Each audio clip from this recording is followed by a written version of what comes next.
Hey guys, welcome back to the channel. Today, we're starting part 1 of an awesome What If Deku had private dancing lessons with his harem story. If you want to see part 2, drop a comment below and tell me what you think. Don't forget to like, subscribe, and share. It really helps the channel grow. Now, sit back, relax, and let's jump into the story. It was the day after Hero Class 1A had moved into their new on-campus living residence, Heights Alliance. The students spent the first night adjusting to their new home as well as a small room showing contest. It was their way of having some fun before resuming their lessons in preparation for the forthcoming hero license exams. The next day saw the students focusing on making signature moves or refocusing their strengths. For some like Izuku Midoriya, Ochako Uraraka, and Tenya Ida, it was a chance to visit the support class's development studio and have their hero costumes modified to better suit their ultimate moves. It also led to a small incident with Hatsune, a girl the trio had encountered and/or partnered with in the sports festival. One of her experiments had malfunctioned, resulting in an explosion that knocked Hatsune onto Izuku, resulting in Izuku getting nearly smothered by Hatsune's generous chest. By the late afternoon, Class 1A was back at their dorm. Before dinner, Mina Ashido discreetly invited Toru Hagakure to her room for an impromptu meeting afterward. Both girls left one by one after assisting in cleanup duty, making their way to Mina's room. "What's up, Mina?" asked Toru Hagakure. "Why the meeting?" Mina flashed a grin, a playful one. "I got an idea for a little fun and research." "Research? You know how Mineta is, right?" Toru frowned, though she couldn't show it well. The girl's quirk made her invisible from head to toe sans her clothing, so she crossed her arms in a manner suggesting annoyance. Minoru Mineta was the shortest in their class, and unashamedly a huge pervert. His only reason for becoming a hero was to get chicks. "Well, I say we get ourselves a little juicy blackmail insurance." Toru suddenly had a very disturbing guess as to what Mina was getting at. "Ooh, you're not suggesting I sneak into his room dash?" "No way. But you're close, Toru." "What do you mean?" Mina grinned very sinisterly. "Toru, I know this is asking a lot of you, but I'm daring you to slip into the guy's bath while all of them are bathing and bring back the juicy details about each and every guy in the buff." "Here." If Mina could see Toru's head, she'd see her friend was deep red in the face. "Think of it, you'll be getting what I'm sure will be Mineta's very small wiener's size for us to use against him. Not to mention see which of the other guys are well endowed." But what if I don't want to find out?" "I mean, sure, I get it with Mineta, 𝐔𝐬𝐚, but the other guys." Yet Toru's words failed to match her thoughts about seeing one particular guy classmate she'd secretly had her eye on since the beginning of the school year. "Please, Toru," Mina pleaded, cupping her hands before her face. "Why do you wanna even know?" Well, I kinda have fantasies about the guys." Mina then quickly stated, "I'm not as big a perv as Mineta, mind you, but I'm very curious, is all." "Fantasies? Which guys?" "All of them. Even dash SSH. My fantasy involving Mineta is him not getting any. He'd be forced to watch me do every guy in our class before I use a strap-on to unlap his butt." Toru covered her mouth as if she were about to puke, but only for a moment. "You can be very mean when you want to be, you know that. Wait, even Bakugo." Nodding, Mina commented, "Sure, his attitude is, but his ripped." "What about Midoriya?" Mina nodded. "He'd be fun to corrupt. Plus, ever since we saw him fight with Bakugo during our one class, I've liked his spirit and his moves. Though he's not whom I'd like to bang first." Phew, Toru thought, very glad Mina couldn't see her expressions. Ever since Toru first saw Izuku, she had been allured by his cute face and his kind nature. She even liked hearing him when he went on his muttering tangents, which she felt added to his cuteness factor. Do I have to get pictures?" Mina then produced a case which she opened, revealing several very small lipstick cameras that were painted in a specific color. "I begged Momoyao to make these little cameras. They're waterproof and the lens is anti-fog, and she got them made to blend in with the color of the bath's interior." "How'd you get her to agree to make them?" She refused at first, but when I mentioned the blackmail possibilities against Mineta, she quickly changed her mind. She's still mad at him for what he did in the first part of the sports festival. Who wouldn't be?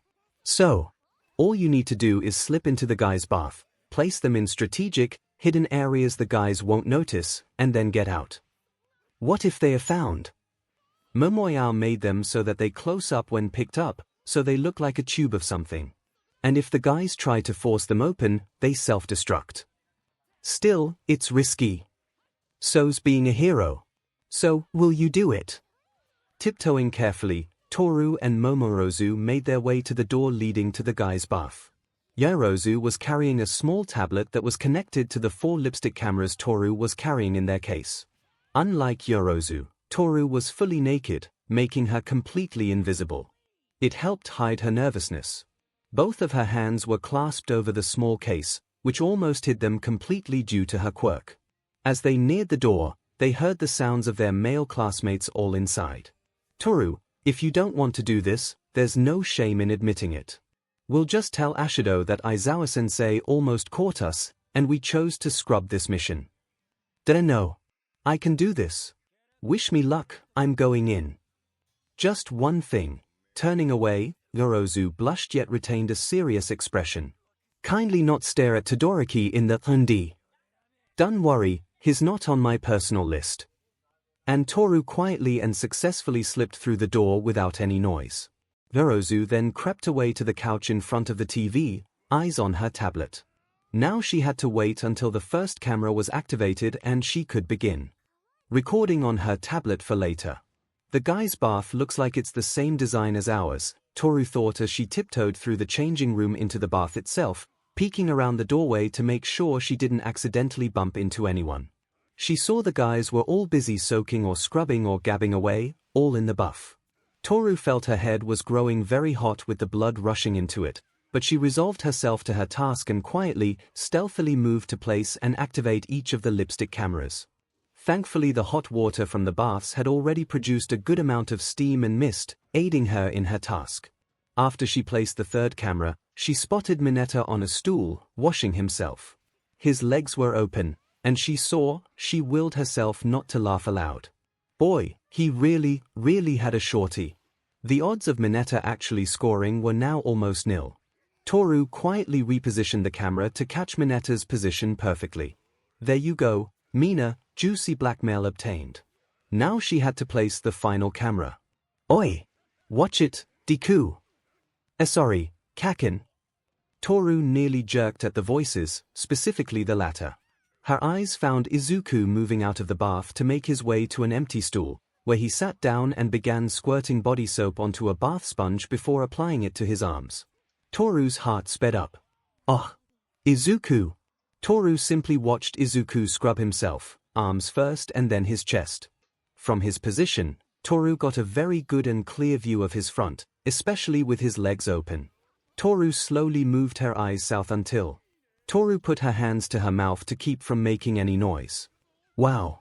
Izuku had a very nice size. It made Toru's mouth water. Oh, if only they were alone, the two of them. She felt a trickle from her nose, and silently thanked the higher powers that her bodily fluids were just as invisible as herself, including the blood that was leaking from her nose. Toru lost track of time, watching Izuku as he soaped up almost every inch of himself before dousing himself and then washing his hair, before going for one last soak in the bath and then drying himself off with a towel and then going back to put on fresh clothes. Before she knew it, there were only 2 people left in the bath, Toru, whom no one noticed, and Mineta. Toru found it strange, though, Mineta had cleaned up sooner than the rest, so why was he alone in the bath? He was asking for his body temperature to hit its limit. Well, if it happened, that was his fault. Figuring it was high time to exit, there had been plenty of time to gather enough footage with just the 3 cameras. Toru quietly gathered them up while turning them off.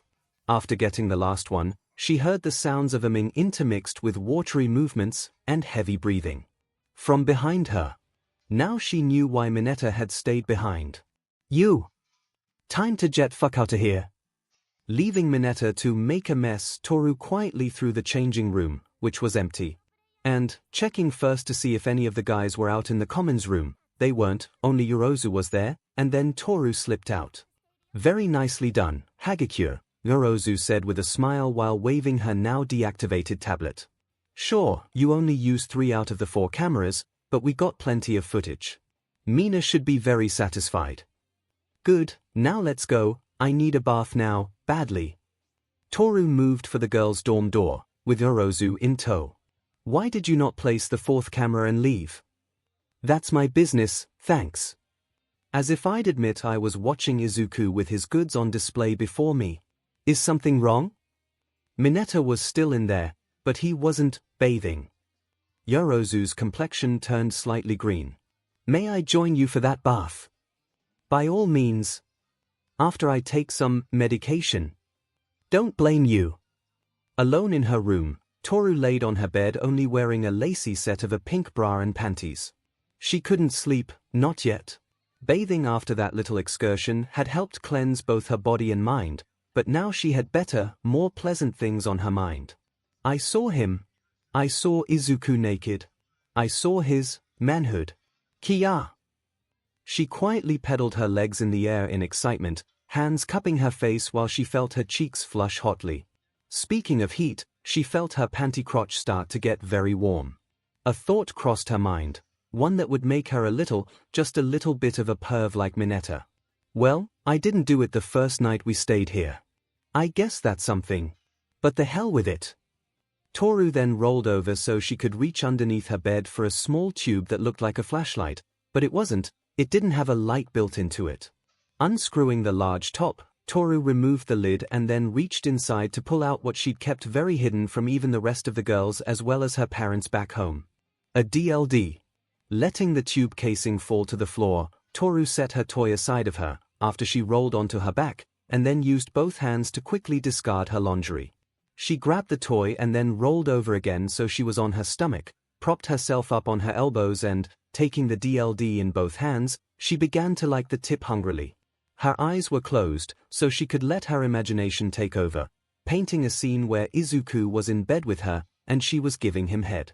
She'd start by liking his cockhead all over, ravishingly, before running her tongue along the underside of his length once he was rock hard. Then she'd take him into her mouth, lips firmly closed around his girth before she'd start to SEK, bobbing her head up and down. As she'd do that, she'd look up at him to see his face.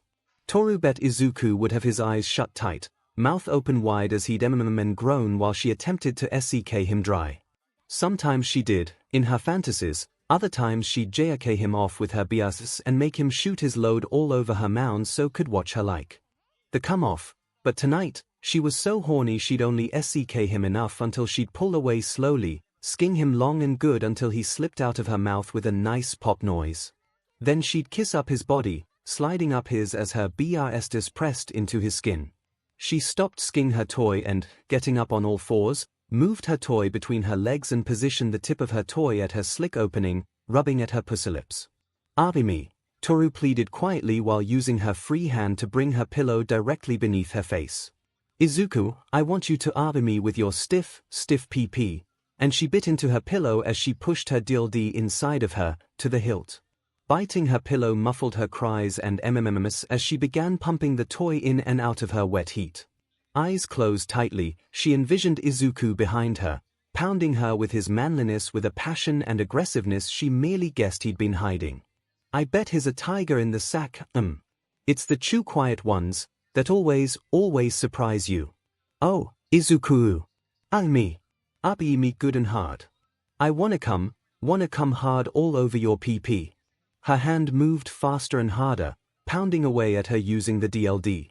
She's held off using her toy for a while now, ever since the night after the pool party class 1A had before the start of summer break. She'd had a very difficult time not looking at Izuku in his swimsuit. It made her think of a few scenes from her collection of high school DxD light novels she read, which she also hid under her bed. Plus, she imagined Izuku applying suntan oil on her backside back then. Being invisible had its pros as well as its cons. Her memories and imagination only fueled her lust, and her lack of fun time made her orgasm rapidly grow closer and closer. Izuku, come with me. I want you. I want you so bad, so effing ba. Biting harder into the fabric of her pillow, she moved rapidly into herself until she gave a muffled semi-scream while her pee-pee convulsed all over her deeply embedded toy. If it had been filled with an edible lotion that she sometimes used with it, it would be filling her CNT as she came. Oh fuck. I really needed that. Slowly, Toru pulled her toy out of herself. Normally she'd clean up herself and her toy, put it away, and then call it a night, but she was worn out after her little activity. So instead, she let her toy fall to the floor, she reached over and killed her lamp, and laid her head on her pillow, eyelids very heavy. Yet she imagined she was cuddling up to Izuku in her bed, kissing his neck softly while he kissed her hair. Her sleep was dreamless.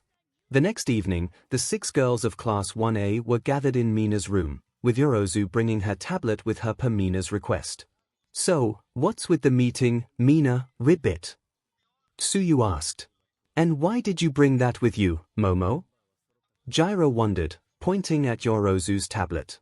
Are we watching a movie? Not a movie, or not quite a movie. Grinning, Mina explained. Last evening, I had Toru and Momoyao help me with a little research. Research? Repeated Ochiko. What kind of research? The naughty kind. A thought crossed J.I.R.O's mind, and her complexion turned green. You didn't have Toru slip into Mineta's room, did you? She did not, Toru confirmed, but you're a little close. Should I, Mina? Go ahead. Well, I slipped into the guy's bath while they were all using it. Here! Ochiko, Tsuyu, and J.I.R.O cried, stunned. With several lipstick cameras I had made and provided, Yorozu added. Why? Mina's grin widened. One part, sweet revenge on Mineta, to see his pathetic piece. And I can concur, his very disappointing, added Toru. And sick. Don't ask, Yorozu quickly commented, I wish I hadn't. So, you just got videos of Mineta dash.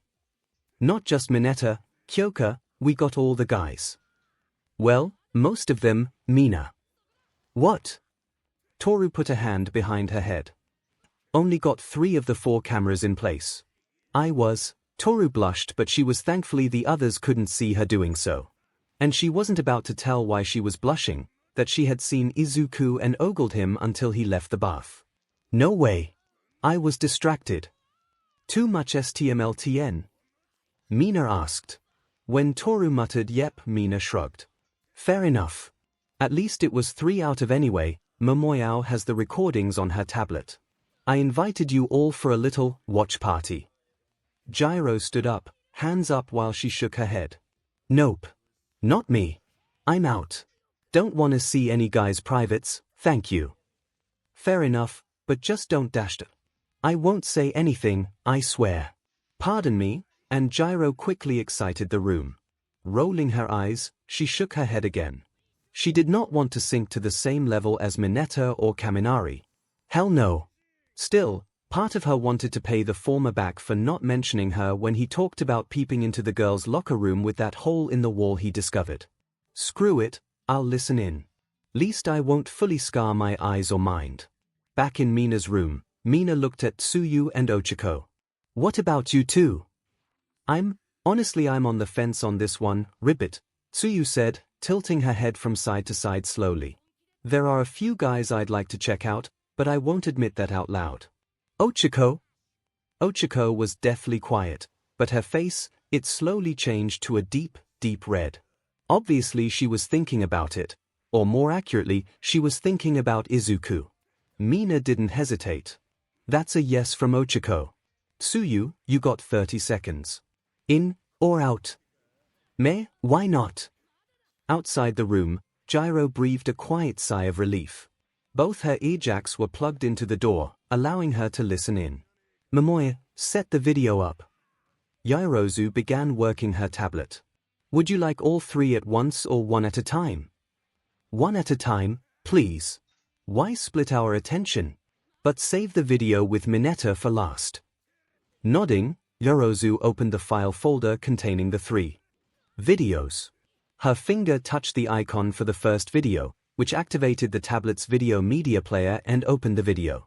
She hit the pause icon to keep the video from playing after it opened, and then moved to place the tablet onto Mina's mini table on the floor, where everyone gathered around while 𝐒𝐿 remained seated on Mina's bed, still red in the face. If the guys ever found this out, which is why only 𝐿𝐿 will keep the files, 𝐶𝐸. And I've encrypted the file folder, only I know how to access it, in case I loan my tablet to anyone else. And we're only watching these videos as a group, now and in the future. The 5 of us together, 6 if 𝐒𝐻𝑒𝐫 ever changes her mind, or none of us at all. Deal? Deal, all the girls replied while 𝐒𝐻𝑒𝐫 and 𝐒𝐿 merely nodded. The first video featured roughly a third of the guys. About 4 to 5 of them. Given Class 1A was a total of 20 students, and 6 of them were females, that left 14 males. Demon, some of our guys are decently endowed. Ribbit, ribbiiit. That a mating call, 𝐶𝐸? Yes and no. 𝐒𝐿 said nothing. She had her hands over her face, but she was peeking through her fingers occasionally while her face was still red. Demon, 𝐬𝐷's got a good size. Kaminari's not bad. Too bad he's a womanizer. Outside, 𝐒𝐻𝑒𝐫 nodded in agreement. However, now she was curious about what he looked like naked, and it made her face red as her imagination tried to paint a picture for her. Well, that's it for video. Now for video 2. One moment, Yorozu said as she moved to work on the tablet. Hope Todoroki's on this one, Mina commented, same with Kirishima. Kindly not get too excited about Todoroki, please, Yorozu commented almost under her breath. You crushing on Todoroki, 𝐿𝐿? I respect him. Whoa, look at Shoji.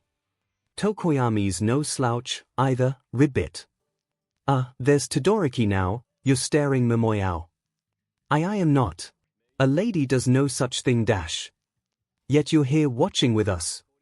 Leave her alone, 𝐒𝐿 finally said, still with her hands to her face. When are you going to get to Mineta already? 𝐒𝐻𝑒𝐫 wondered, slightly annoyed. She wanted to quit it and go back to her room, but she wanted to hear the girl's reaction to Mineta's lack of a certain size. Soon the second video was done, and they had started on the third one.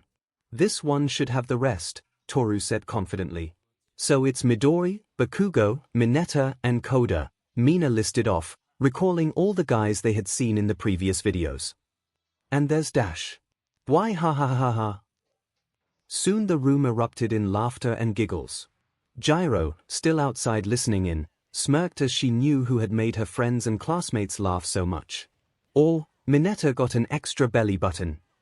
Told you so, Mina. Ribbit bit. He's not going to get lucky with that puny thing, ribbit. Even 𝐒𝐿 moved her hands to cover her mouth as she laughed. That looks like a baby's thumb. 𝐻𝑒𝐫 put her hands to her mouth too. Quiet her chuckling, she could picture Mineta's piece as exactly what her friends were describing. Oh, if he only knew we had this footage of him dash. Oh, it's my Doria now, Yorozu then pointed out. Toru fell silent, as did 𝐒𝐿. The latter, though, no longer was hiding her face or eyes, as she became fixated on Izuku's image as he washed himself. Mina then said, never noticed before, but he's got a good bod. Not bad, though not quite as close as, say, Bakugo. Hot bod or not, Bakugo's not someone I'd date, ribbit. Me? Neither, 𝐶𝐸𝑚. He can take a long walk off a short pier. His attitude leaves very much to be desired. Mina, unlike her classmates, shrugged. True, but he is ripped. I'd do him if I had the chance, and he was willing. Do him, repeated Yorozu. What do you mean by do him? Have sex with him, of course. Hear what? Yeah, he's number 3 on my top 10 list of guys I'd date and or sleep with. Mineta's a bad influence on you, Mina, ribbit. Nah. I'm not that bad. Besides, it's just a list, it doesn't mean I plan to have sex with any of the guys on it, or more importantly all of them. Aside from Bakugo, who's on the list. You said it's a top 10, so that leaves 4 guys off it. With Mineta being permanently blackballed from said list or the runners-up. As for who they are, in order, Mina paused to recall the list. Todoroki, Kirishima dashed. No surprise there, Toru commented, you two went to the same middle school. Baku goes next, then Tokoyami. Shoji. Midori, then dashed. Hey! 𝐒𝐭𝐴𝐳 cried out in shock. Midoriya, really? Inquired Tsuyu. Toru kept quiet, but she blushed.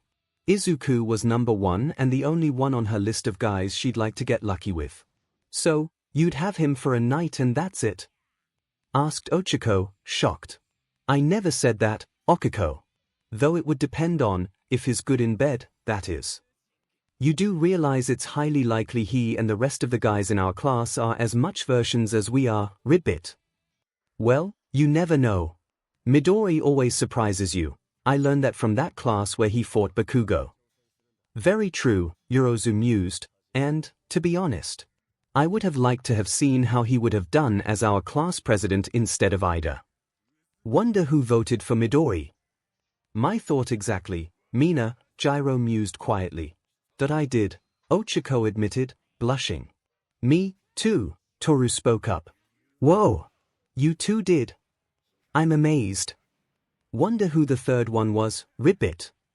Probably Ida, he didn't vote for himself. Tsuyu looked at Toru. Why'd you vote for Midoriya, ribbit? Don't you find his muttering scary or annoying, ribbit? No, not at all. I think he's cute when he does that, but I won't say that aloud. No way.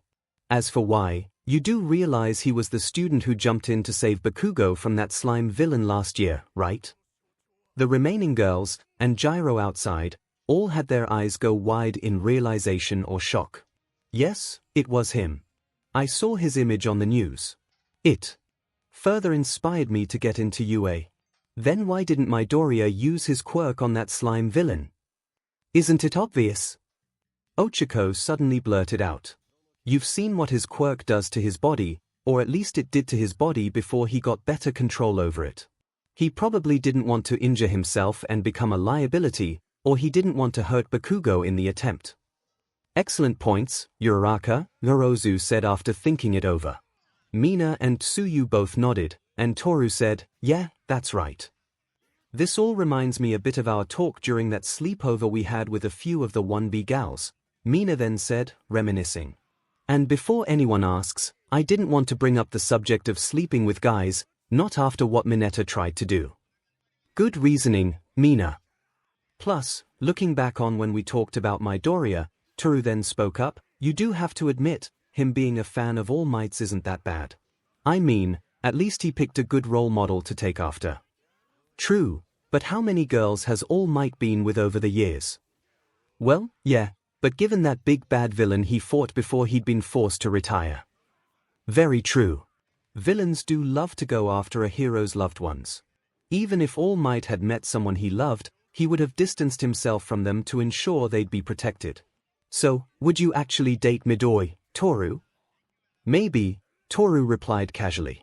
However, her inside voice said, with conviction, yes, I so would. Maybe. Well, I'm not looking for a boyfriend, yet.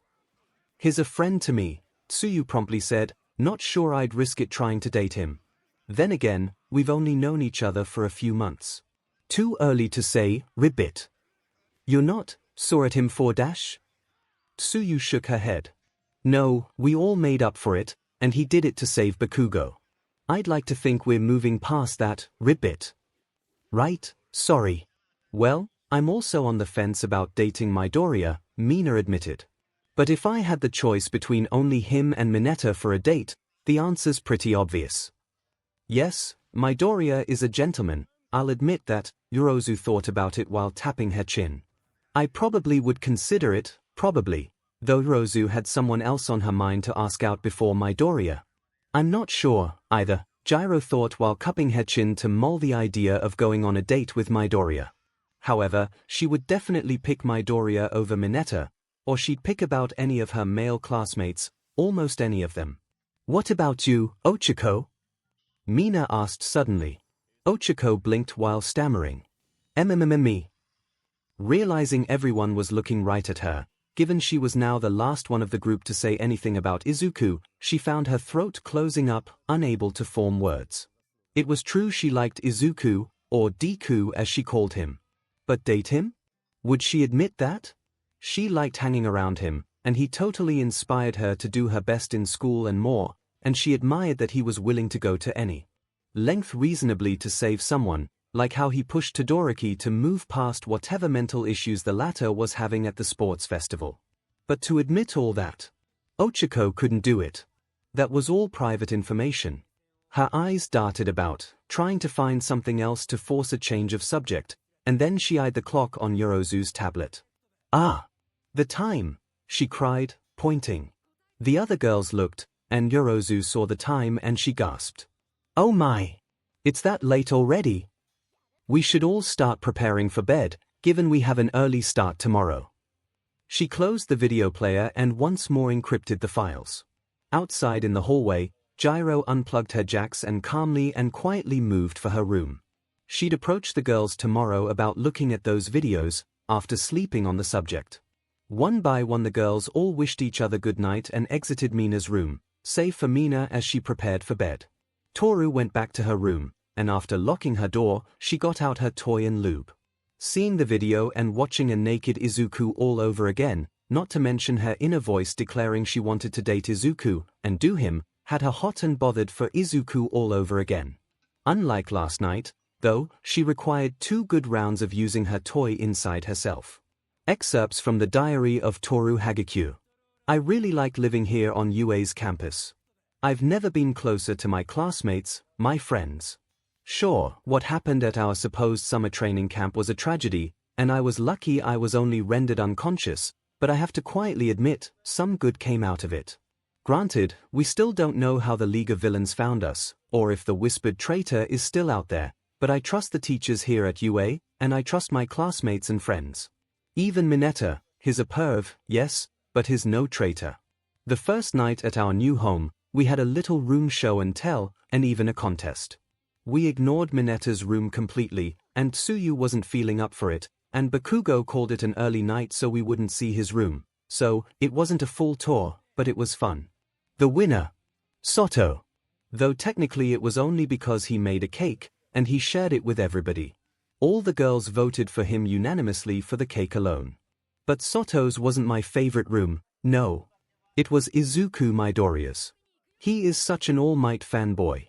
It was kinda obvious from the look of his original hero costume, but seeing the posters, and floor mat, and the figurines would clinch it. But Izuku picked a DMN fine role model. My turn was, okay. Mineta sniffed at my drawers, the creep. But while we were moving on, I stayed behind to make sure everybody, Mineta, got out of my room and didn't try anything funny. Izuku stayed behind, probably to make sure Mineta didn't hide. Then he smiled at me, and said he liked my room, that it reflected my style. He couldn't see it, but I was blushing like all hell, my heart pounding in my chest. Part of me wanted to lock him in my room with me and have my way with him. It's funny, though. Bakugo also admires All Might, but he and Izuku are night and day. Maybe Izuku sees the heroic virtues in All Might while Bakugo sees the power and the victories. Mina dared me to go into the guys' bath and place lipstick cameras to record the guys in their glory last night. Momoyao provided the cameras, surprisingly. Mina's agenda was mainly to get footage of Mineta's so-called manhood, for blackmail purposes.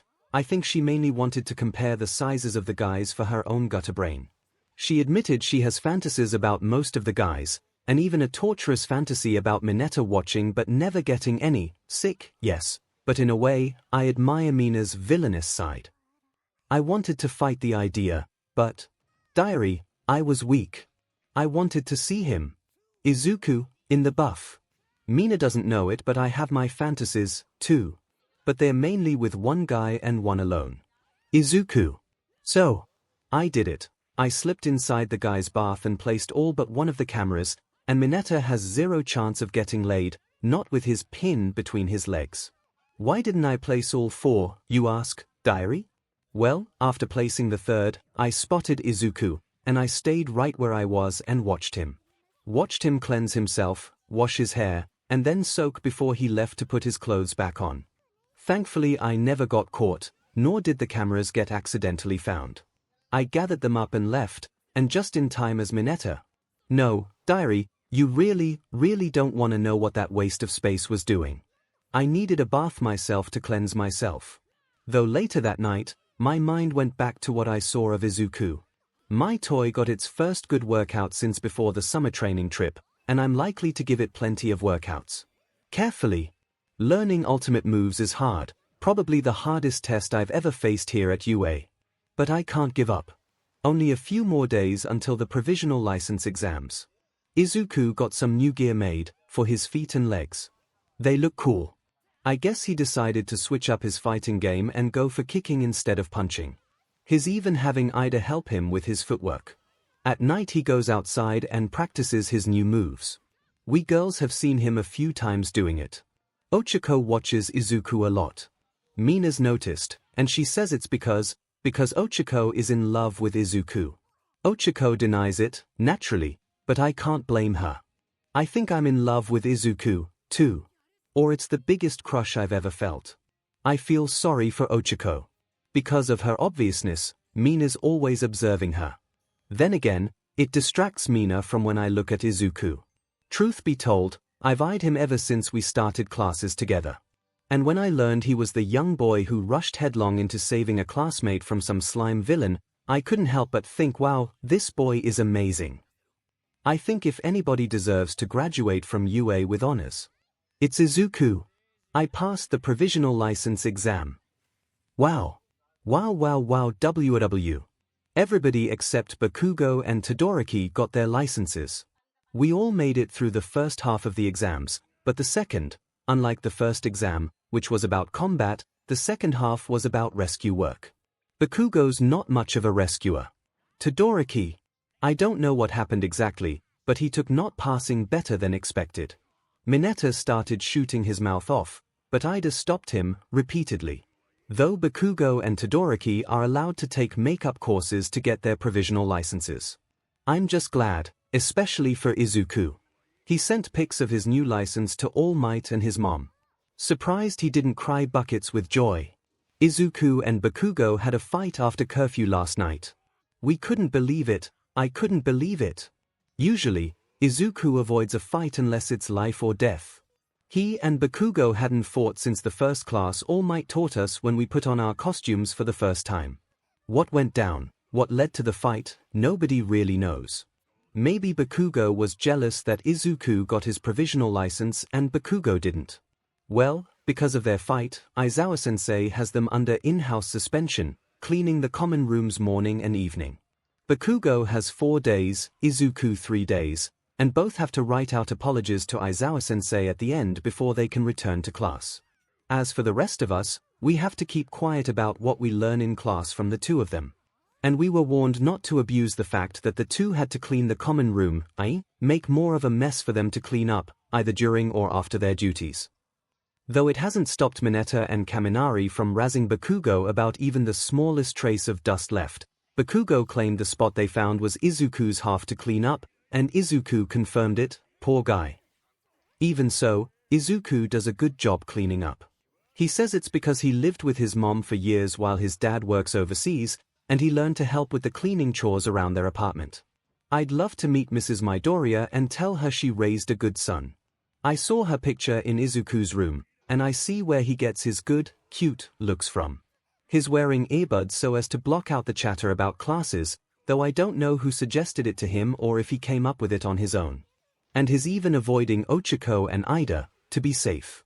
𝐿𝐻𝐼 doesn't like it, and neither does Ida, but he understands Izuku's reasoning. Ida's not happy about the fight, either. He thinks Izuku's being justly punished. Even so, that's harsh for a friend to say aloud. Izuku's going to take his bath alone later tonight? That gives me very bad ideas, diary. Maybe tonight I'll pay the boys' bath another visit. You won't tell, will you, diary? While some had argued how spacious and almost luxurious the baths were for Dorm 1A of Heights Alliance, Izuku Midoriya had to admit that it was the best bathing place he'd ever been to in his life. It was as big as a bathhouse bath, and equally swanky as Uraraka would say. He was alone, however. He'd taken his bath much later than the rest of his class due to his current situation. Bakugo, thankfully, didn't follow his lead and had taken his bath with the rest of the males in their class, although this led him to constantly shout for them to shut the hell up when they started talking about their lessons for the day. Izuku and Bakugo were on day 1 of their house arrest after their curfew-breaking battle in the aftermath of the provisional license exams. They were forbidden to attend classes and especially learn about anything that they missed. Izuku only had the next 2 days before his sentence was up and he could go back to classes. After he'd written a sincere apology to their teacher, Aizawa-sensei, Bakugo had 3 more days. But for the moment, Izuku was just relaxing in the guy's bath, enjoying the solitude.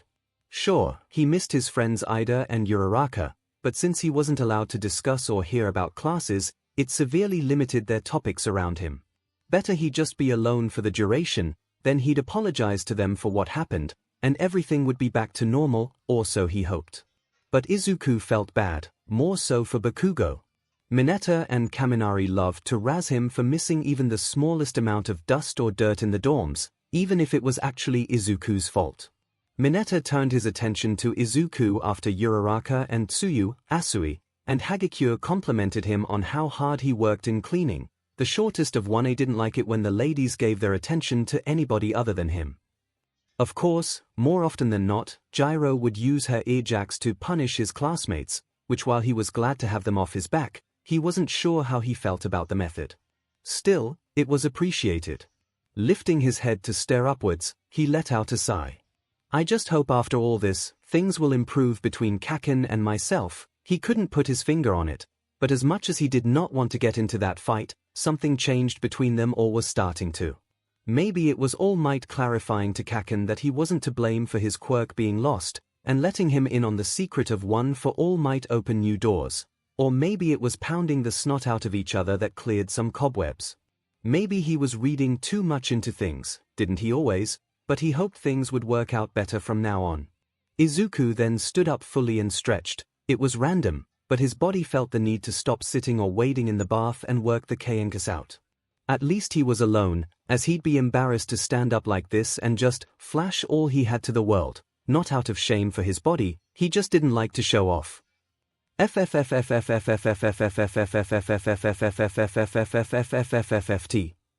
He blinked. Was that someone making a huge inhale of air? He looked around, his danger sense kicking in, as if he had that ability, or even if it was a real ability or quirk. Hello? Is someone there? He called out, but all he heard was the sound of water dripping from the shower he used to rinse off, and the rippling of the water being disturbed by his movements. Maybe he was just hearing things? Yeah, that was it. Maybe water got in his ears, and he misheard? He tilted his head to both sides, giving a little smack, but he didn't feel any water dribble out. Okay, so it wasn't water in his ears. At least now that he focused, his hearing felt pretty good, no sign of anything muffling his eardrums. Okay, never mind, he heard that more clearly. A deep nasal exhale, and an actual word. His eyes darted about. Was someone spying on him? Did the League of Villains find a way past Yue's new security? As he cautiously stepped back about the tub, his knee brushed something leaning over the edge of one side of the bath. Hey! What the? He moved his hand but felt nothing but the tub now. Okay, something did not add up here. Whatever he touched he couldn't see Why it a minute. Something he couldn't see but he felt, and whatever it was felt, soft, warm, almost like flesh? No, it couldn't be. It does sound like Hagekure's quirk but there's no way I mean, sure, she could easily slip in here if she took all of her clothes off so nobody could see her, but she wouldn't sneak into the guys' baths. She'd have to have a reason to do so, at least. Well, maybe if it was to spy on Mineta and then make fun of his size in more ways than one. I mean, she would, given how big of a dirty mind he has, and to be honest his size isn't all that great, which could be why he's got a dirty mind since he sees his chances of getting girls normally at 0% at best. Lost in his muttering, Izuku didn't hear a light giggling coming from beside him. Izuku's so damn and cute when he goes on one of his tangents, I don't care what Zu says. And his right on the money about me spying on Mineta and why to see his teeny weeny little wiener. But oh, If he only knew I'm sneaking in here to see him buck naked only because. Kia! Toru Hakagiya could feel her cheeks burning hot while flushing. She glanced at the mirror nearby, her eye catching something in it, and saw her reflection. Yep, her cheeks were red. Wait. Her reflection? She could see herself fully. Head to toe. Now her face was deep red with embarrassment. How her quirk suddenly shut off she didn't know. All she knew was she was going to have a very hard time getting out of the guy's bath and back to her room. If anybody saw her, especially that short perv Mineta, she'd die on the spot. And if Ochako found out she was spying on Izuku, there just might be blood in the girls' half of the dorm. Still, she had to admit, it was nice to see her reflection after all these years since her quirk manifested and she was Little Miss Cellophane. And she filled out quite nicely. Not to mention her hair was gorgeous. Her mom was friends with a hairdresser whose husband was a hero toolmaker, and he made his wife a pair of ultraviolet filtering goggles to use to help cut Toru's hair all these years. Eyelashes were a bit bushy, but it could have been worse. The color of her hair, which was neck length, was like a light green or yellowish green, with some pinkish tints here and there in a few strands bangs.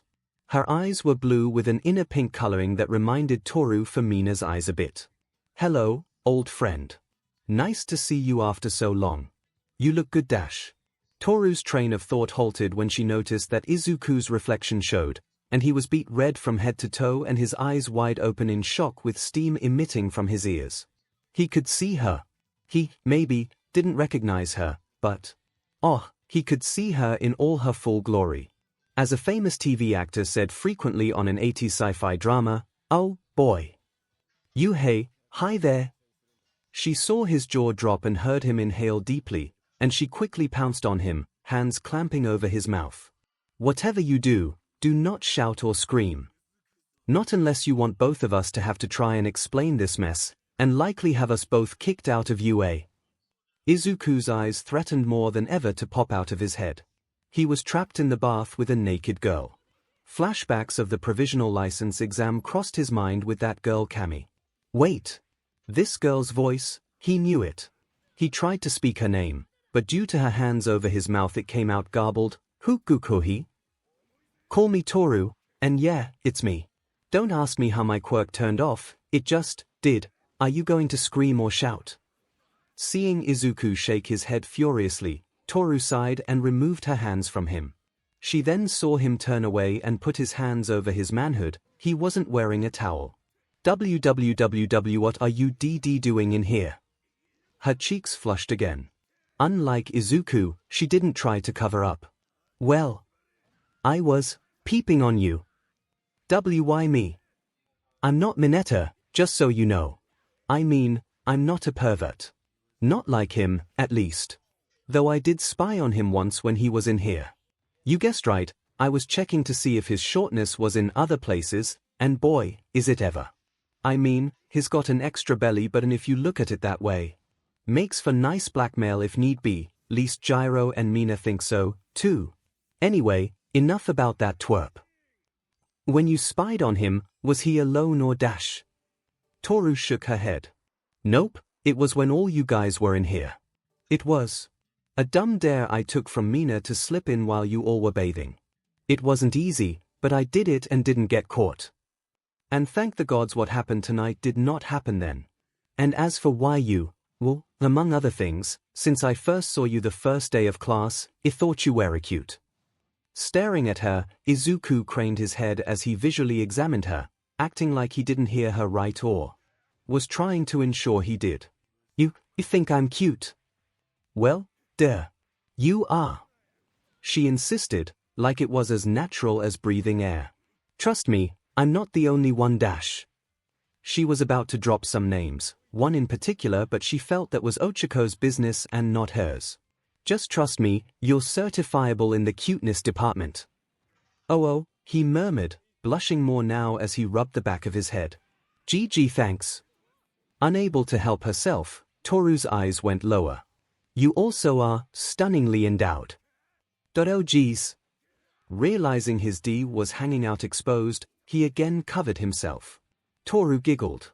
"Not the first time I saw little Deku there, But, she gently moved his hands away. This is the first time I see him up and it's the first time I ever be naked with a 𝐿𝐼𝐾𝐻. And how do I rate, mister? Toru stepped back a bit and posed, not hiding anything from Izuku. Sure, she was still blushing, but she also felt very confident, attractive. Seki. He swallowed hard. Why you're very pretty, 𝐔𝐬𝐽. Toru, just Toru, she insisted with a giggle, and you think I'm pretty? Even with my obviously bushy eyelashes. He nodded dumbly and then turned his head away, only to feel her hands cup his cheeks and turn his head back her way. No, no, don't look away. She insisted gently, soothingly with an alluring smile. I want you to see me. Gulping again, he let his eyes wander. She had pretty smooth skin, her beards were quite busty as her casual clothes had hinted during the room show-off, the bounce was hard to ignore. Cherry-pink nipples, clearly hardened and daintily poked freely at the air. Her stomach was smooth, all the way down to her shaven, or just bare, PBIC mound, with an elegant pair of elbows peeking free between her legs. And she also had them legs. While most of the girls in his class had legs, for days, he couldn't help but notice. His eyes went back to her head, taking in her wild yet attractive hair and her gorgeous eyes that were almost mesmerizing as they were plus ultra pretty. Wow. Quite a view, hair? I must say, as an observer of my fellow female classmates, I gotta say everyone is a 10. She stated proudly, you boys are lucky. That we are, no doubt, not that I base value on just looks. She smiled and gently pinched his cheek. That is appreciated, Izuku, but you are allowed to look as long as you aren't a creep. We like being noticed, trust me. Mina keeps tabs, as well as myself, which comes with the territory, as sneaking and such is my forte. And no doubt, your quirk is amazingly great at that, only downside being you have to be naked for it to be mostly effective. You get used to it. She shrugged, if a bit pink in the cheeks. Her eyes trailed down and then back to him. Say Izuku? Yes Toru? Would you? She bit her lip. Gosh, this was dangerous to ask but she had to. Very glad was she that Mineta was nowhere around. Do you need help with that? With? What H? His question cut off into a gasp as Toru brazenly grasped his member and gave a squeeze. This. Do you need help making this shrink down again? She offered, her hand gliding over and over of its own accord. Oh my effing god, what am I doing? Oh shit, am I too forward? Will he nosebleed and pass out? Call me a pervert. Well, I deserve that. Izuku had trouble responding as the alien sensation of someone not himself touching his member was overwhelming. Usually I just let it go down on its own. Have you ever masturbated before? I have, yes, I just don't do it often. Now she was intrigued. What do you get off to? She inquired, hand moving still as she leaned her face in. I won't tell. Seeing his face redden, she wondered whom he stroked off to, and if she was one of them. He swallowed, trying to get his brain to think.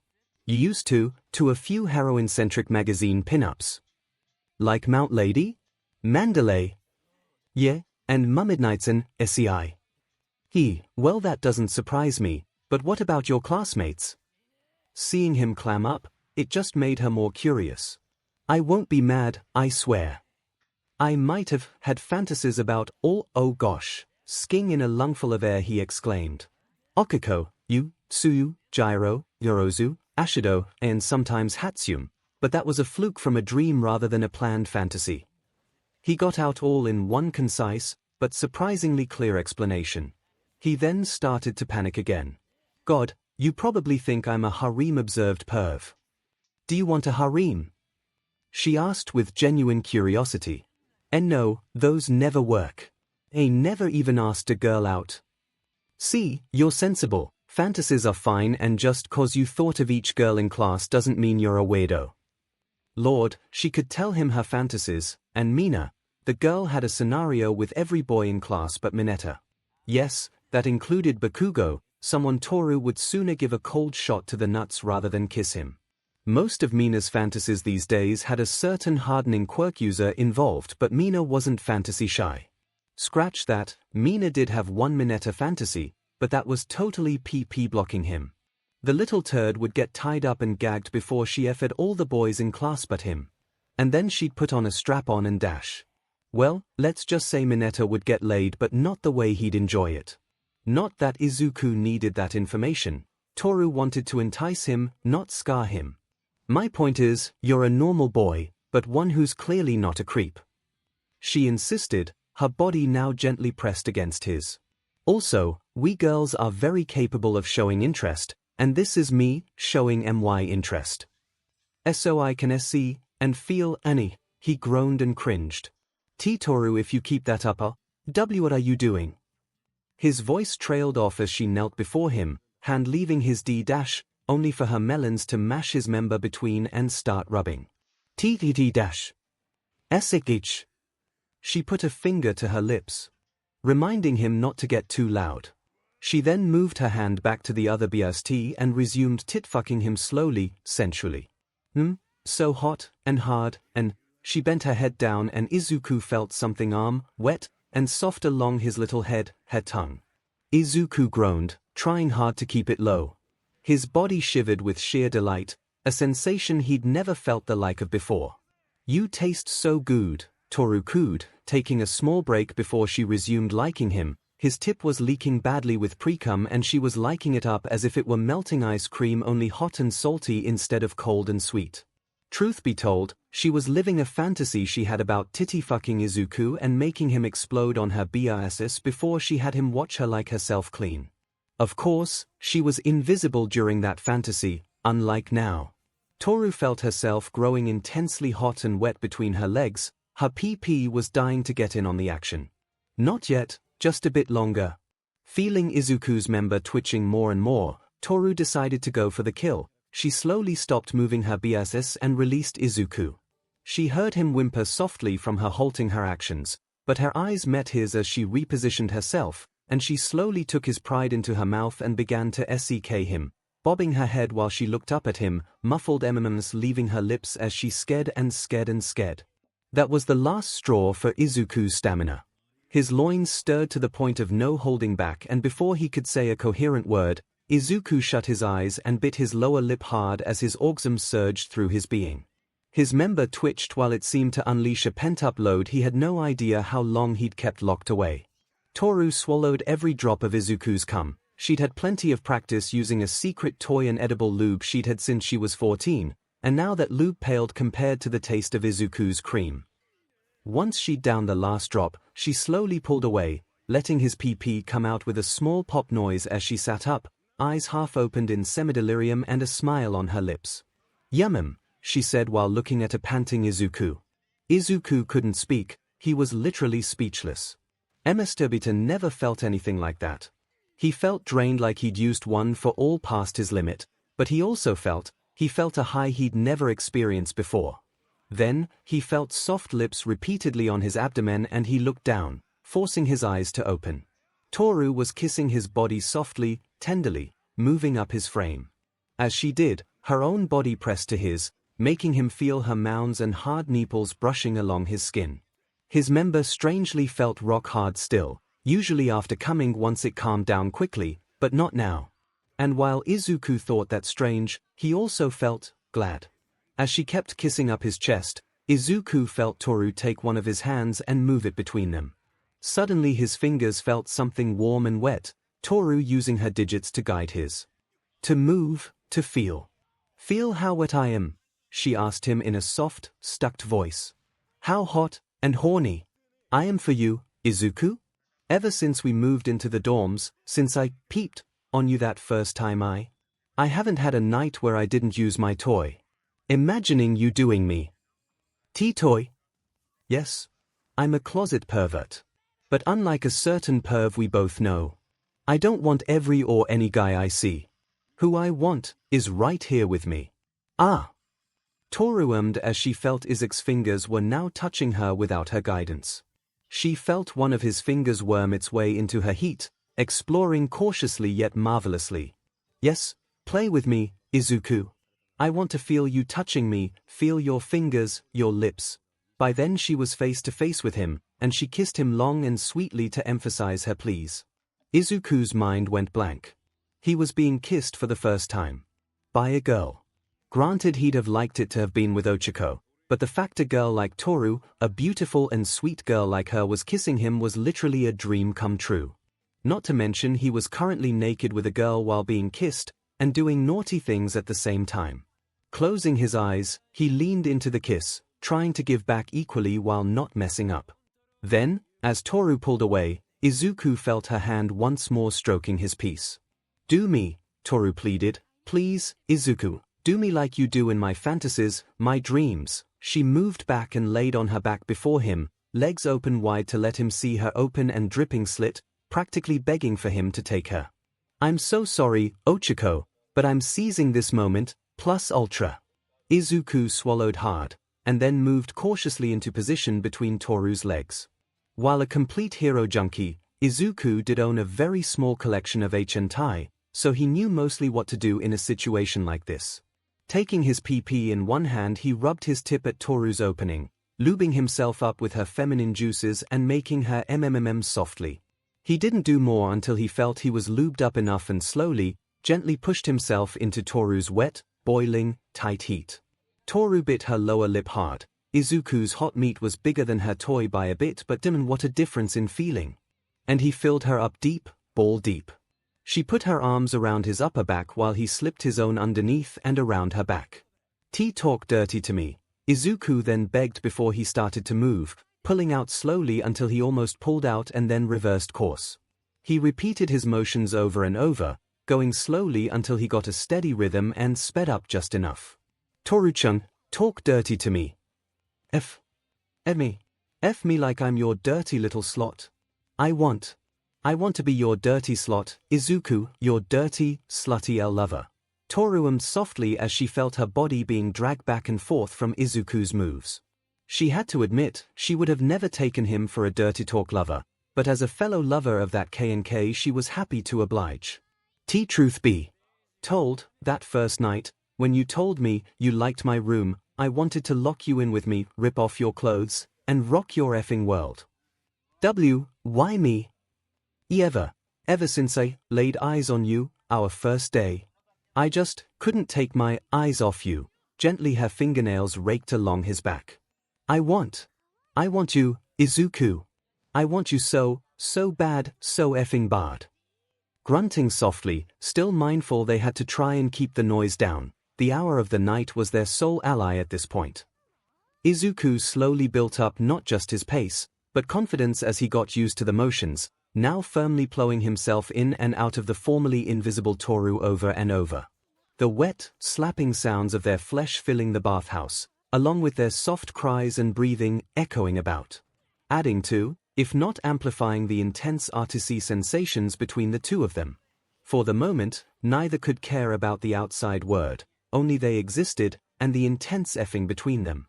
Even as Izuku could feel Toru's sweet, succulent inner walls squeeze and drag against his member, he still held amazement that this was happening to him. His own deep self-deprecating mindset never saw himself as attractive or wanted by the fairer secretary. Clearly, he had a blind spot on that fact, as Toru's cries and tender PP mauling his D certainly made a case for it. He shuddered and groaned as he plunged deeply, and felt her insides clench tightly, making his pulling out motions a bit stilted. Like my precise Kegel control? She smirked widely, and it was a beautiful, seki smile he was happy to see. Feels so nice, keeping you inside? He nodded and proceeded to push back in against her tightened muscles. Good. He felt the familiar sensation centered on his D and building in his ball and core. Toru-chan, I'm close. I should pull out. Her response was to wrap her legs firmly around his waist. Nope. She reached up, arms wrapping around his neck, and pulled him down for a kiss. She eased her inner walls, letting him move more freely. Inside, where it belongs. Panic set in his eyes and tone, despite the kiss. PNCY. I have morning after pills, a just-in-case gift from Mima in case I found a boyfriend, and well, just be safe. She was also given condoms and a card for a clinic to get birth control if need be, but with how wet the bathhouse was, the condoms would be a hindrance. Plus, if Toru was honest, she doubted she could do condoms after this. And she knew her womanly cycles to the exact number, so she knew she was safe. While that did ease his worries some, he was still concerned. Oh okay, but they're not 100% ugh.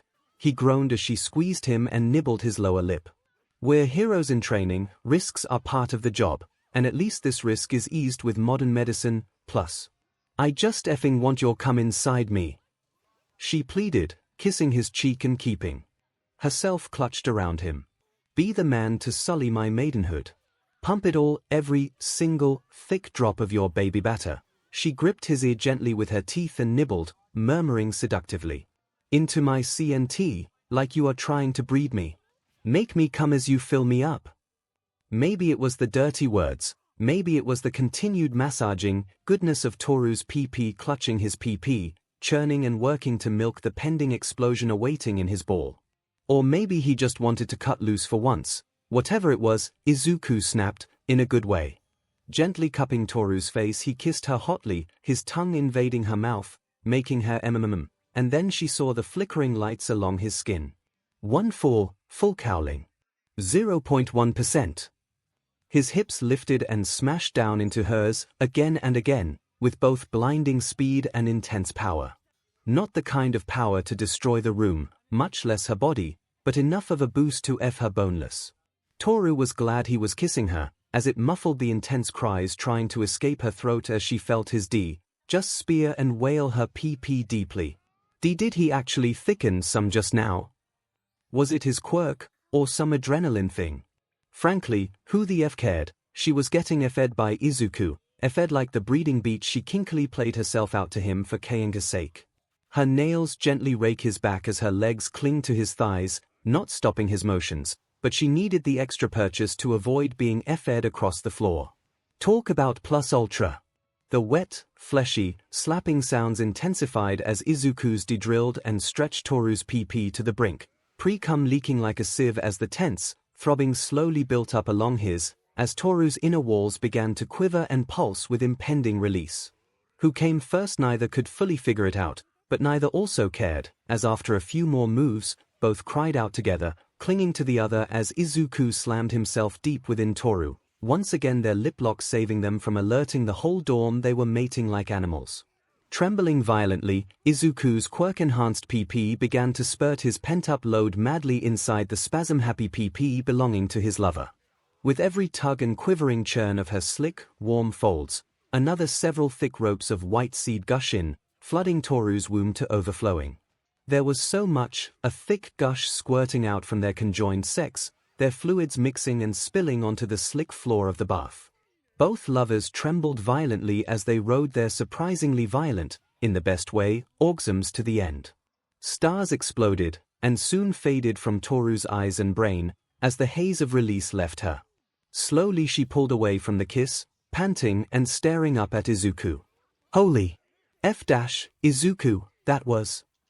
Words fail describing how amazing that felt. A weak but heartfelt giggle left her as she smiled slyly, if tiredly. Hey, guess we can add breeding 𝐭𝐴 to the list, you just went plus ultra. Berserko on me after I dropped that one. 𝐿, not that I minded. Izuku chuckled lightly as he, too, was short on breath. He stared down, smiling at Toru, but slowly his smile went away. What? Toru asked, what's wrong? I think you're going back to normal, Toru. I mean, your quirk. Blinking once, Toru moved her hand over her face. It was barely visible and getting clearer by the second. She blinked twice. Okay, that's weird. What could have triggered it to go off and on tonight? Beats me. I think tomorrow morning I'm going to the nurse's office, talk to recovery girl and ask if I can get a thorough examination done. Maybe find out if I can turn this quirk on and off on my own. Izuku nodded, slowly moving to a kneeling upright position. Good idea. Don't want you suddenly buck naked during training or a rescue operation, Izuku then looked down and blinked. He couldn't see his little man at all, though he felt it was still within Toru. He could see their leaking fluids coming out, however. Toru noticed it as well. Weird and yet funny if you think about it. Giving you ideas? Yeah, but none that would be good to actually pull off. Toru shivered as Izuku slowly pulled out of her, causing more of their fluids to leak out of her. It made her feel very hot, seeing she was leaking like a sieve. We'd better clean this mess up, and then clean up ourselves before we leave here. Agreed, Aizu-chan.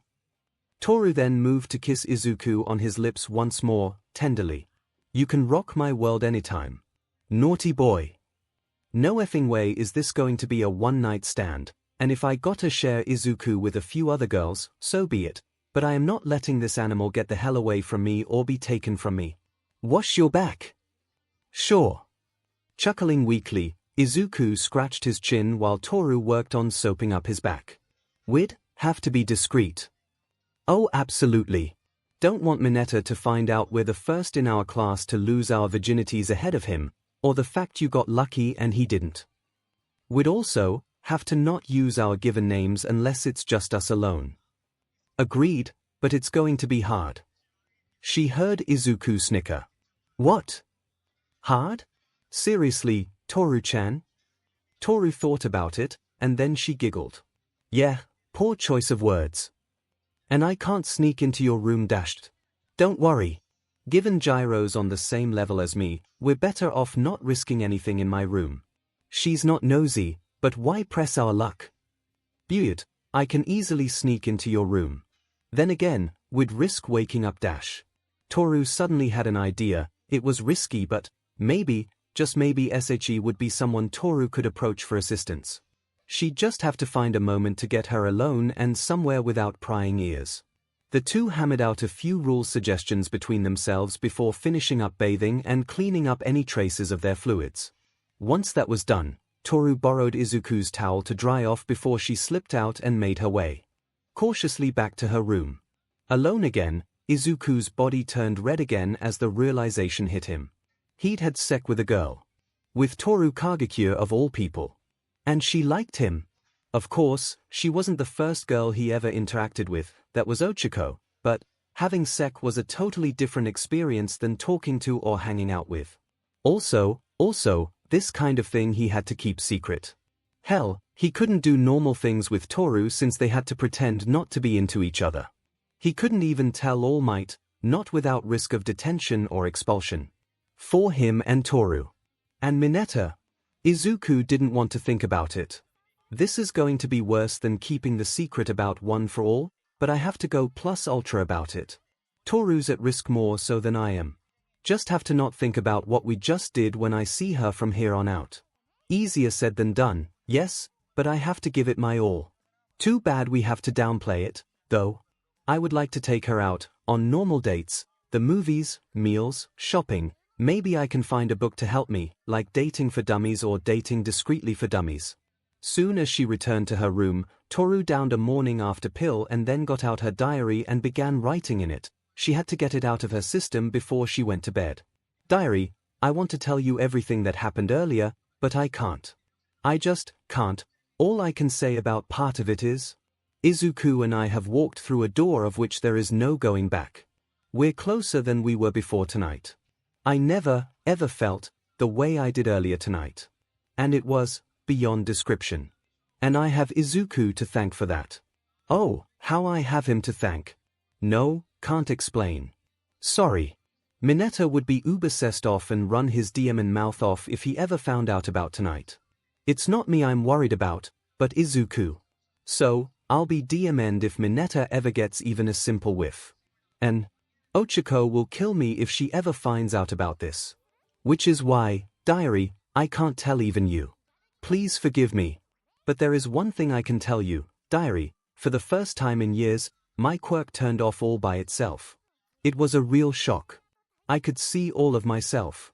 Where this happened, it's confidential. Did anyone else see me? Yes, but I trust them to keep quiet about what they saw. My hair. I forgot the color of it until I saw it again. My eyebrows are all bushy as hell, but who cares? Least my hair looks good thanks to Aunt Rotty, and Uncle Rusty for making the goggles Aunt Rotty uses to cut my hair. I'm going to Recovery Girl first thing tomorrow, even if I'm late for class. I'll tell her only that my quirk turned off by itself, temporarily, and ask if she can suggest testing for me to see if maybe I can turn it off and on all on my own. It would be nice so I can show my face to all my friends, Mina's the most curious, and to Izuku whenever I want.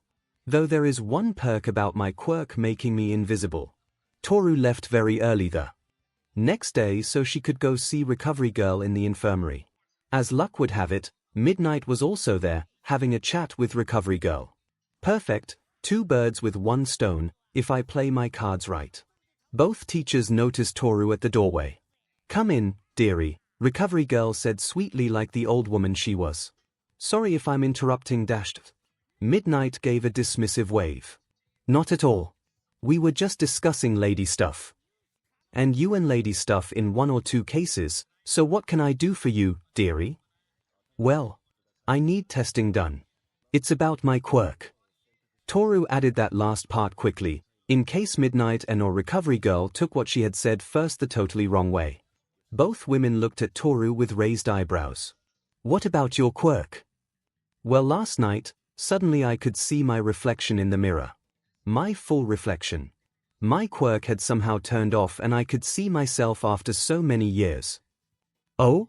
That's certainly strange. Were you doing anything when this happened? No, except spying on Izuku during his bath, but I'm not saying that out loud. But I'd like to try and get tested, see if maybe I can turn it off and on of my own will.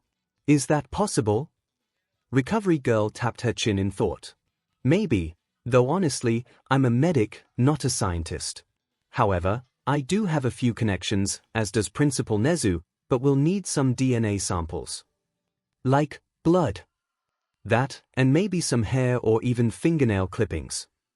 Recovery Girl produced 2 small clear containers with lids as well as a small pair of scissors.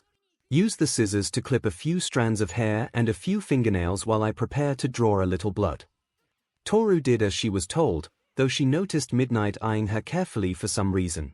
Nevertheless, Toru managed to get some of her hairs clipped as well as a little of her fingernails into the containers, marking which was which using some tape and a pen. When she had finished that, Recovery Girl carefully drew a little blood into a tube, which she marked clearly with Toru's full name. I'll send the samples along with your profile to the labs with the request for testing. However, it will take some time for them to even send any response whether they found something or not. In the meantime, dearie, be careful. I think the last thing you want is for your quirk to turn off while you're in costume. You're telling me? Especially around certain males. Off to classes with you now, dearie. I'll walk you back so you're not tardy, Midnight suddenly offered, which Toru thanked her for her consideration. The 2 left the infirmary together and headed down the hallways, which were surprisingly sparse with people. Is everything all right, 𝐒𝐻𝐿? Midnight then asked. Yes, why do you ask? The way you're walking. Toru felt cold sweat on her brow. The way Midnight phrased her words like that, it was as if she knew. Then again, this was Midnight, the R-rated hero. Where were you when your quirk turned off? And more importantly, whom were you with when it happened? Midnight then leaned close to Toru, smiling slyly. I won't tell anyone, I swear, given my canes, I can tell quite clearly, you've had your cherry popped. In the boys' bath at my dorm, with Izuku Midoriya. Midnight's eyes went wide a bit. Okay, he wasn't whom I was thinking a girl like you would go for. But, I'll give you points for going for the shy, quiet type. Why him, though? From the first time I saw him when the school year began. As they walked, Toru began fidgeting nervously. Midnight, seeing Toru's movements, smirked. Say no more. I can tell by the way you talk about him, you have it very bad for him. So, you and Midoriya dash. Hi, it happened. The springtime of youth definitely knows no season or time. And if I may be so bold, I held back until I was in my 3rd year. Before then all I did was tease the hell out of several boys. Is it a one-time thing, or dash? Toru shook her head swiftly. We're trying to be discreet. And because of that, Toru then turned and cupped her hands while bowing. Midnight-sensei, I need a favor. But of course, 𝐻𝐻𝐿. I'll assist you any way I can. Fufu. Oh, to be a high schooler again. It was the night of Izuku's first day back to classes, and after that day he was tired. He went to bed early and was out like a light, almost. As he closed his eyes, he recalled his return to the classroom. He saw Toru looking his way and could feel her smiling at him, and during lunch, when they passed each other to different tables, Toru whispered to him, "Glad you're back, Izu-chan." It had sent shivers of delight through him. Izuku awoke suddenly sometime later in the night. Why, he wasn't sure. Did he snore and wake himself up? Was his nose too stuffy to breathe? Nope, no problem breathing through his nostrils. As he blinked his eyes to adjust to the darkness, he felt warm on his midsection. Oh Lord, did he have a nightmare and PSS himself? Wait, why was the bed softly moving? Also, he could feel his sleep shorts around his ankles, yet when he looked past his bunched-up sleep shirt, he couldn't see his midsection at all. Sorry but not sorry, Izuku. I couldn't help myself tonight. That voice. Toru-chan? He babbled, and sure enough her face began to appear from nowhere. Hum. She nodded, and slowly the rest of her naked body began to appear, riding him softly, slowly. She still was waiting on the results of the testing done as to why her quirk was wonky, but for the moment she didn't give a DMN as long as Izuku and Izuku alone could see her. And see her naked. I know consent is key for a relationship, but I was horny, and when I came by to stealth sneak sleep and cuddle you, you were hard. He let out a strangled chuckle as he fought back the urge to This is a surprise I can handle what if we're caught? He murmured, sliding his hands over her arms as he could now see.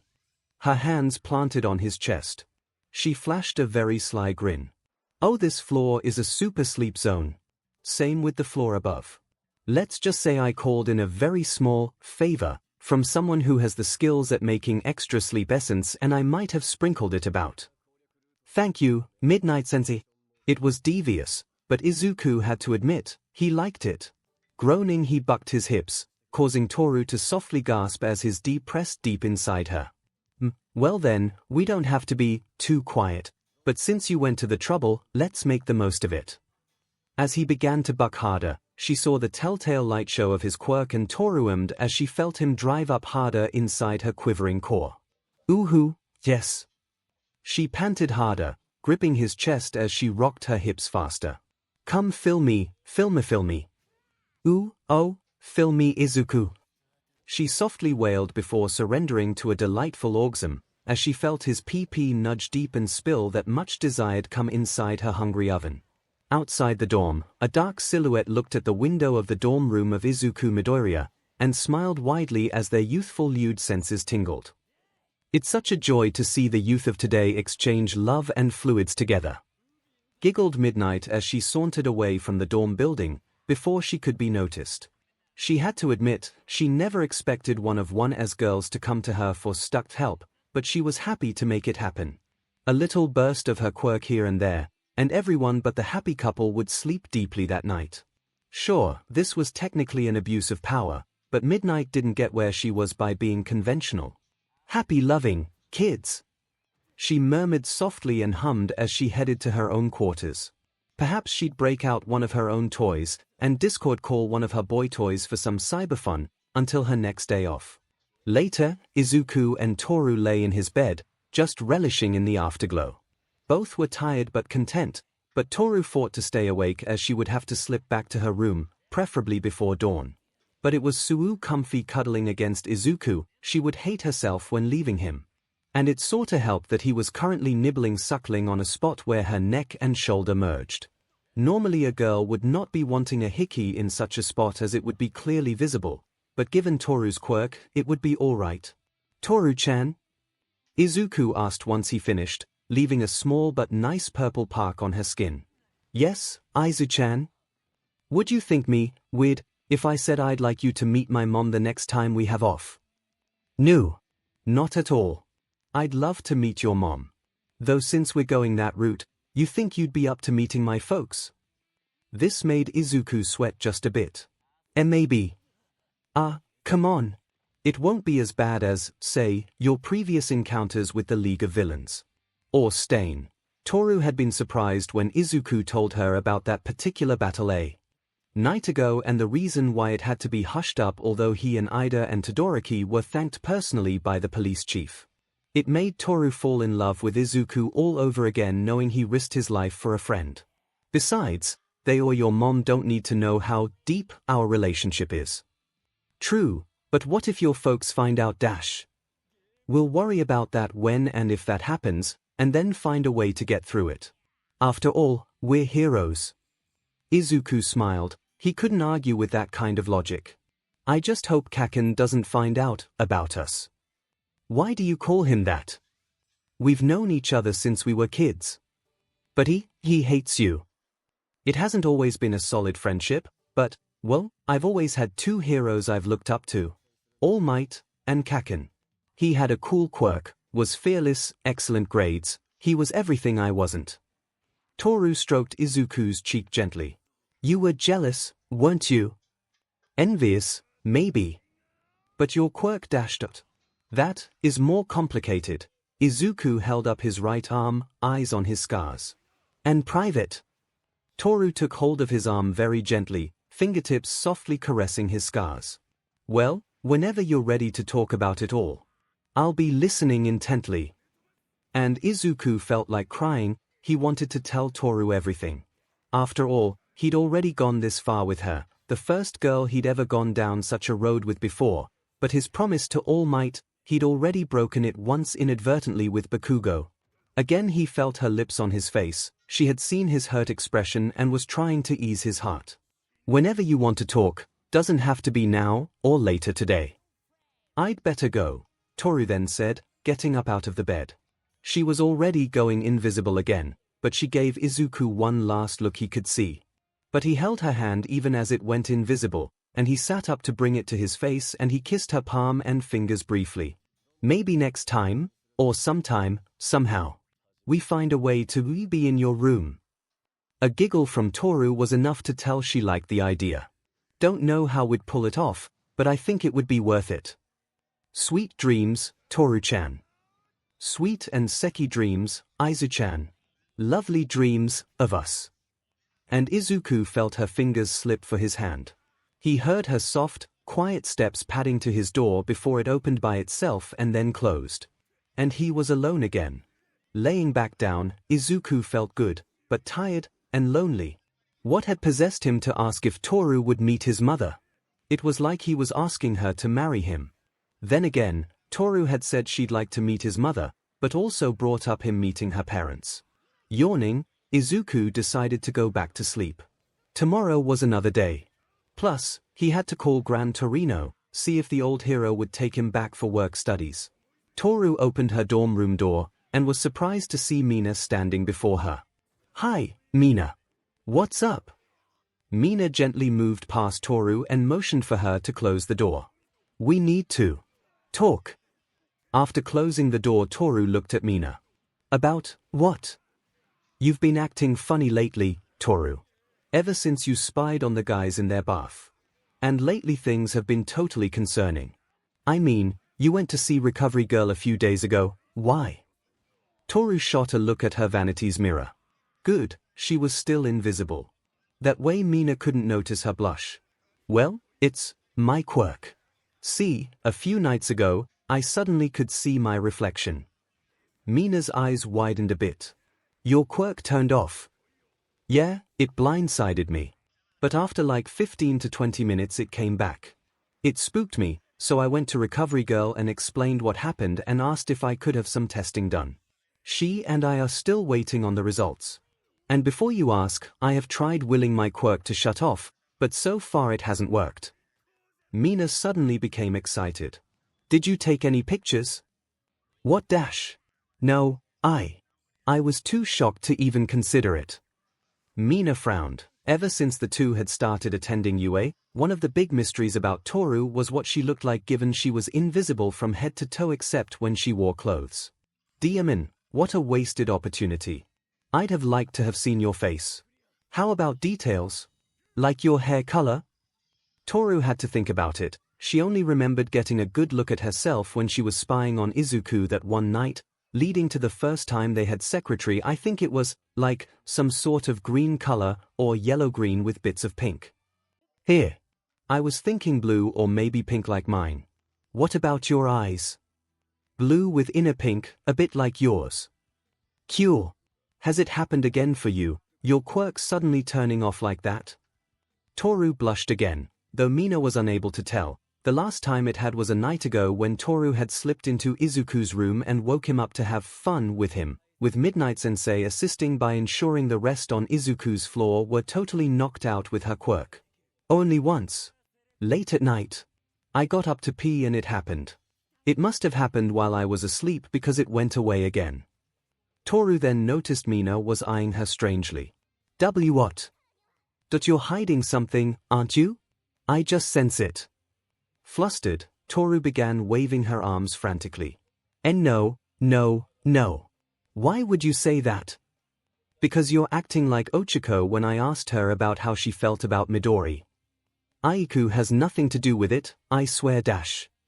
A sly smirk crossed Mina's face.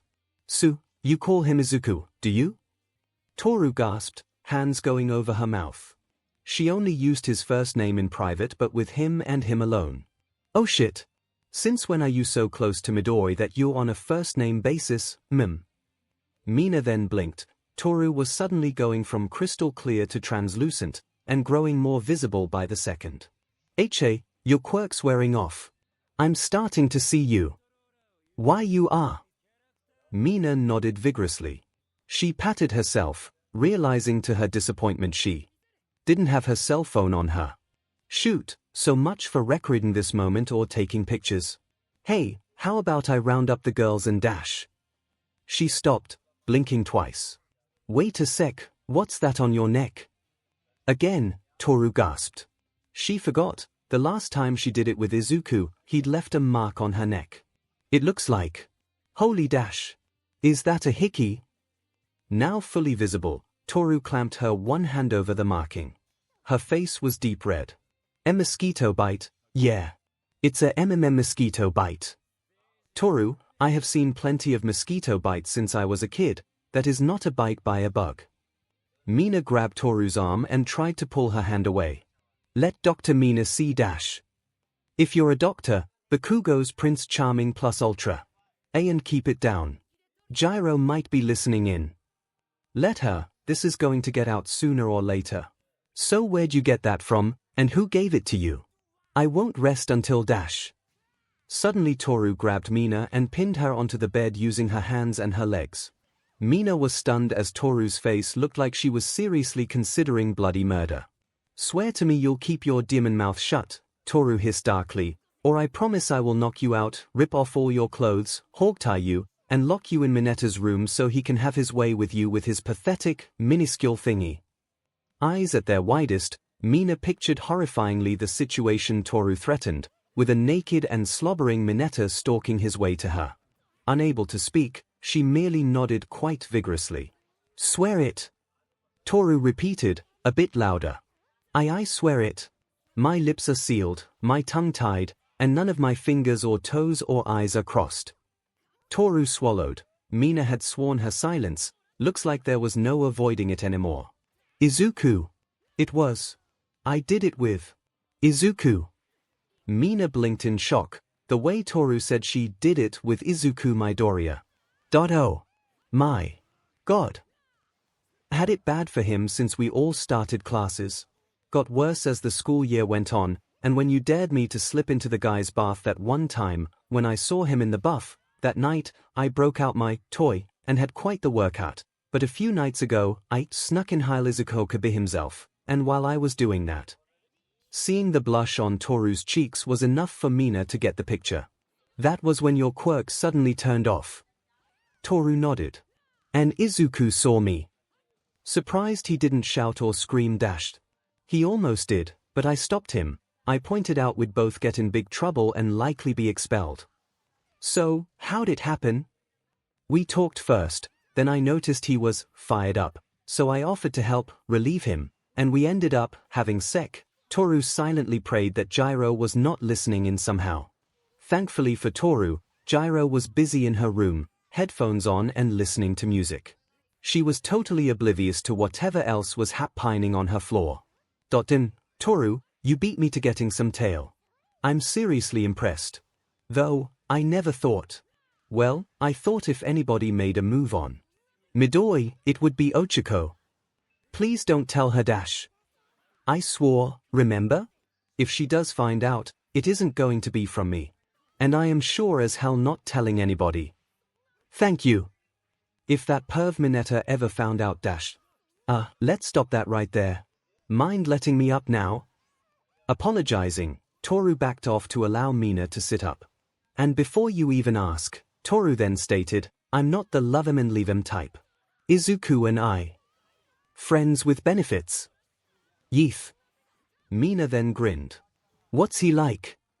Toru smiled coyly. Oh, I dunno if I want to tell you. Kmoon. Is he that good a lay?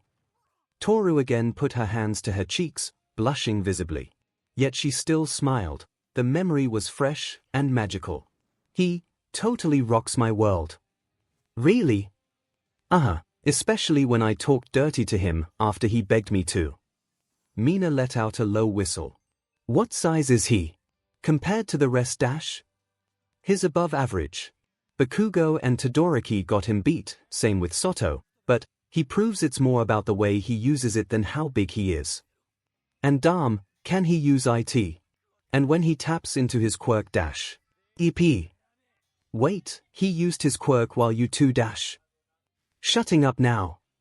Come on. When Toru shook her head violently, Mina eyed her while tilting her head to one side. Judging by your face, sounds like him using his quirk when his inu must equal to a VBRTR with the setting up to 11. Try 22. Mina moved a hand to her chin to rub it in thought. This new bit of information about Midoriya suddenly had her gears turning, maybe instead of Kirishima being her first. Say, Toru, you sure you two aren't exclusive? Not the least bit surprised you'd ask me that.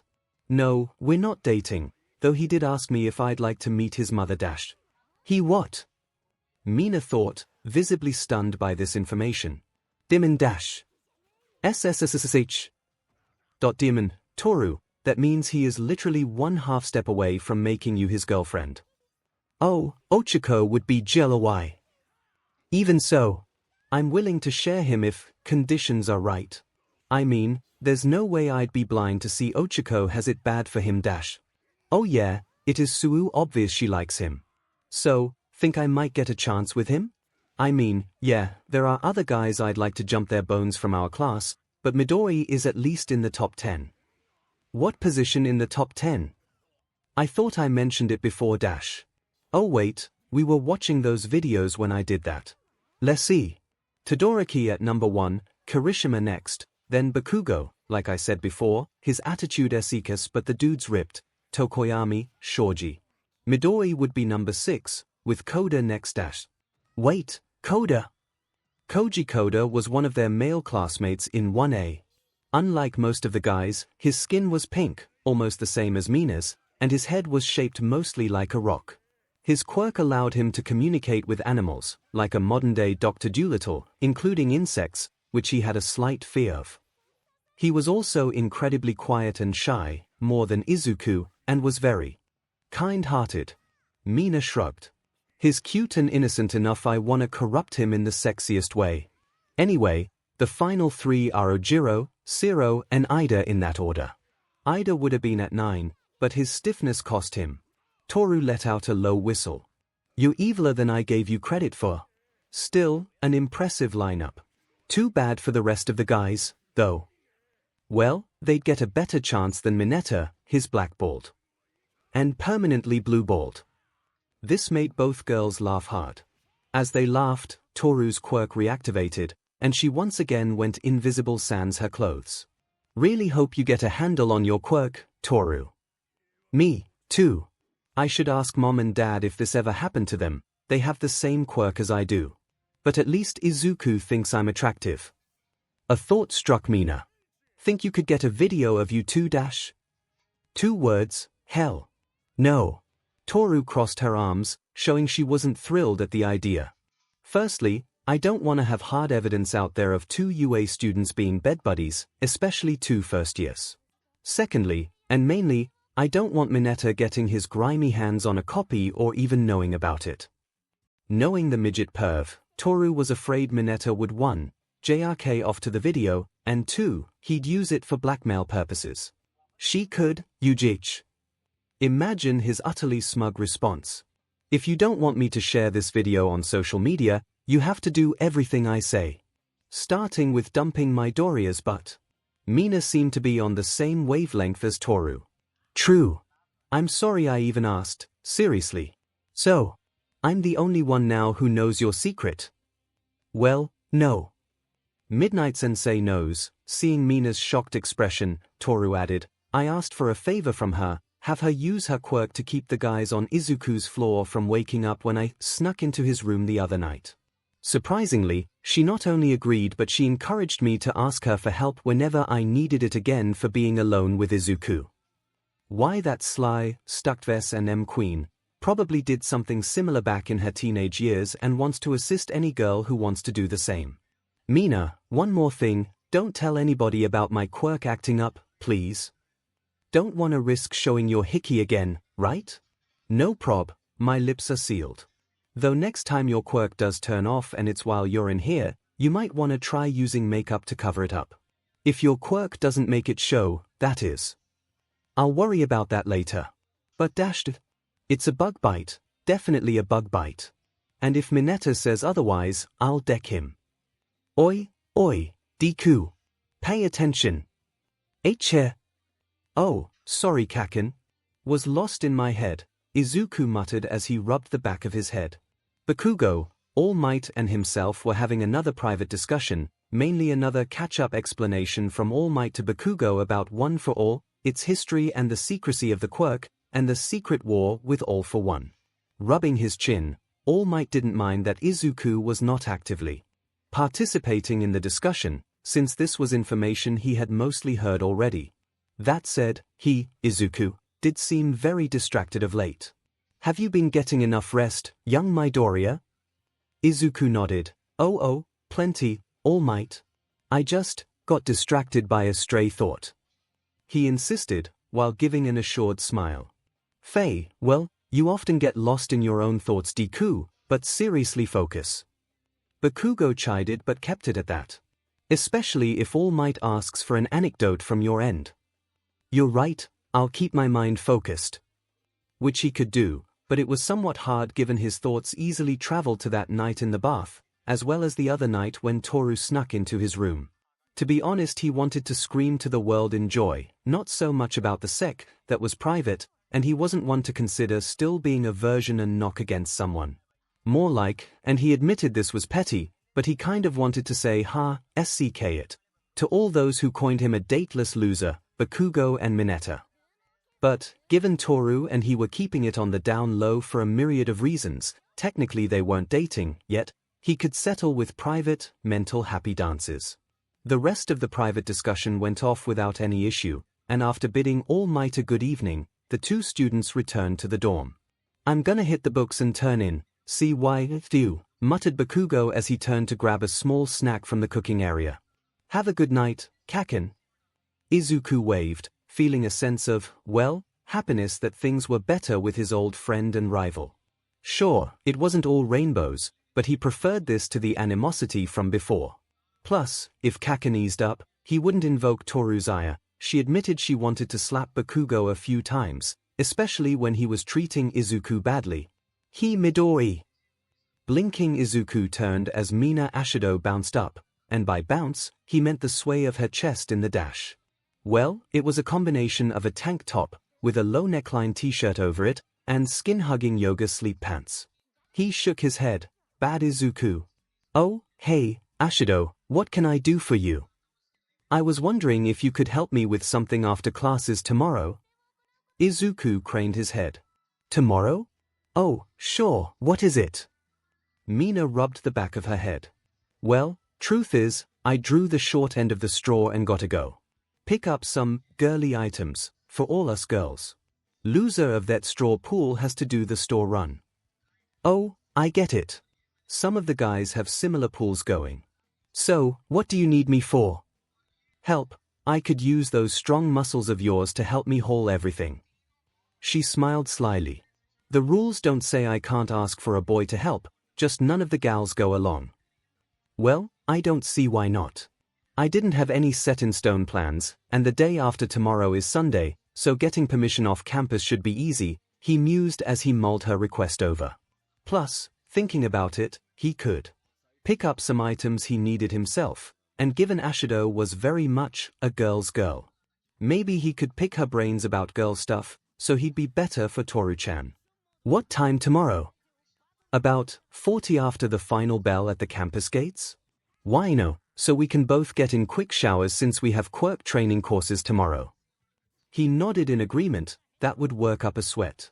All right then, 40 after, at the gates. It's a date dash, well you know what I mean. Sure thing. Oh yes, it will be quite a date if all goes well. Say, do I have to, dress up dash? Nope. Go casual. We're shopping, not having dinner dash. Well, we could have dinner, just not a fancy one. Although, I hear there's a new pizza joint where you can get a personal pie with whatever and as many toppings as you want for one price. Sounds good, maybe if we have time dash. Oh, we can make time for food. And it'll be my treat, since I'm making you come with, to be my carrier. Oh, and whatever you do, do not tell anyone. Mina looked around to make sure no one else was around. Last thing we both need is Mineta finding out and following us. Fair enough, then how about we meet somewhere away from here to avoid dash? Mina grinned. Good idea. Meet me outside the front gates of the campus. She took out a slip of paper from her pocket and put it in Izuku's hand and closed his fingers over it. My number, she whispered before she skipped away. Izuku suddenly blushed. Now he had TWO girls' numbers on his phone, or soon would. Toru promised to give him her number after their first time, but she had yet to do so. If he got any more, would that make him a player? I bet I can guess what you're thinking. Izuku jumped, turning with a start. Hagekyu, don't startle me. Sorry, Midoriya. Toru was wearing a white t-shirt and a blue set of shorts. But I bet you were thinking that you could get a third girl's phone number. Third? Yeah, third. I knew I was forgetting something. Toru took the slip of paper from Izuku, whipped out a pen from her pocket, and scribbled her phone number and included her name so Izuku didn't get it confused with Mina's. There, now you got mine. Make sure you text me so I can add yours to my phone. Sure thing. Toru then leaned closely to Izuku. Want Ochiko's cell number? I know it by heart. Blushing like mad, especially as the way Toru leaned toward him gave him a view down her shirt. Granted, he couldn't see her flesh, but he imagined her BRSTS from the previous 2 times they had sex. Izuku quickly shook his head. No, thanks. I can ask her ma myself. Good night. And Izuku took off. Alone, Toru giggled. Izuku was just too dim and cute when he was flustered. Hope you have a good time tomorrow with Mina. She then went off to the girls' half of the dorm. She had to talk to Rozu about a contingency plan on the off chance Mineta found out Izuku was going out with Mina. The next day came, and classes went by smoothly. Best of all Might was understanding when Izuku told him he had plans after school. You should enjoy your youth while you still can, All Might had said with a smile. After running back to Heights Alliance and grabbing a quick hot shower, Izuku threw on fresh casual clothes and moved to meet with Mina at their predetermined spot. There you are, he heard her say. Mina's tone was that of excitement, not impatience. Oh hey, Ashido dash. Wow, Izuku murmured, as his words trailed off. Like she suggested, he went casual, shorts and a t-shirt, with a light jacket over his shirt. Mina on the other hand, well, he wondered if this was casual for her, or she just wanted to dress up some. She wore a black one-piece dress, with the shortness of the skirt making it more of a dress that cut off above her knees, and matching black stockings that covered her legs. Given all the walking they had to do, she wore a matching pair of flats that went with the outfit for shoes that would ensure her feet wouldn't throb throughout the day. A yellow belt was around her waist, and on each wrist was a faux gold bracelet. I feel underdressed. Hee. Don't be, I hardly get to use this outfit, so I figured why not. She smiled, hands behind her head as she held onto her purse. Leaning back and forth on her tiptoes, she asked, ready to go? All set, got my permission to be off campus as long as we make it back by midnight, and I brought money for the train, he said as he counted off his little list of things required. I got my permission, cash and train fare all set, so let's do this. She giggled, taking his hand she led the charge, gently, dragging him along. Off we go, and if luck holds up, I might at the very least set up a liaison for later. Back at Heights Alliance, in the common room for Class 1A, Ida was looking about. Has anyone seen Midoriya? I wish to return a book he loaned me. In his right hand was said book. Ain't seen him, not his DMN keeper, Bakugo said from the couch, where he and Mineta were watching TV. Bakugo had the remote, so Mineta sat quietly while the former was channel surfing. Oh, Midoriya's gone out with Mina for an errand, Gyro stated casually as she moved to the table to await dinner. I saw her leave earlier, wearing her black and gold outfit, and she said she was meeting up with him outside of the school gate. Mineta shot up from the couch, shocked by what Gyro had said. Midoriya's gone off with Ashido. Mina's going shopping for something we girls need, since she lost the straw poll we had. But she asked Midoriya to help her since that wasn't included in the rules. Mineta's eyes widened. He was so stunned he failed to notice something being tied around his one leg by invisible hands. Ashido asked Midoriya? She took him with her? On a date? No, dumbass, Bakugo snapped, likely she made him her pack mule for whatever reason. Maybe I should go along and assist Midoriya. And Mineta made for the door. Rushing out quickly, Gyro's sweat dropped. I probably should have kept my mouth shut. Oh, the twerp won't get far. How do you know, Bakugo? Wondered Ida. Bakugo smirked. While he wasn't looking, that clear girl tied a bungee cord around his ankle. Toru, kneeling still behind the couch, had her phone in hand with her built-in camera app running its recording function. Learn names, you dash. Boing.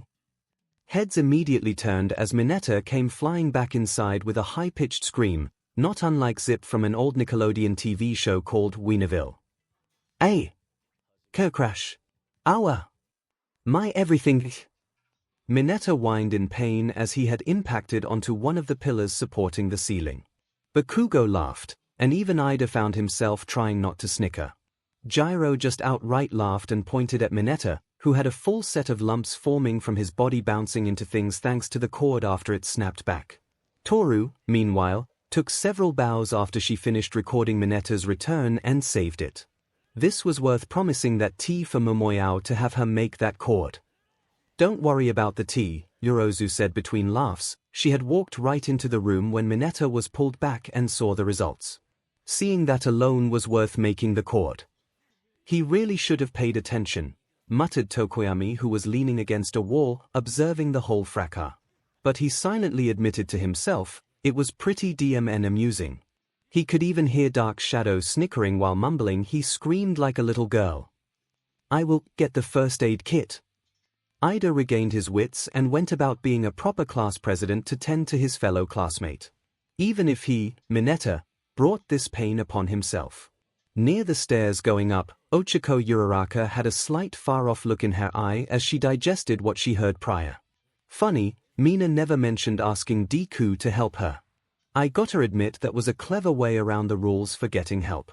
Still, why Deku? Don't think about it, Ochako, you're just going to give yourself an unneeded headache. Besides, he's not on Mina's list, right? Shoot, it's been a while, what if she revised it? Ochako-chan? Oh hey Tsuyu. Putting a hand to her chest, she gave Tsuyu Asui, who was standing behind her, a friendly smile. Was I spacing? Just a bit, you okay? Oh yeah, super peachy. She put on her usual chipper face and pumped an arm. I'm just figuring out what to do tonight to goof off. Toru then called up to her. Oh, Ochiko. Wanna watch a movie in my room? On my laptop? Sure. What film? It Could Happen to You. It's an American rom-com, and it's a good one. Oh, I love that film. Mother showed it to me, Yorozu excitedly commented. May I join you? Sure. Ochiko never heard of it, but it sounded like a decent film. Okay, sure. I'll bring popcorn. And I'll make some tea, Yorozu added with a smile. I have just the flavor for watching that movie. Toru gave a thumbs up, or at least it looked like she was. Good, we can talk a bit about Izuku while we're watching the film. Gauge Momoyao, but if possible to get Ochiko alone, maybe I can break it to her gently about, well, mind if I join you, girls dash? Oh, I don't think you'd like it, Mineta. You'd be bored to tears. And I need to upload that clip I made onto my YouTube account. I'm certain it will get a few likes. Oh, and I should forward the link to Mina, she'd get a kick out of it. Besides, I doubt you'll get anywhere near the room. That's one of my knots, meaning you'll have a very hard time undoing that cord from your leg. Oh, and Momoyao wants that cord back in one piece, so no cutting it, guys. Yorozu nodded. Why waste good material? Meanies. Tearing up, Mineta cried while Ida tended to his injuries. What did I ever do to deserve this? Here. Yorozu said emotionlessly, dropping a handkerchief she created into Mineta's lap as she walked by. In the center were the words "cry in this." I think she's still upset with you about you sticking to her during the beginning of the sports festival, Ida commented. Why I think? Bakugo asked, back to watching TV. Elsewhere, after their train ride, Mina and Izuku were now quite a ways from UA's campus. Now, as they walked about the shopping center, Izuku saw they walked past a few places that sold girly products as Mina had coined, yet they didn't pull in to stop. That made him wonder if perhaps he didn't fully understand what she meant. Say Ashido? Yes? She craned her head, smiling at him. I noticed we passed some stores that sold, girly products. I sort of assumed since you were getting them for the rest of the girls it had to be something you all commonly use like, he hesitated before continuing. Makeup, skin products or female-specific hygiene products. Giggling she nodded, the last one actually is on my list, but I also wanted to check out a favorite store of mine, which also carries that stuff. He nodded his head, as it all made sense now. I see. So, what's this store we're going to? Stopping right then and there, Mina turned and gestured with a hand. This one, she proclaimed with a teasing flair that would be suitable for a game show host. Turning his head in that direction, Izuku gawked as he saw the name of the store.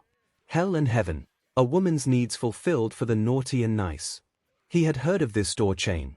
It sold girls' clothes, but also lingerie, common and exotic hygiene products. And they had a back section for adults only which supposedly had the risk lingerie, toys, and supposedly books and or videos. Catering to women, it was a sort of all-in-one place for specific needs. Heck, they even boasted they would measure custom outfits, bras, and such. If one could compare, it was Victoria's Secret meets Spencer's and Hot Topic and an adult store. Here, he squeaked. Mina took his hand, leading him in. I need to get myself remeasured for a new bra or two. The girls seem to want to keep growing, she stated all too teasingly, gently patting the top of her chest to further her point. Red-faced, Izuku shook as he was practically half dragged in. Shouldn't I stay outside? Why? She looked at him with a puzzled look. If you aren't in here with me, I can't get your opinion on stuff. My opinion? Why no, if I want to get an outfit or something. Hearing that made the nervous young man calm down some. Oh, well in that case dashed. She then dropped the other shoe. Plus, I would really love your opinion on any new bras I pick up. That isn't appropriate I think. Oh gods, what would Toru think? Smirking Mina winked and, as if reading his mind, stated. Toru-chan won't mind if you be my judge, I asked permission, of course. She did? The wheels in his head turned and his face re-reddened immediately. Oh, God, that means dash. She put a finger to his lips, quieting him before he panicked. Secret safe with me. I just wanna enjoy hanging out with you, Midori. Seeing your fight with Bakugo so long ago, you got me very curious about you, though I haven't had time to get to know you better until now. So just relax, all was made kosher beforehand. Oh. Well, if Toru-chan did okay it. First name basis, She giggled as he froze again. You make it too easy to tease you. Come on now, I need a boy's judgment on some items I was eyeballing last time. And if I had to have any guy help me make a choice, you definitely would be the most non-lewd-minded choice. Well, thanks for that, but I never liked this before. Only with my mom. Then think of this as practice for when you get a girlfriend, be it Toru or Ochiko, or for a lover or friend with benefits. Girls love getting spoiled on occasion, why no? Mina winked as she said that last part before she and Izuku walked into the store. Izuku stuck close to Mina while looking round the inside of the store. There were sections solely for blouses, t-shirts with or without images, long and short pants, skirts, dresses, one-piece and two-piece bathing suits, tube tops, shoes, socks, stockings, gloves, hats, purses, belts, shoes, and then there was a dedicated portion of the store for numerous lingerie. That section had bras, normal, sleepers, sports bras, strapless, regular panties, crotchless panties, full robes, mini kimonos, slips, garter belts, more stockings to match the lingerie. Hell, there was even a leather section with pieces or full body sets that looked like something out of that Underworld film series, particularly the second film. Tell me, Midori, Mina suddenly said, stopping to look at Izuku, which do you prefer on a woman, leather or lace? Realizing he was now on the spit, Izuku tried to think. Well, I never really gave either much consideration. Oh? Maybe, as a form of thanks for coming with me, I should give you a little show then. It was a half-truth, she planned to give him a show regardless, but now she could try to see what kind of KNKS preferences Izuku might have since Toru refused to give details about their tryst to Mina. She began grabbing a few pieces here and there, some from the leather section and a few from the normal section as well. She skipped the bras, however, given she needed her bust measured first before she should buy any bras. When she finished, she spoke to one of the store's staffers. Excuse me, do you still have the private fitting rooms dash? For girls who want to give their guys a free show while trying on our items. The staffer finished with a smirk. Yes, we do. Wait, you look familiar. Were you ever on TV?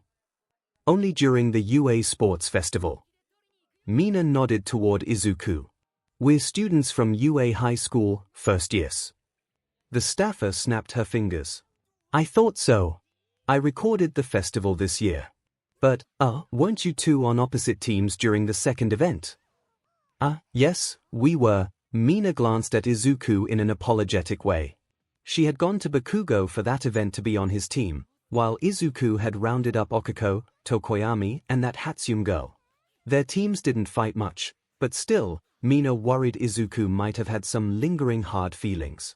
Back then Mina went with Bakugo because of his powerful quirk instead of Izuku, who still had trouble controlling his quirk.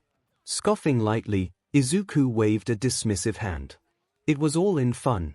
Plus we both made it to the final event in the end. Though I lost to Todoroki in the second match of that, but some good came out of it. Good mindset. It's all about how you play the game and not winning. Anyway, follow me. The staffer led Mina and Izuku further into the store, towards the back.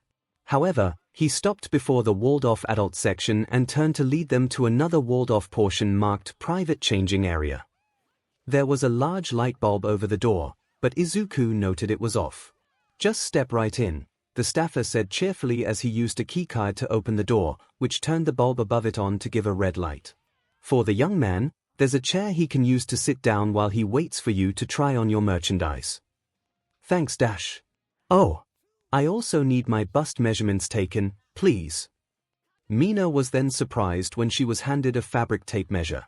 Hey! Oh, we're short-staffed this evening. I'm afraid you'll have to have your boyfriend with you do it for you. Please excuse me. And the staff left before Mina or Izuku could stop him or say anything in protest. Well, Shoot. 𝐼𝐴SHIDO, think you can wait until another time to dash? But Mina smirked at him rather deviously. 𝑁𝑁𝑁𝑁. Sorry, midoi, but you'll have to do it, because I can't do it myself. BBB, but I never dash. It'll be easy, I'll walk you through it. Come on, Midoriya, Mina said assuredly as she stepped on through without a care or worry. Izuku, however, was his usual timid self as he moved into the door, closing it behind him. He could literally hear Mineta raving and cursing up a storm, if he ever found out about this new twist. Naturally, Izuku was nervous, even if Toru had allowed Mina to have him be her audience for clothes shopping, and the fact Toru was not his official girlfriend, Izuku couldn't help but feel he was cheating on Toru. Should he text Toru, let her know what was going on? No. That was often a big mistake in a relationship, admitting you were cheating or had cheated. But cheating itself was a big mistake in any relationship. And then his cell phone vibrated in his pocket, and he took it out while Mina went inside the private changing room. Seeing Toru's name on a new text message, he began to sweat coldly as he read the message. So, where are you two at now? Hell and heaven, perhaps? Oh DMN, she's psychic. Trembling, Izuku wrote back a short reply, guilty as charged. Well, it was an honest answer. And he didn't give the full details. But then he asked what Toru was up to. In my room, watching a rom-com on my laptop with Okiko and Momoyao. Eating popcorn and drinking tea. I'm discussing you with them, wink, wink. Discussing me? Discussing what exactly? Sorry, girl talk, it's private. But don't worry, I'm not bringing up our naughty little secret. Mina then returned. She had gone through the pieces she had picked and made a decision on which one she'd try for Izuku first. Okay, Midori, I dash. Who are you texting? Toru, she texted me first. I'm just dash. Dash. Izuku was helpless as Mina swiped his phone and began texting quickly. 𝐴SHIDO, what dash? Nothing for you to worry about. And done. She handed Izuku his phone back. Go ahead and read if you want. I told her I was the one texting her for that. I'm going to go undress and then you can measure my bust size for me.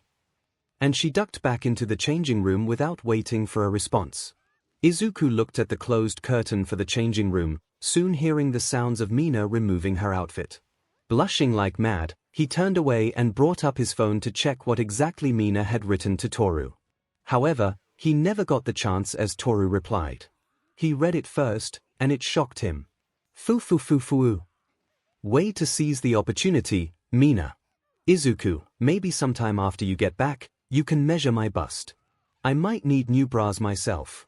Izuku felt his eyes widening dangerously. Mina had told Toru what he was about to do. Another text from Toru appeared, and this one surprised him. Send me pics of what Mina's wearing for you, I might want to do the same like her with you sometime. Teehee. Toru-chan. Wait, this means I'm not really cheating. That's a relief, not much of one right now, but dash. His train of thought ended when Mina pulled back the curtain and stepped out. His jaw went slack. Mina was down to a black bra and panty set before him, and she was dangling the fabric tape measure before him using 2 fingers. I'm ready for you, Aizu, she said overly sweetly with a big grin, teasingly shaking the strip of fabric. 𝐴SHIDO dash. Call me Mina, please. I never measured those kinds of measurements before. Are you sure you can't dash? I can, but it's always a different result when a girl does it to herself. That's why we need another person to do it for us. And I trust you, Midoriya. I trust you completely. But it's me you should be watching, in more ways than one. Again she held out the fabric tape measure, this time without the teasing. Please. Seeing he had no other choice, Izuku heaved a sigh of defeat. How do I do this? Mina smiled as she took the tape measure into both of her hands. Showing you is the best way, I think. And before you ask, yes, I had to take my shirt off for this. Now, arms out straight, good boy, Mina commented when Izuku obeyed her. With his arms up, Mina took the tape measure and wrapped it around him from the back, holding one end and the remainder of the fabric in her hands. When doing this, you have to have the tape horizontal and just below the armpits, making sure the tape isn't twisted. To get the number, you take the end in your left hand and have it touch the back of the tape, like so. Mina used her hands to show Izuku exactly what she was talking about. She kept the upper corner of the end in her left hand up as she had the rest of the tape measure cross over it. See? The number that's right below the metallic part of the tape's end is the number you use for the measurement. Simple, right? I think so. Izuku didn't show it, but Mina had given him a fun idea to try with Toru sometime in the future. After Mina handed him the tape measure, she stepped back and raised her arms above her head, which made her melons jut out just a little. She smirked when she saw him swallow hard before he moved his trembling hands out to copy how she had measured his chest. If I'm reading this right, you're at 84. Mina frowned a bit. Yep, I knew it. Last time I got measured I was at 81. I'll need some new bras. Mina ducked back into the changing room and hastily threw her dress back on. Stay put, I'll go get some to try on. Oh, and if Mineta texts or calls you, for the love of God, don't accept the call or reply to his texts. I wouldn't think of it, but he doesn't have my number. Only gave it to All Might and Ida. And you. And Toru, Mina stated with a wink before she left the room. Gritting his teeth, Izuku took out his phone again and texted Toru to let her know he was uncomfortable at the moment. When she replied, "Why?" he said he had just finished measuring Mina's bust. Toru replied asking for those measurements, adding "just curious" after asking. He told her, and her reply not only surprised him but it kind of turned him on. How about that? She and I are the same size, or close enough. Which reminds me, I owe you an invisible massage sometime. She added 3 smiling imp emojis to emphasize. Geez, Toru, stop trying to get me hot and bothered. He heard the door opening and put his phone away as Mina returned with at least 4 sets of bras along with matching panties. Izuku tried not to look, but once his eye caught a glimpse, he couldn't but help look at them. Each one was lacy, and they were a different color: black, white, green, and blue. Well, he thought as Mina went into the changing room with her lingerie, obviously given her skin color, pink is out because it would blend in too well, she'd seem naked. And yellow isn't very secretary, red on pink is also not a very good color combination. Then again, green on pink is a bit out of season, either too Christmas Y or summer Y, but then again, it's still late in the summer so it could work. His train of thought came to a screeching halt when the curtain opened and Mina stepped out and he got a look at her outfit. She was wearing what looked like the very first outfit worn by Nico Robin in One Piece. He'd read the manga a bit. A white coat and purple sleeveless top with matching short shorts, but no hat. He'd expected Mina to do the lingerie first, but now it seemed Mina was going for the outfits first. Mina smirked at Izuku and shrugged. Bit of a cosplayer in me. Wanted to use this as my hero costume, but realized it wasn't very practical. Especially in winter. I see. You read One Piece? I have, yes. That's Robin's alabaster outfit. Mina grinned. Bingo! However, it turns out Nami wore this one first, albeit briefly, while she was clothes shopping in Logetown. She shrugged. She and Robin are my favorite characters, and their outfits inspired some of my wardrobe. Both before and after the time skip. Time skip? Mina's smile faded. How much of One Piece? I stopped during the... Izuku had to think about it. I think it was during the Davy back fight. Oh, Izuku, you have missed out on so much. Lucky for you, I brought my collection with me when we moved onto campus. I keep it under my bed. Anyway, put your phone up. I believe we owe Toru-chan some pics. She smiled as Izuku fumbled with his phone a bit before he took a picture. She posed in time. Okay, next outfit. And Mina went back into the changing room. He. In that case, maybe a little post-time skip Nami cosplay is called for. Izuku began to wonder if he was missing out on One Piece. Maybe he should catch up on it in his downtime. As long as he didn't slack off in his training. After all, he was still competing with Kaken. Before he knew it, the curtain was pulled open. He turned. ACK. Is that good or bad? Mina asked, grinning as she posed.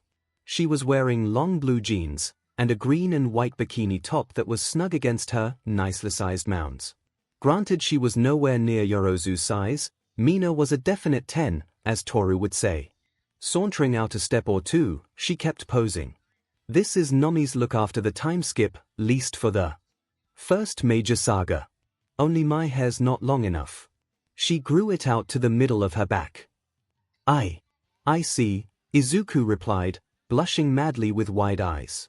Tell me, Midoriya, whom do you see Nomi with, Zoro, Sanji, or Luffy? Not really sure. She doesn't seem interested in any of them. True. But I say she's gonna be with Luffy. I mean, she was on the original cover page with Luffy. Plus, in the 2 prototype Romance Dawn stories, the girl he's featured with is like a prototype version of Nomi. Gotta mean something. Now snap me, Midoriya. As she posed and he took her picture to send to Toru, Mina then went she looked down her front and noticed something. Her nubs were poking into the top's fabric. This hasn't happened in a while. What dash? Mina lightly tapped one of her nubs. My nips are hard. Each. Certain fabrics make them do that. Depending on which fabric, they can stay hard for either a short time or a good while. When I submitted my costume request, I had to remember to insist that it be made with certain fabrics. Didn't want to look like some nympho. Oh, of course not. He nodded as he tugged his collar, trying not to stare, and partially failing. Something Mina picked up upon and smiled over. However, she didn't make mention of it, merely filing it away. Anyway, I got a few more outfits to try, and then we can go grab dinner. Sure, he swallowed as she retreated back into the dressing room. By God, how was he going to survive this? Even with Toru giving her blessing, it still felt somewhat wrong to gawk Mina like this. What is wrong with me? I never used to be this well flustered. I've dealt with. It's the craven sensation mixed in between that bothers me. Mina's a classmate, a friend, and I'm eyeing her like a steak to devour. Although she does seem to enjoy the attention. She hasn't gotten mad at me yet. I just hope I don't end up like Mineta. Back at Alliance Heights, Mineta sneezed loudly. At the mall, Izuku heard his phone beep and checked it, and frowned. Hey, possible bad weather? Still, it's only 15%, that's a low chance. He pocketed his phone, deciding he'd just keep an eye on the app and make sure the weather didn't change for the worst dash. He then heard the curtain open, if just a tad. Hey Izuku, looky here, I need your opinion. Craning his head, he found Mina's arm reaching for him, and pulling him abruptly into the dressing room. Gah! He yelped, suddenly moving against his will. Now within the dressing room, he stared at Mina as she pulled the curtain into place and turned to face him. So what do you think? She asked, with a redness to her pink cheeks, her hands resting behind her back.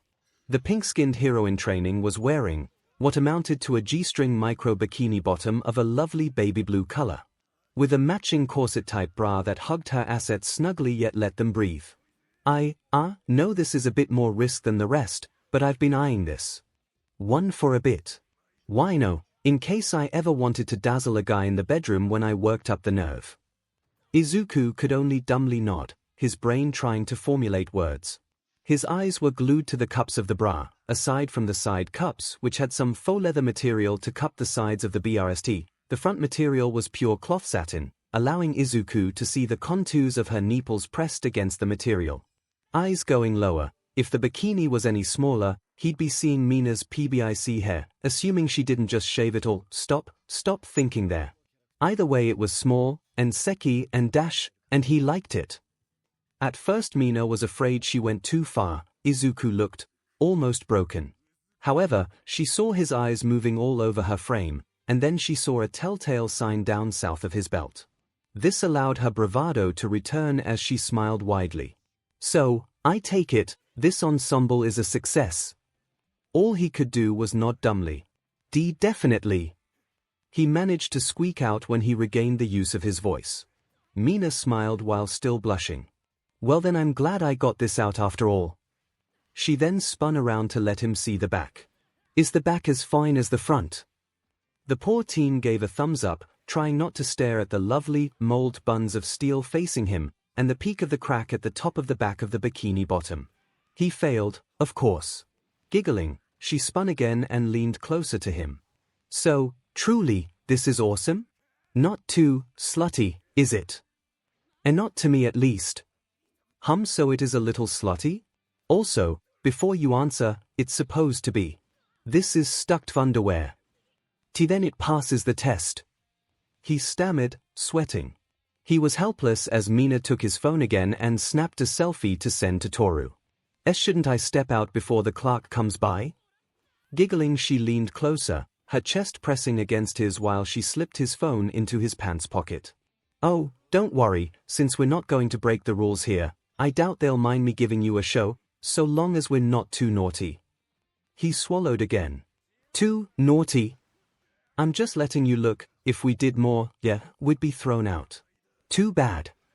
She kissed his cheek, a hand boldly reaching around to give his but a smack.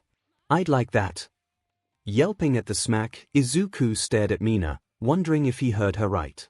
What? Taking him by the shoulders, Mina then guided him out. Better not push our luck. Now that I got what I wanted, let me dress and we'll get some grub after I make my purchases. Stunned, and unable to do anything but get pushed back out, he nodded dumbly, sure thing, Mina.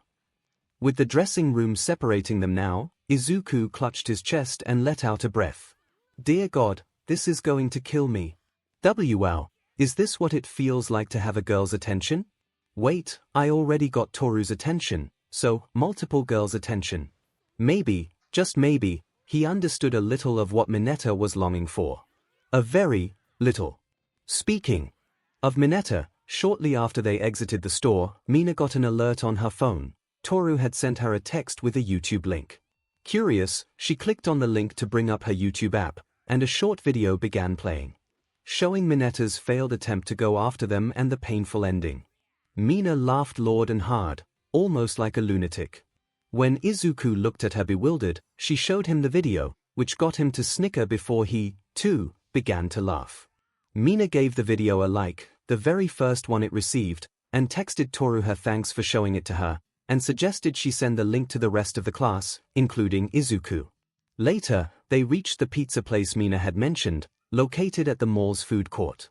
She figured Izuku would need calming down after her little show, so some food would do the trick, and a bit of small talk on anything but the subject of sek or anything related to it. Izuku looked at the sign over the front of the eatery. BTO Pizza. Built to order. I heard they dashed. Mina stopped when she saw the visible menu and toppings list just inside the eatery.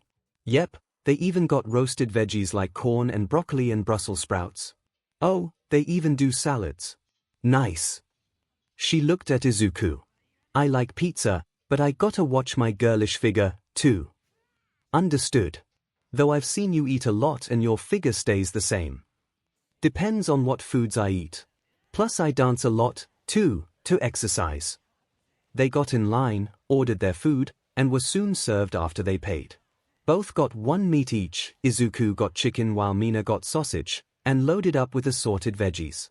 Both ate their whole pies, given they were only 10 inches each, quickly while talking, mostly about school stuff.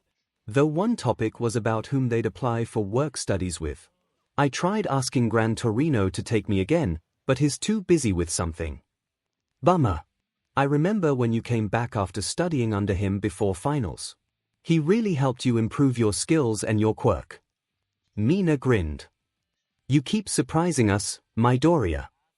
But at least he did give me a suggestion. Sir Night Eye. Mina's eyes widened. All Might's former sidekick. That's him.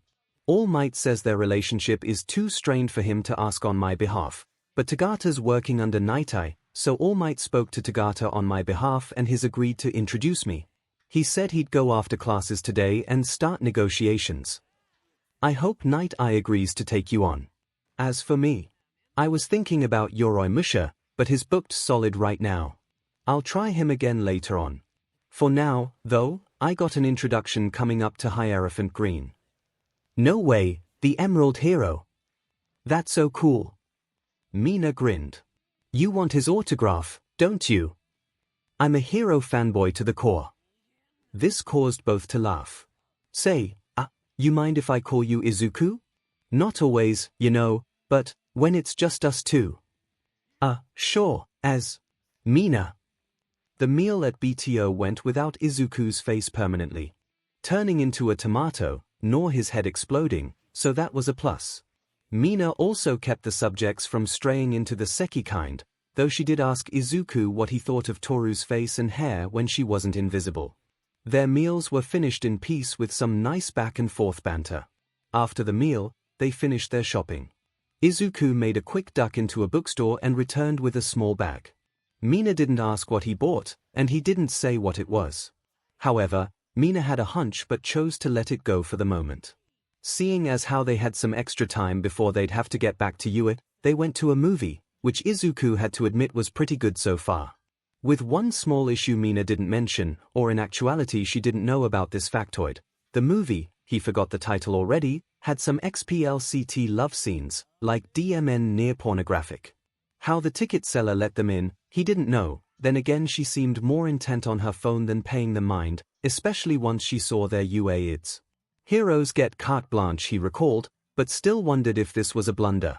Even so, he made a mental note not to share this with anyone, especially a certain pervy classmate. Mina was equally surprised by the love scenes. Save for the lack of actual PNTN shots, and careful edits to avoid showing either actors' mouths during all sex scenes, it would have fit in an XXX shop. Eyeing the rest of the people in the theater, they were almost the only ones there. A few couples were here and there, while the two of them hung back in the high seats for a better view of the screen.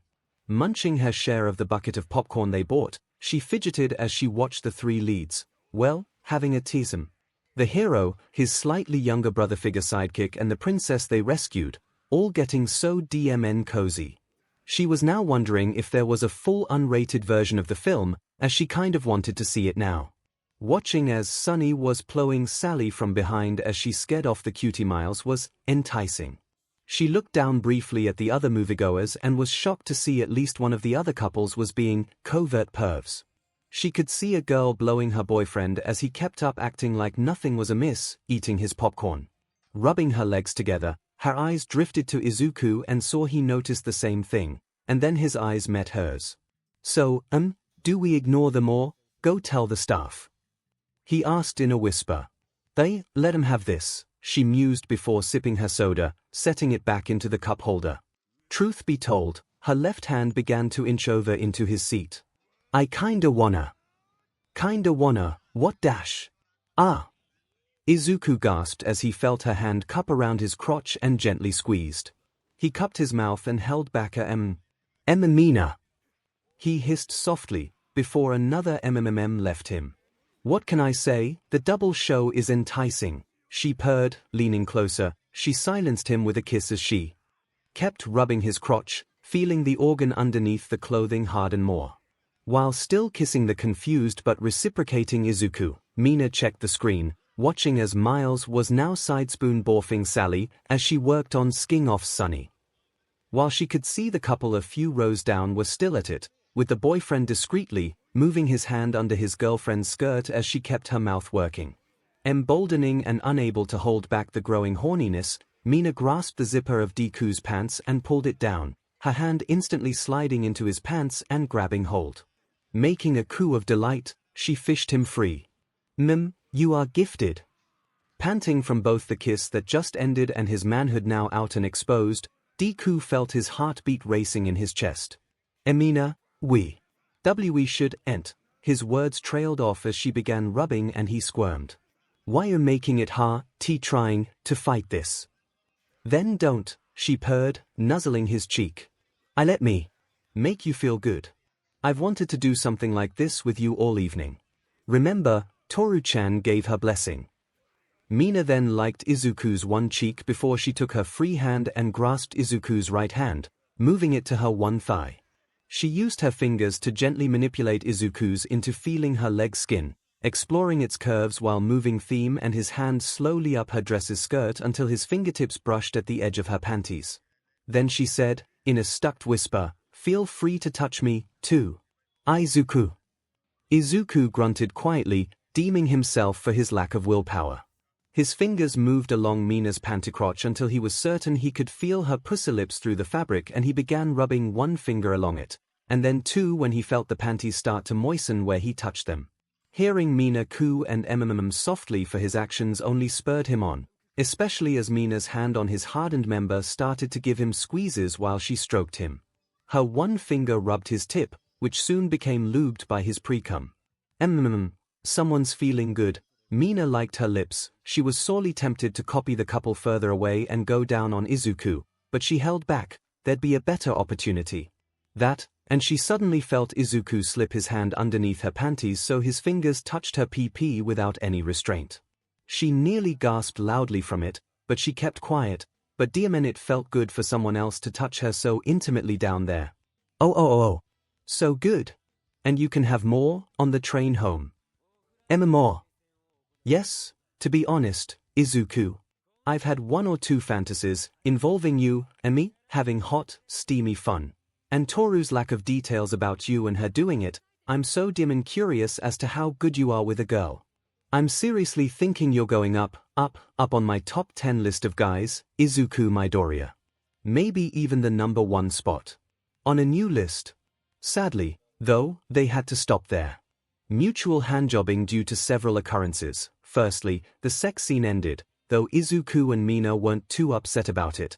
And secondly, they heard someone in the middle front, one of the ushers likely, state, "Hey, get a room." The usher likely caught some other couple doing something naughty. Quickly yet not so much to draw attention, Izuku moved the bucket of popcorn to hide his exposed and shrinking urchin while Mina took her drink in both hands and pretended to slurp out of its straw. The usher came up to check the back section, yet stopped when he saw nothing out of the ordinary, or KNKY, and then walked back down the steps. Diamin, what a real cockblock. Mina thought, but then again doing it in a theater is definitely too risky. But dimmin it, Izuku and well, there's still the train ride home. And then, as if topping off the buzzkill, everything suddenly went dark. The movie was dead, and so were the lights sans the emergency floor ones that kicked on. Still, this gave Izuku the opportunity to get his member back into his pants and underwear while they waited for the power to come back on. It never did, though, and soon the usher came back in with a flashlight and spoke loudly. "Sorry, everyone, we got word lightning struck the power plant and they're out of commission for likely the next hour. I'm afraid we're going to have to close up for tonight." Amidst the groans and complaints, the usher added quickly, "Per management, you'll be given full refunds on your tickets. Use it for a motel room." "Well, that just rots," Mina grumbled as she and Izuku got up from their seats and carefully made their way out of the theater. "Betcha by the time we get a chance to come back, this film will be gone. Or they'll be more careful with whom they admit to seeing it." "Yeah, that, too." Still, Mina smiled slyly at Izuku. "It was fun while it lasted. And I bet you'll have some ideas for when you ever take Toru to a film. She could even get away with one or two things." Recalling that one night Toru had snuck into his room and woke him up to have sex with him, Izuku blushed. "And no comment." "Tee-hee. You're adorable when you blush, Izuku. Anyway, we'd better get to the station and hope they are still running." Luckily for the two, the trains were still running due to their own personal generators.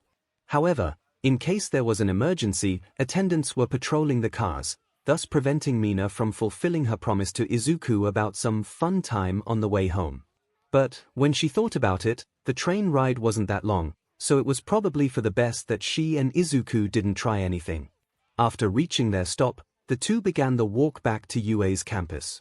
However, barely 2 minutes after leaving the station they heard thunder, and suddenly a downpour came up from behind them, making them run for the nearest shelter, which was a small restroom. Neither cared which side they were in, as long as they were out of the rain. That, and they were both soaked. Luckily the bags they were carrying, and their contents, were okay. "Son of a beach. Them and that Murphy." "Yeah, Murphy's Law can really SEK, Izuku said. "You swore." Blinking, Izuku realized his earlier cursing. "Guess I've been around Kaken too long." Giggling, Mina commented, "Least his a somewhat better influence." Izuku didn't inquire, he knew whom Mina was referring to. "Sounds like we'll be here a while, though," she added, as the sounds of the rain continued overhead. Seems that way. Izuku took out his phone and shot a text to Toru to fill her in on their situation and inform Aizawa-sensei about their predicament. He also texted All Might as a precaution. I let Toru and All Might know so they can inform Aizawa-sensei. Oh, a reply. He checked it.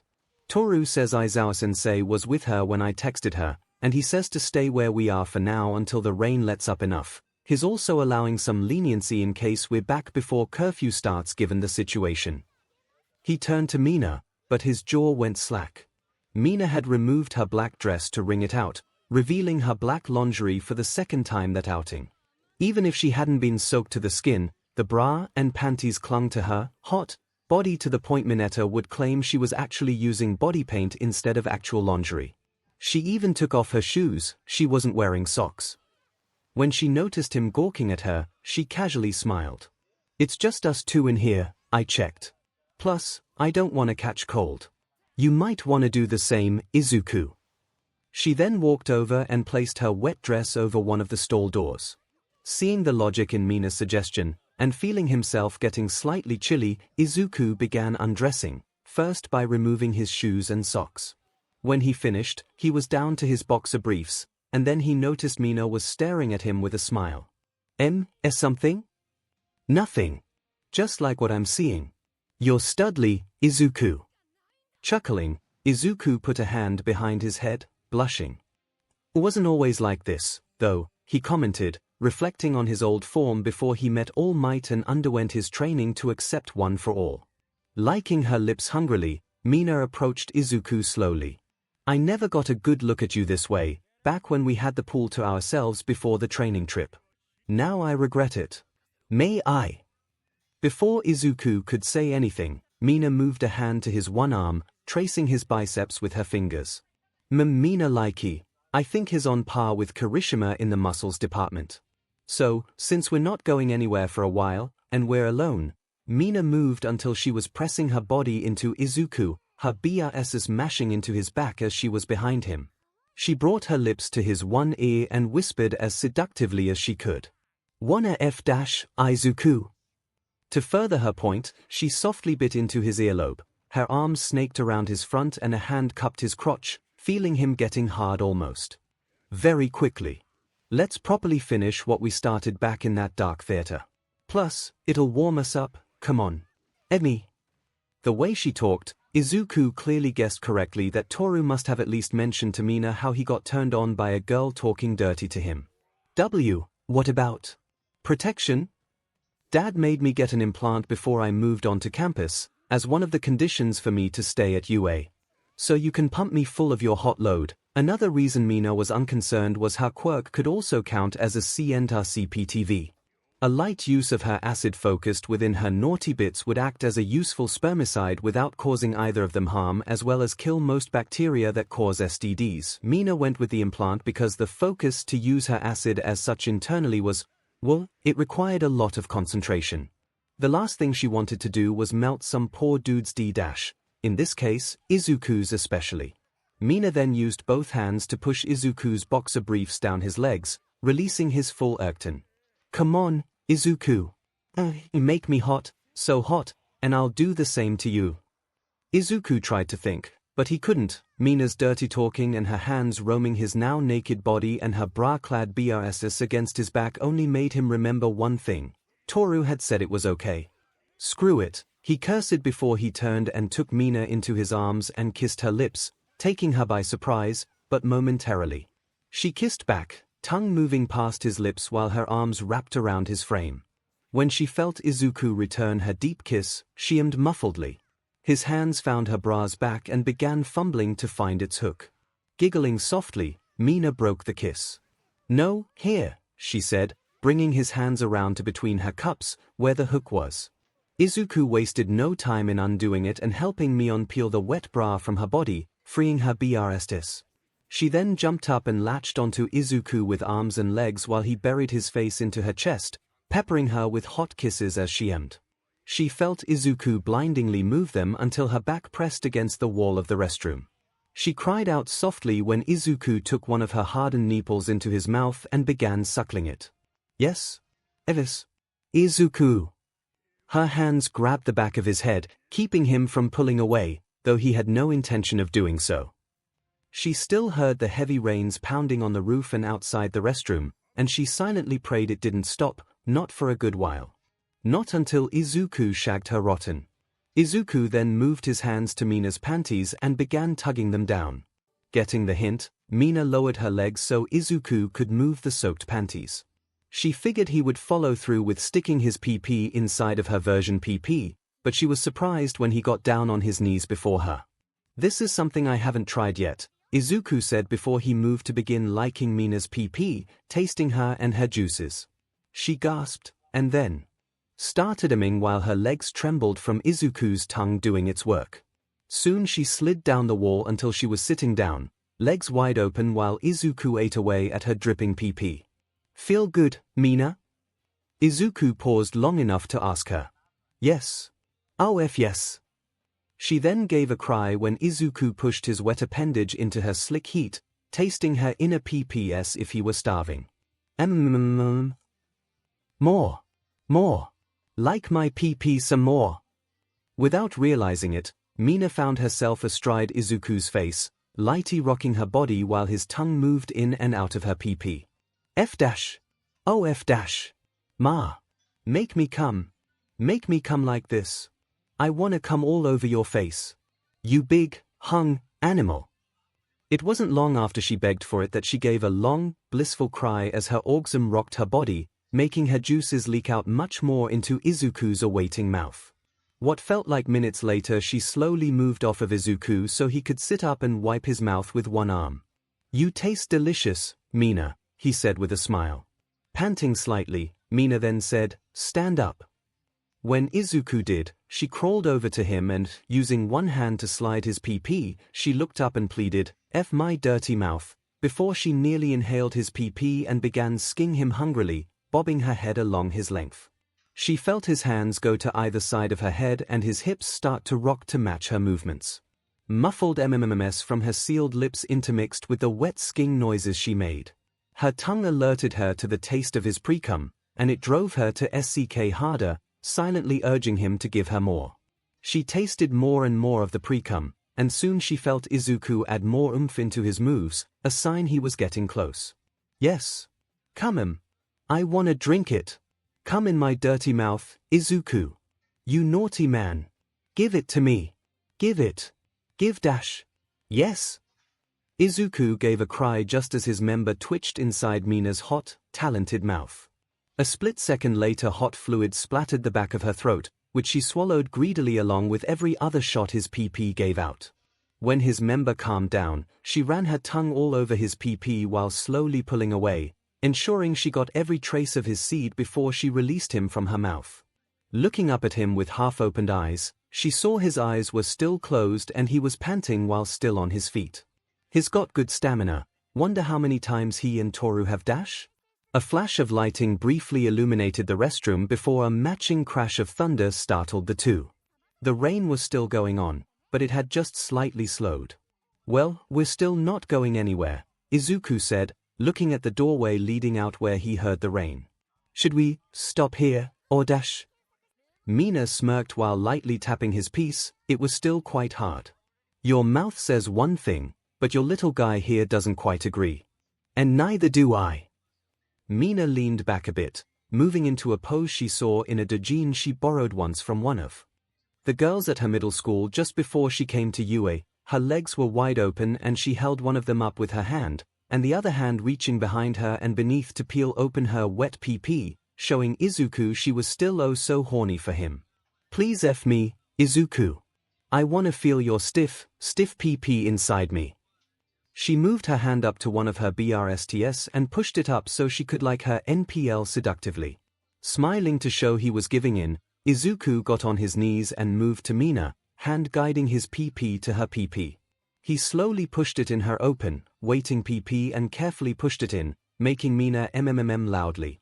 He felt no resistance or blockage. He didn't know, but Mina had torn her hymen 2 years back while trying to do a very advanced split while dancing. It hurt like hell, and she got a good scolding from her mother, but now it was probably a good thing.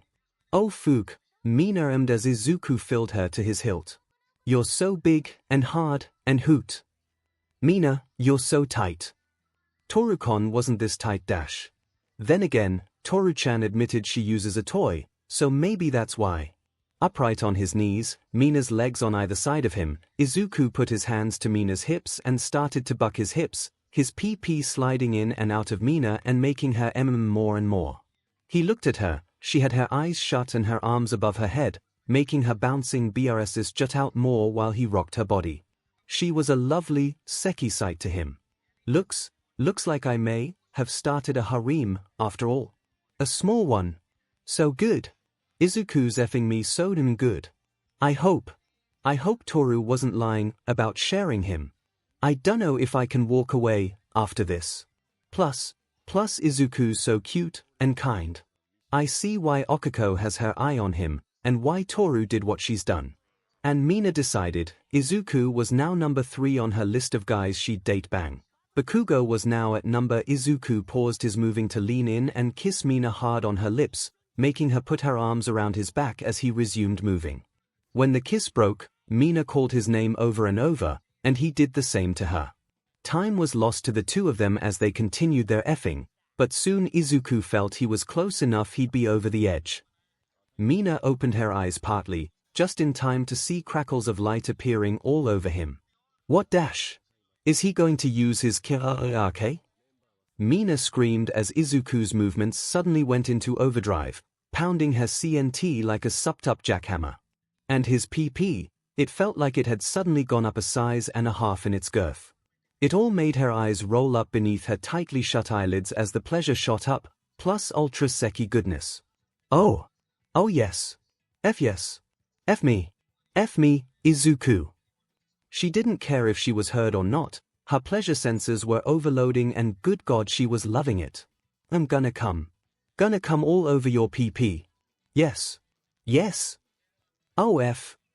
And then Mina screamed at the top of her lungs, a new and louder crash of thunder overlapping her screams, while her body arched forward while she came hard.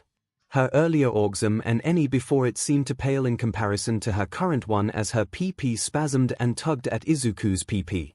She quickly felt Izuku vibrate inside of her before she felt a rush of hotness filling her up, a load of much higher volume overflowing as it leaked out of their conjoined sex. It was enough that another, smaller orgasm surged through her being, heightening her bliss further. Slowly, almost reluctantly, Izuku pulled away from Minute and laid beside her on her left, both of them panting hard. Mina couldn't move, she wanted to turn her head and look at Izuku, but she couldn't.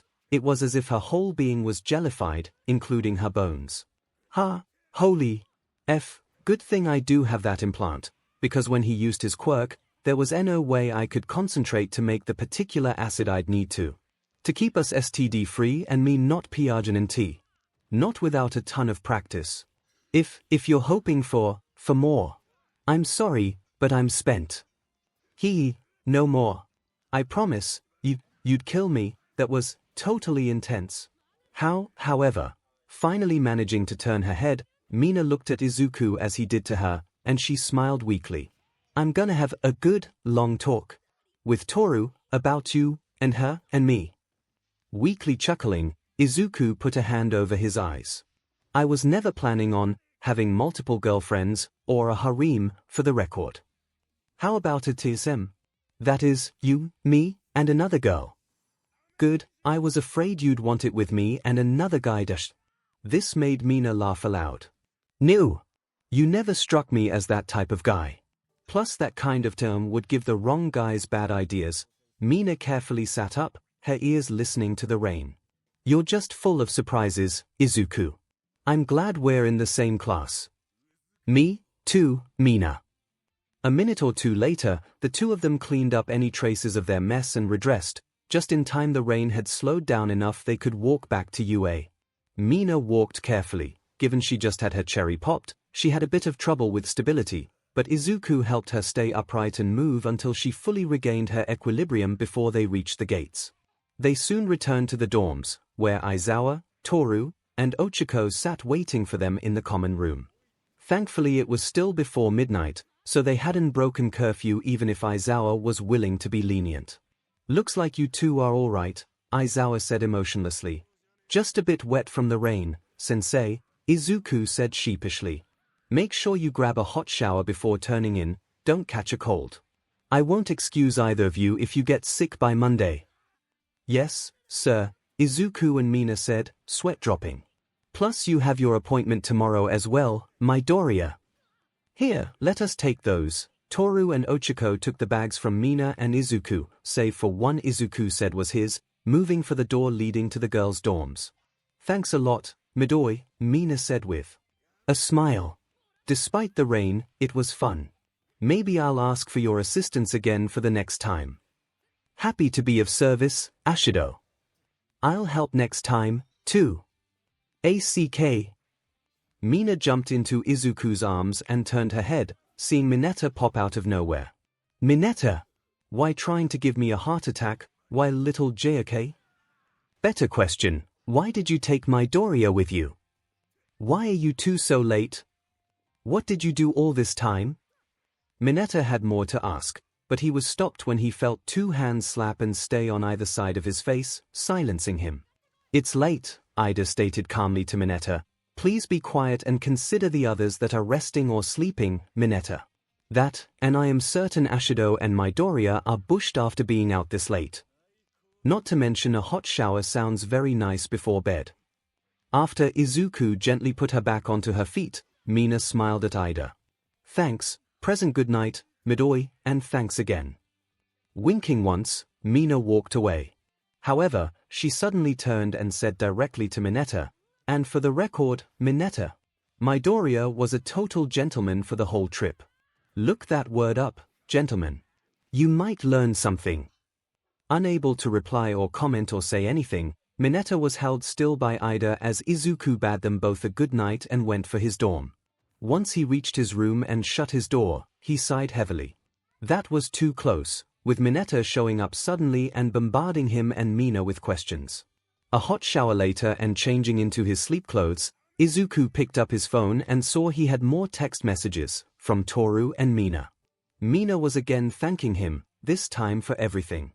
She added she would definitely talk to Toru. She finished with insisting Izuku to not delete her number, and then wished Izuku luck with his pending work studies with Night Eye. Toru didn't ask anything, but commented she hoped he had a good time with Mina. She added 3 winking emojis after that, and said next time he went out she was going with him. She also thanked him for the pics of Mina he sent, and sent him a pic she hoped would make him anticipate their next meeting, a pic of herself in white bra and panty set. It made Izuku chuckle as Toru was still invisible while wearing it, but it looked sexy. Sneaky, Toru-chan, but no more sec for me, not for a while. He replied, however, his thanks but closed it by saying we'll discuss it after I see if I can get in with Sir Night Eye. Good night, Toru-chan. He then shut his phone off, turned out the lights, and collapsed onto his bed. He was soon out like a light. Meanwhile, Mina heard a knock on her door and wasn't surprised to see Toru, or Toru's pajamas, standing there. Inviting her in, Mina was not surprised when Toru asked, quietly, so, how was it, really?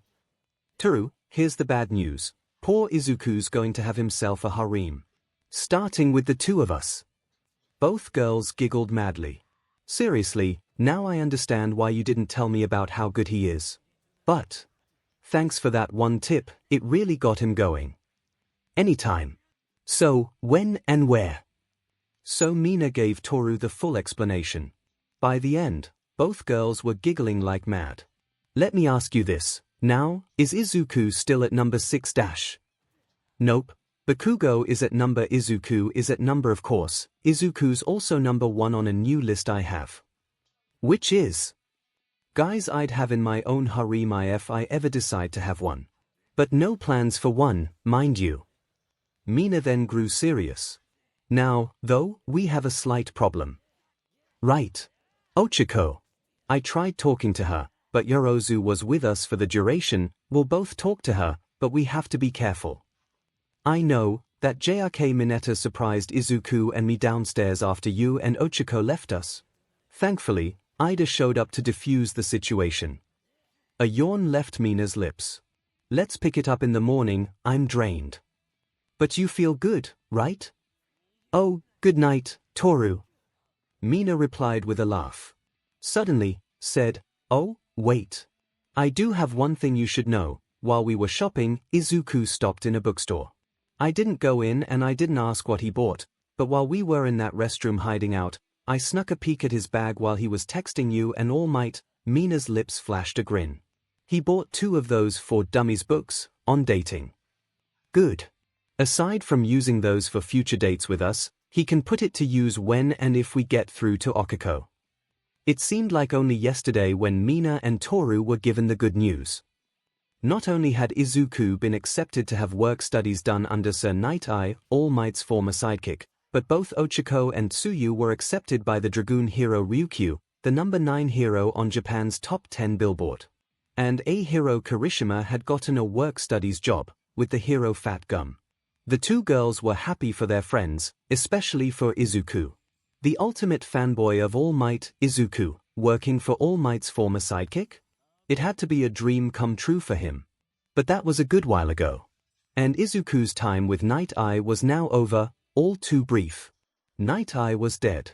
It happened during a raid on a yakuza called the Shai Hasaikai, according to the news story that broke sometime after the battle had ended. The mission was not only to take down the Hasaikai, but rescue a hostage, a little girl named A. There were injuries in the fighting, and some of the League of Villains were involved, but the heroes and police won, with all of the members of the Hasakai arrested, including the bedridden boss, and A was rescued. The only casualty was Sir Night Eye himself. He died in the hospital not long after. One other casualty was not as bad, but it was a blow. Mirio Tagata was on an indefinite leave of absence from UA for the foreseeable future. He'd been a victim of a quirk-destroying drag that Hasaikai had been developing. It was possible he'd never be a hero again, but there was always hope. But what really made the waiting after the news painful for Mina and Toru was that Izuku and the rest weren't back right away. Kirishima had gotten beat up pretty good, but due to his quirk and his resilience in the fight, his injuries weren't severe. 𝐿𝐿 and Tsuyu had missed most of the serious fighting, so any injuries they sustained were minor. Izuku. Thankfully he hadn't been as badly hurt this time, not unlike during the training camp. Even after they were discharged, they had paperwork and debriefings to deal with, so by the time they finally returned to the dorms, it was nighttime. Mineta was the first to see them, and he was quick to alert everyone that the 4 had returned. They are back. Mostly everyone else in Class 1A rushed from the common room to the foyer, joining Mineta in welcoming the 4 friends back while bombarding them with questions. Soto offered them some of what he called gatto-au chocolate. Kaminari was exasperated that Izuku and Kirishima had gotten mixed up in another serious situation, and begged them not to do it again. Toru hugged Tsuyu and 𝐿𝐿, glad they were alright, yet deep down she wanted to hug Izuku. Mina, too, wanted to go to Izuku first. However, like Toru, she had to bury those feelings down and instead she went for Kirishima. They had known each other since middle school. You good? She asked him after Zero had him in a loose headlock for holding out on the whole situation. Getting there, Kirishima replied. You couldn't say anything due to how serious it was, right? Exactly. It's fine. Don't say you're sorry, because if it were any of us instead of you 4, we'd have been told the same thing. Koda, is it okay to lend your bunny for a moment? The shy Koda nodded and carefully handed over a small white rabbit to Mina, who then in turn held it out to 𝐿𝐿 and Tsuyu to help ease the tension. How about I brew some tea? Yorozu suggested, turning away quickly for the kitchen. Some lavender herbal tea will be just right to STMLT relaxation. Through the crowd formed by his classmates, Izuku saw Bakugo over by the couch, glancing his way. The look Bakugo gave silently asked Izuku, you good? Izuku merely nodded, and then Bakugo turned away, a barely noticeable nod from him telling Izuku he was content. Total bummer about Night Eye dash, Mineta began, but he was quickly silenced when Gyro double-jabbed him with her plugs, one in either side of his head. OWIE. Tact, you dummy. It's okay, Gyro, Mineta, Izuku tried to say with reassurance. What will happen to his agency? Asked Shoji. Centipede and Bubble Girl will discuss it with everyone else back at the agency, after they finish with the funeral arrangements. Night Eye has no family, so they're taking care of laying him to rest. What about the little girl? Tokoyami asked. Is she alright? She's still at the hospital, Kirishima replied for Izuku. The doctors are giving her round-the-clock care. That's all we can say. Ida gave a nod. We understand. Everyone, no further questions. Fine. By me, Bakugo said as he hopped up off the couch. I gotta hit the hay, anyways. Sadly, I must also turn in, Todoroki said softly. Bakugo and I have a remedial course in the morning. Don't talk about my schedule, Dimin you. Disregarding Bakugo's shout, Todoroki approached Izuku and gently patted his shoulder. Glad you're safe, Midoriya, he said sincerely before he walked off. The four were given a cup of tea each, along with pieces of the chocolate Soto had made. They each consumed the tea and sweets before they all returned to their rooms. Once he closed his door, Izuku took out his phone. It had vibrated in his pocket while he was trying to enjoy the refreshments, but he let it go, saving it for when he was alone. Checking his texts, he wasn't surprised to see he had messages from Mina and Toru. Mina's message was somewhat lengthy. Toru and I were really worried about you all, especially you. We heard about you taking on that one Hasaikai officer near the end. You look it, but are you really okay? After class tomorrow, let's go into town for dinner, my treat. Toru can come, too, if you want, and Ochiko. Sleep well, Izuku. Toru's, however, was much shorter. Can I come tonight? Izuku replied to Mina first, asking her to let him sleep on it, and told her he was okay, just okay. For Toru, Izuku at first wanted to reply that it was better if he was left alone, but his finger wavered over his touchscreen as a voice inside him said that being alone wasn't any better for him. And that same voice told him that maybe, if Toru was okay with it, he typed his response and sent a single word, please. He laid in bed, in the dark, waiting. He was unable to sleep mainly because of his mind replaying the events of the Shy Hasaikai mission and the aftermath. A little after midnight he heard soft barefoot steps move past his door and making a few stops at each door past him, and then returned to his room. His door knob turned slowly and quietly before his door opened to a certain point and then paused as a small aerosol spray can floated in before the door closed by itself. As Izuku's eyes readjusted to the darkness, the spray can floated to his desk before it gently settled onto it, and then he heard footsteps approaching his bed. Toru slowly sat down on the edge before she shifted her legs up and on before she laid down next to Izuku, who was only in a pair of sleep shorts. He felt her one hand gently rest upon his bare chest, and he moved his left hand to rest over the invisible hand. He wished he could see her face, but she still had no control over her quirk, nor had she learned any definite reason why her quirk was turning itself off and on, only a hypothesis that it had to do with certain emotions she might be hiding from even herself. You're hurting, Toru softly said, while she didn't need to speak that way since she had used a pre-prepared amount of midnight sleep-inducing aroma to ensure Tokoyami, Tsuma, and especially Mineta were deeply asleep. We won, but Tagata lost his powers, maybe forever. Aries in isolation, alone without any family left to claim or care for her. Shigaraki and his group got their hands on Overhaul's quirk-destroying drag, and Sir Naite, Izuku teared up. Eri was the main focus, and we saved her, but Toru moved her hand from Izuku's grip and cupped his one cheek. Being a hero isn't all fun and games. Aizawa-sensei drove that notion home from the very first day we started classes, and not all heroes have happy endings, I know. Even so. Aizu-chan. Toru moved closer to Izuku and began kissing the tears that had run down his face. As she did, Izuku turned and managed to find her lips with his own, kissing her. I need you, Toru-chan. I need you so badly. I'm here. Kiss, I'm yours. With those words, Toru climbed on top of Izuku, and their kissing soon grew into a long, deep kiss while Izuku's hands freely explored Toru's back.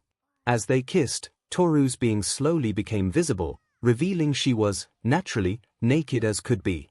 Her body pressed down into Izuku's, her BRSs mashing into his bare chest while she felt his manhood waking up, as she rubbed it through his shorts. When she felt he was hard enough, she began tugging his shorts down, and they had to shift their positions for her to remove the shorts fully and drop them casually over the edge of the bed. Now Izuku was on top of her, looking into her eyes. Demon, he had missed those beautiful eyes. It had been a long time since they had last been alone together and NTMT. Yet while he clearly wanted her and she wanted him, he made up his mind. It wouldn't be like the previous 2 times. I want to make love to you, he confessed, using one hand to rub his piece at her opening, making her wet while lubing himself. Love me, Toru pleaded, now crying herself. One of her arms went around his back while her free hand again touched his face with gentle lovingness. Love me all you want, Aizu-chan, my Aizu-chan. She bit her lower lip and closed her eyes when Izuku began nudging his cockhead at her lower lips, gently pushing inside of her. He took his time while filling her with his member, ball deep. Toru stifled a cry, her PP welcoming Izuku's hot meat, and then felt Izuku kissing her lips again, softly. She returned the kiss gladly, her one hand moving to the back of Izuku's head for her fingers to entangle themselves in his dark green locks. Time lost all meaning as Izuku slowly moved, letting himself and Toru savor the sensation of their gentle, easy lovemaking. Their kissing ended, but Toru moved her lips to his cheek and his neck and ear, cooing and umming in between as Izuku filled and refilled her wet heat repeatedly. I'm gonna come, Izuku said when he finally felt himself nearing release. Toru-chan, come with me. Yes, Aizu-chan. Yes. Give it to me. Give me your love. I want you, all of you. She wanted to say it, 3 little words that could change the world around her, but she couldn't, mainly because her orgasm triggered, and she could only give a soft cry out as her PP milked Izuku's D while it twitched and unleashed his cum into her. I love you was what she had tried to say. But was it the right time to say those words, though? Was it really how she felt, or was it just a crush? Either way, she wanted to convey to Izuku that she was there for him, that he didn't have to suffer alone in silence. This time hadn't been as intense as the last 2 times. Izuku didn't use his quirk, he didn't want to. And yet to Toru, it felt like she'd been on cloud 9 to the moon and back. And she let Izuku know it as they turned to lay on their sides, still connected. You were wonderful, Aizu-chan. So wonderful. You were, too, Toru-chan. Want me to stay? Yes, please. The two separated and got off the bed so Izuku could first put his shorts back on, and then he pulled up the covers and sheets to allow himself and a once more invisible Toru back into bed, with Izuku against the wall. Toru could easily slip out later, before dawn. They shared one last kiss before they snuggled and fell asleep. The next morning Izuku woke up to find himself alone in bed, and a small note near his alarm clock from Toru. I'm here for you whenever you need me. XXXX. Toru. P.S. Have a good time with Mina later, sorry I can't join you. Mina must have told her. Izuku carefully hid the note in his one desk drawer before he put on clean clothes and headed downstairs for breakfast. He added a small measure of body spray to make sure there wasn't any lingering smell of secretary. Not that Toru and he had a long romp to work up a thick sweat, but better safe than sorry. Elsewhere, on the girls' side of the dorms, Toru heard a knock on her door and found Mina waiting outside in the hallway. Got your note, Mina said as she stepped in, and Toru closed the door. I take it you and Izuku last night dash? We made love, yes. Mina blinked. The starving romantic in her core was fully awake now. Made dash? No use of his quirk, no drawing it out, no getting each other off more than once. We just held each other, kissed each other, and we made love, slowly and sweetly. He needed love more than wild foo dash. You get the idea. Mina nodded. How was he, really? Hurting, badly.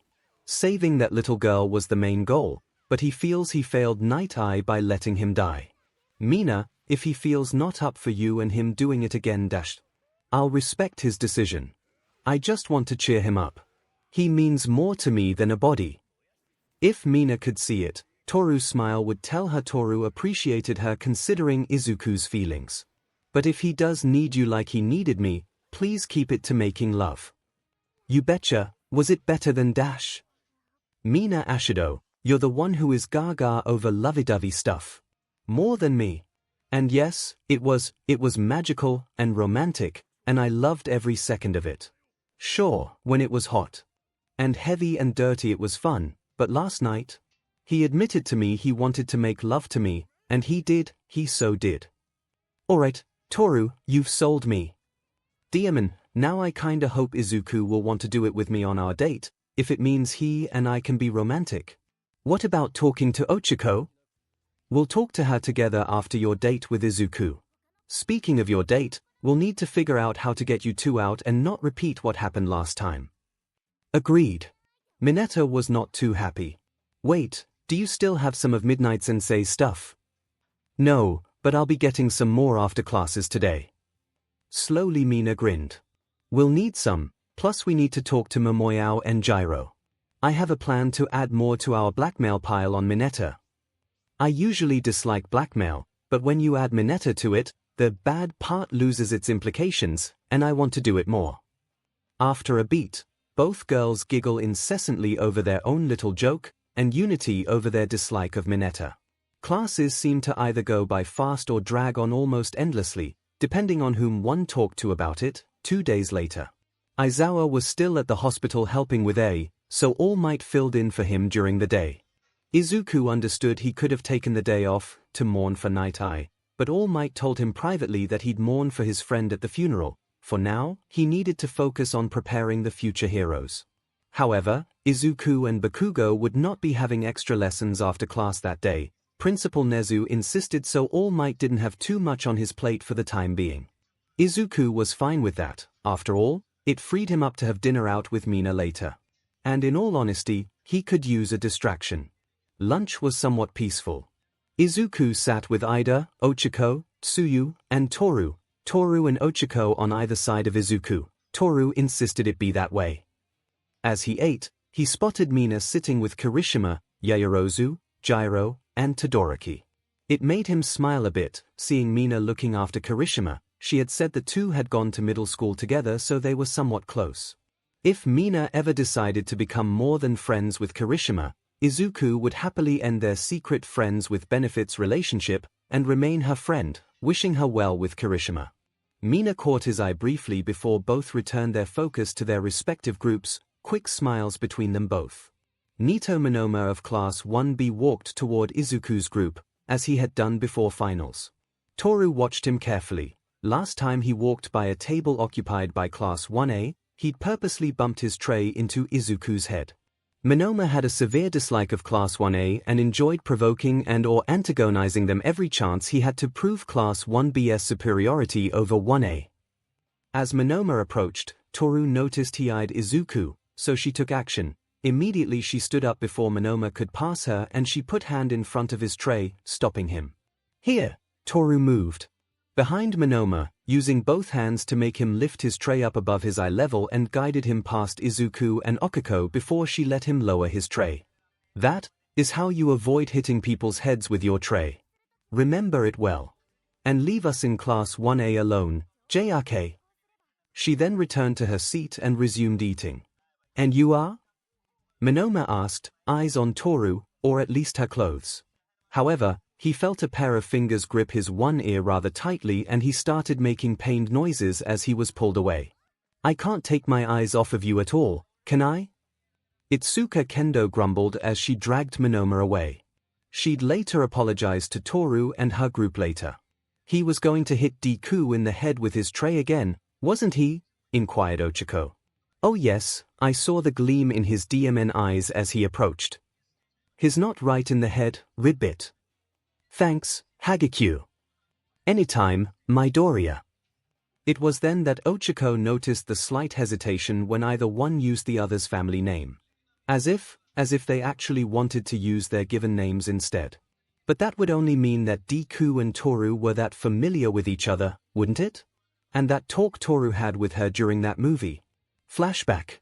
Toru welcomed Ochako and Yorozu into her room, letting them set her mini-table with a tray carrying 3 cups of tea and a teapot and a bowl of popcorn. Toru had her laptop set up on the tables well, her movie player ready to run the film they were about to watch. There was also a box of tissues, for the emotional parts of the film.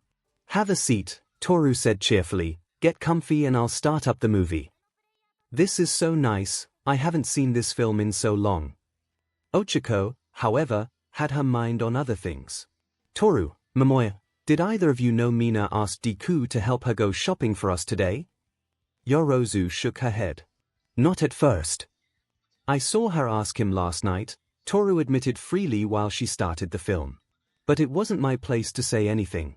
But knowing she had asked him, I figured Mineta would try something like he did. And so, you came to me for help.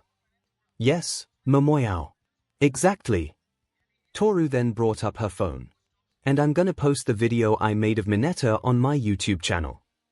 You have a YouTube channel? Like, you do videos on unboxed toys and the like. Or give your own reviews on movies and shows and books? Not quite. I video the failed attempts of Mineta doing pervy stuff. I've already posted 2 videos, and both are well liked. This one will be number 3. Yorozu giggled. Please send me the link, I'd love to watch it over again. Me, too. Oh, don't worry, almost everybody in class is going to get the link. That includes Mina. But, back to earlier, why did Mina ask Deku to go with her? I mean, she could have asked well, almost any of the other guys. Like those on her top 10 list. I thought Midoriya was on her top 10 list, mused Yorozu. His number 6 on her list, Toru said while working her phone. 𝐒𝐿𝐴HO merely said, frowning a little. The movie played on, and the girls soon consumed all of the popcorn and the tea. During the watching, Toru texted Izuku, pretending to be texting Mina. She told Izuku they were talking about him, but in truth she was waiting for the movie to finish first. By the time they reached the scene in the closed diner, all 3 were weeping, more than half the tissues were spent. This part always makes me cry, Yorozu said before blowing her nose. It's so beautiful. You said it, 𝐒𝐿𝐴HO, Toru added, wiping her face where she felt her tears. Dimmin' that Muriel, I hope she chokes on all that money. Oh, she gets hers by the end, believe me. Soon they were watching the very end, and the 3 were weeping again, this time with joy. Yes. Happy ending. And just desserts for Muriel. Money truly can never buy happiness. Yorozu noticed 𝐒𝐿𝐴HO and Toru were looking at her funny. What? Just because my family's wealthy doesn't mean we fall into that old trap. Otherwise, I wouldn't be here at UA trying to become a hero. Good point. Yorozu then sighed. But someday, I also hope to find true love like Yvonne did in this film. I believe a lot of females do. I think Midoriya has a bit in common with Charlie in the film. Why's that? 𝐒𝐿𝐴HO wondered. Well, both are good men, they don't let wealth or power go to their heads, and they try to do the right thing even if it's risky. This made 𝐒𝐿𝐴HO blink while thinking. Yeah. I do see the parallels a bit now. Indeed, Midoriya is a bit like Charlie, but fortunately for Midoriya, he does not have anyone like Muriel in his life. If he did, he'd have us to save him, right? Absolutely, 𝐒𝐿𝐴HO stated with determination. She then blushed. I mean... 𝐒𝐿𝐴HO, easy, it's obvious how you feel about Midoriya. Least to me. No, and no. It's not like that at all, Toru. 𝐒𝐿𝐴HO, relax. I'm not like Mina. I think it's sweet. 𝐒𝐿𝐴HO found herself unable to say anything more, her jaw was frozen shut. However, like last time Mina confronted her about Deku, she tapped into her quirk and made herself float in the air of the room after touching her being. Well, here we go again. Though I do agree with Hagakure, Uraka, consider you and him to be a nice pairing, should you decide to Nope. Nah. Not happening. There's nothing between Deku and me. Nothing at all. At this, Toru decided to change tactics. And what if Midoriya finds a girlfriend in someone else, then? Or multiple girlfriends? This made Yorozu look at her in shock. That's impossible. Izuku Midoriya is many things, but not a playboy. Well, it could happen. I mean, Mineta can be a bad influence, and like power, attractiveness to the opposite sex can be corruptive. Never! 𝐒𝐭𝐚𝐲 cried out, coming back down and undoing her quirk's effect on herself. Deku would never be corrupted at all, in any way. And if he finds at least one girlfriend who accepts him? But if that ever happens, we'll see. The room fell silent as Yorozu began cleaning up the cups they had used for the tea. And then 𝐒𝐭𝐴 suddenly blurted out, "But whoever she is, she'd better cherish Deku and treat him right or else, I gotta go." And she grabbed the empty popcorn bowl and quickly left the room, with a hasty, "The film was great, thanks for inviting me." Oh, she has it so bad for Izuku Midoriya, Toru and Yorozu both thought while sweat dropping. What were your thoughts when you saw him that night, 𝐻𝐵? Yorozu suddenly asked. Midoriya. I watched him, yes? Averting her eyes, Yorozu blushed. I'm curious, how do you rate him? I won't say anything to anyone dashed. Number 1, Toru said calmly and quietly. Izuku Midoriya is number 1 on my list of guys. And the ONY guy on my list. Momoya, are you dash? Just curious, is all. Having gathered up her things, she said, "Thank you for letting me watch the movie with you. We shall have to do it again sometime." And then, after Toru opened the door for her, she took her leave. Toru was left all alone now, and she was smirking. Well, Momoyao is curious about Izuku, is she? Fu. And 𝐒𝐿, you're so getting your moment with him, too, so help me. Depending on how well it turns out for Mina with Izuku, oh, right. I forgot to check those pics she sent me. End flashback. A knock on her door startled 𝐒𝐿, but she quickly got over it and opened said door and was surprised. Mina. Hi. Mina was in a long-sleeved blouse that had splattered colors all over it and a pair of blue leggings. In her hands was her purse. You doing anything special for dinner? Just dinner with everyone else as normal. Why? I'm going out to eat in town. Actually, I'm taking Midoriya out for dinner. I want to cheer him up after this mess with the work studies. But I thought, maybe, we both could take him out? Make it a double date. Wait, you're taking Deku on a date? Mina merely gave a nod. Why? He's a friend, just as you are. Not to mention the hero he was doing his work studies under died. That's gotta sting badly for him. I wanna help him. 𝐒𝐿 strangely found it reasonable, and yet, she felt it was also not the whole truth. And her feelings for Deku made it even more complicated. Thanks, but I think I'll pass. I mean, I'll be with Deku at the funeral for Sir Naite. Silently she prayed Mina would drop the matter and not try to plead or force her to go anyway. All right, 𝐒𝐿, Mina said with a sigh of disappointment. But like I said, we'll be in town this time. We should be back by 9 or just don't mention it to anybody, please. She turned to go, but suddenly stopped. But 𝐒𝐿? Yeah. Mina gave her a rather surprisingly stern look. We're going to need to talk. You, me, and Toru. About Izuku. And Mina walked away quickly, leaving a confused 𝐒𝐿 to watch her go. Talk about Deku? Her, me, and Toru. Wait. She called him by his first name. What's going on here, really? Mina, meanwhile, made her way through the common room and then the foyer before exiting the building. She was meeting Izuku at the gates again before they'd go down into the town for their dinner date. The plan was to find a place to eat, have dinner, and then take their time walking back to campus. If Izuku was up for some fun before they got back or not, Mina would leave it up to him. Either way, she wanted to spend time with him. Her exit did not go unnoticed, however, as she expected. Where's Ashido off to this time?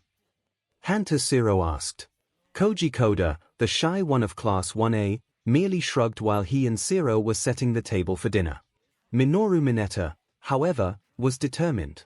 He'd seen Mina exit as well, and something about it made Mineta very suspicious. Checking to make sure he had nothing tied to his person this time, he started for the front doors without a word. The sounds of several somethings rapidly approaching him reached his ears and he skillfully jumped to one side. This made him narrowly avoid Gyro's 2 earphone jacks, which struck at the spot he had been in seconds before.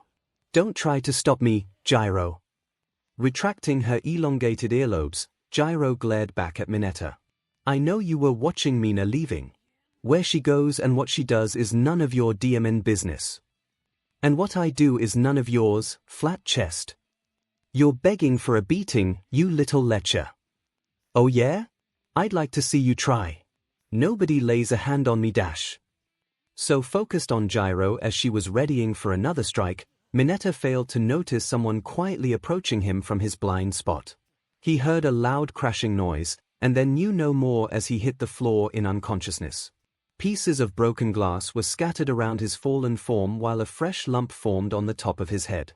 Standing over him, Yorozu held a now broken wine bottle by the neck in one hand. She noticed 𝐤𝐬𝐽 looking at her in appreciation while the others in her class eyed her with surprise and shock. As she held up the broken bottle, she calmly said, I never laid a hand on him. Was that really necessary? A frightened Denki Kaminari asked. Oh, absolutely. Mina didn't want him stalking her while she goes out, hence why she asked 𝐤𝐬𝐽 and I to take precautions. And since the bungee cord bit wouldn't work a second time, we tried something different. Ida adjusted his glasses. Well, this is Mineta we're discussing, anyway. We'll clean up the glass, don't worry. And we'll move the dork somewhere else. 𝐤𝐬𝐽 and Yorozu exchanged dark grins. Oh, how they would deal with Mineta once they were away from the rest of the class. Elsewhere, Mina had reached the gates of UA, where she spotted Izuku waiting patiently for her. This time he wore a coat over a graphic t-shirt that featured All Might on the front, and a pair of jeans. Sorry to keep you waiting, she said to him warmly. Not at all, I only got here a minute ago. I had to take a private call. As he had been on his way to the gates earlier, Izuku got a call from Tagata. It was an update on Eri as well as the Night Eye agency. Eri's fever had gone down a little, but she was still not out of it yet. As for the agency, it was decided that Centipede would apply to take over the agency but on the condition that it keep its name, in honor of Night Eye. The coming days would hopefully yield good news on both fronts. Ready to go? You betcha. They walked through the gates and turned away. Once they were off the grounds and out of sight, Mina carefully put her hand into Izuku's. You doing all right? Getting there. Toru told me that Minoma JRK was going to repeat his hitting you in the head with his tray. I never knew he did it the first time. When was that? That was before finals. Mina puffed her cheeks in anger. If he should be pulling that crud with anybody, it should be Mineta, or Bakugo since he started the whole thing between our class and 1B. Yeah, Kaken has a way of rubbing people wrong and not caring. 𝐂𝐸? Oh, right, you two grew up together. Was he always like that? Oh, the stories I could tell, but I'd rather not. Would you tell Toru? Mina then asked slyly. She knows a little. Well, I'd like to hear about your younger days myself sometime. Plus find out a few things about Bakugo he'd rather nobody know about. And that's probably not a good idea. He might come after me if he found out I said anything. Yeah, that's true. So, where are we going for dinner? Well, I hope you don't mind, but as much as I love the food at our school, I've been hankering for a good old sandwich at Saberway. Plus I got a digital coupon via their app on my phone for 2-foot-long subs. Izuku felt his mouth water. He hadn't had a Saberway sandwich in a long time as well. He'd cut off a lot of certain foods when he underwent his intense training with All Might to accept one for all, though All Might had allowed the occasional Saberway meal, like once a month, as All Might felt Saberway was healthier than places like Madamel's or King Burji. Even after the training ended, Izuku kept off the fast food circuit. Plus, the food at UA was very filling, so even before moving on to campus Izuku hardly stopped on the way home for a meal unless his mom asked him to bring home dinner. You're drooling, so I take it you are so down for Saberway? It's on, like Donkey Kong. This made Mina laugh. Who? I haven't heard that old line in ages. My granddad used to say it all the time in his youth. He had an old Famicom he loved to get me to play with whenever I visited him. His moods really improved from last night. I'm glad. Time seemed to go by quickly for the two. They reached the nearest Saberway, got their food, ate and talked inside, and then left to walk casually around the area. It was fully dark before they realized it. Dark before 8 p.m., Mina commented as they walked past. A tall clock by the one park. That's one thing I hate about September. I do, too. But unlike last time we were out, it's not cloudy or storming. Are you warm enough, Mina? Izuku suddenly asked. Mina thought about it. There was a slight chill in the air, but not too chilly. I'm all right. For now, making sure no one else was around, she looked at him with a particular smile. Whyyyyyy. W, we don't have to be back right away. And if? Yes? She knew what he would ask, but she still acted like she didn't. If Izuku wanted to have a quickie with her, she would let him instigate it. The way he was blushing, she could tell he was so up for getting into her panties. Mina. You know last night? Toru-chan and I dashed. Yes, she told me. And? Well, that was our third time. And you and I only once and a half if you count that little in the theater. It's not fair to you that Toru-chan dash. I mean, if you feel that way, I apologize dash. I understand, Izuku.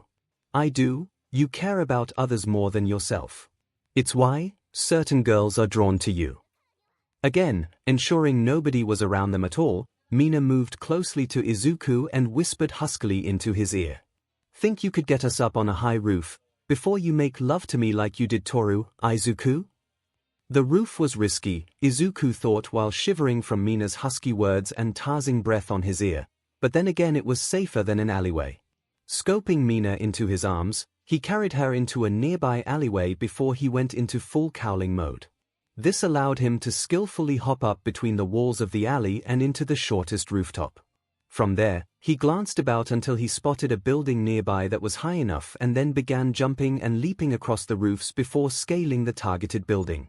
When he reached the roof, he turned off full cowling and gently set Mina down on her feet. The experience left Mina somewhat speechless. Izuku had carried her skillfully without really shifting her in his arms. Her heart was doing the whole pitter-patter in a good way from the rush. If they ever did one-on-one rescue training in class, she wanted Izuku to be her partner so he could rescue her. Izuku spotted a door connecting the rooftop down into the building and moved to check it. Thankfully, it was locked. Good, we should be all right. Just hope we're not too loud. He turned back to Mina, whom he saw was rubbing her arms a little. He, too, felt the air was a bit colder given they were higher up. That was no surprise. He was back by her side and calmly took her into his arms, using them to rub her back and her own arms to warm her up. Feel better, Mina? Getting there. You have a very nice, gentle touch. Mina leaned into Izuku's loose embrace, a hand going to his chest to feel him through his shirt. You know, Toru and I were lonely while you were gone on your work study. Sorry about that. No, it's fine. It could have been much worse, too. We might not have seen you alive again. And without another word, Mina moved to kiss Izuku on his lips. A short kiss at first, and tender. But it led to another, and another, and another, each one becoming longer and longer until their lips locked in a long kiss that seemed to make Mina feel like she was literally putty in Izuku's hands. Speaking of hands, hers moved to slide his coat off of him, letting it hit the roof before they began to blindly feel each other, shoulders and backs. Soon their hands began to work on undressing each other, while Izuku moved his lips down Mina's chin to her neck, which he then peppered softly with hot and soft kisses. Izuku, Mina ummed softly, craning her neck back to allow his lips to cover almost all of the front of her neck. She stepped out of her shoes, as did Izuku, both wore slippers, before his hands began pushing down her leggings until they pulled around her ankles to let her step out of them. Not wanting to be left behind, her hands undid his belt and then his jeans before she pushed them down, taking his underwear with them. Izuku now felt his building hard-on taking in the cooling night air, as well as Mina's fully naked lower half. She wasn't wearing any panties, he could tell as his D rubbed her nether regions between her legs. Someone was anticipating a moment like this, he said jokingly between kisses as his hands slipped underneath and up her shirt, in the back. Curious, he moved one hand around, and he felt her bare breast in his palm. Oh yeah, she had been really anticipating them being NTMT on this outing. I couldn't help it, I was planning on. She bit her lower lip as his one hand began toying with her hardened NPL, pinching it lightly between his index finger and his thumb. PL planning on having you when you came back. Sorry I made you wait. Not your fault. Oh, Izuku. Take it off, she pleaded while she pulled his shirt up his frame with her hands behind him. I want to be naked with you. I want you inside me. Silently obeying, Izuku removed Mina's shirt as she did the same to him. Once they were both naked, he laid her down on her back and positioned himself between her legs, rubbing the tip of his pride at her slick petals. Looking into her eyes, he nudged himself gently past her folds and then slowly pushed deeply into her and making her Finally, you're finally inside me, Izuku. Sitting up so she was straddling his lap, Mina kissed him fully with her tongue. He didn't hesitate to return the kiss while he started rolling his hips to make her rock in his lap. When the kiss ended, Mina tilted her head back a little while she started bouncing to match his movements, cooing and umming softly while Izuku grunted quietly. Soon she tightened her embrace, nuzzling her cheek to his. No words were exchanged between them, there was no need for any. Their movements were in perfect sync at a nice, steady, and slow rhythm. Mina understood now why Toru had spoken about how Izuku made love. The wild, maddening session in that restroom had been exciting and felt oh so good, but this made her feel so deeply connected with Izuku. Ochako didn't know what she was missing. I meant it, Ochako, we definitely need to talk. About Izuku, and your feelings for him. I understand now, I really do, why Toru's willing to not keep him to herself. What felt like hours of passionate lovemaking passed before Mina felt herself nearing release. Her one hand went to the back of Izuku's head, letting her fingers twist into his locks. As if understanding her silent signal, he started moving faster yet keeping the moves from putting out more strength. And then, as they both gave one last mutual bounce move, Izuku softly called out Mina's name while she merely tightened her hold on him and gave a small orgasmic cry. His cum met hers, and more, which flooded her filled snatch and the excess spilt out of them. Unlike last time, Mina had enough concentration to leak a little safe acid to act as a counter-agent to his seed as it filled her womb. It had helped that she practiced with a toy Toru had helped her get on the sly, as well as Izuku not using his quirk to intensify their session this time. Oh demon. Izuku. I think I could fall for you. Wow. Feel good, Mina? Izuku said after he caught most of his breath back. Mina said nothing at first, she simply kissed his neck while slowly untwisting her fingers from his hair. Beyond good. It took a few minutes more for the two of them to separate and redress. After that, Izuku again took Mina into his arms and used full cowling to get them back to where they had originally been before making their rooftop trek. As they neared the gates to UA, Mina took out her phone and texted Gyro, asking about Mineta. Gyro's reply was quick and good. Perv's still indisposed. And we took a good number of pics to keep him quiet. What was that about? Izuku asked, seeing Mina on her phone. Oh, just ensuring we'd be fine going back into Heights Alliance together, without being accosted by a particular pest. Upon entering their dorm, they were pleased to find that the only ones around were Tokoyami, Koda, and Soto.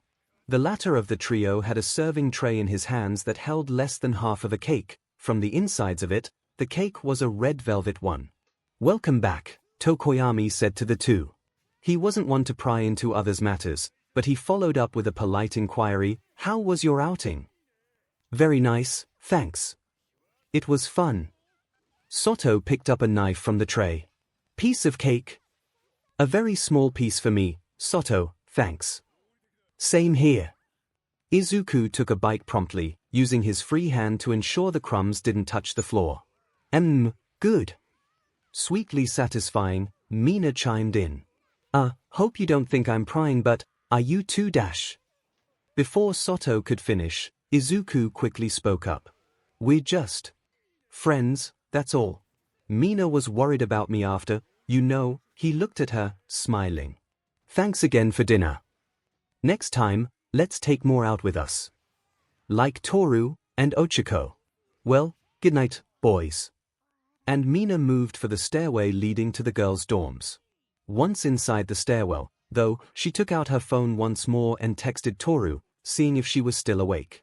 Toru was, so Mina told her, "It's time we had a nice, long chat with Ochako.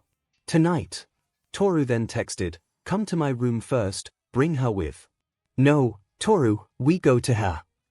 "All right." Mineta woke up slowly, feeling off.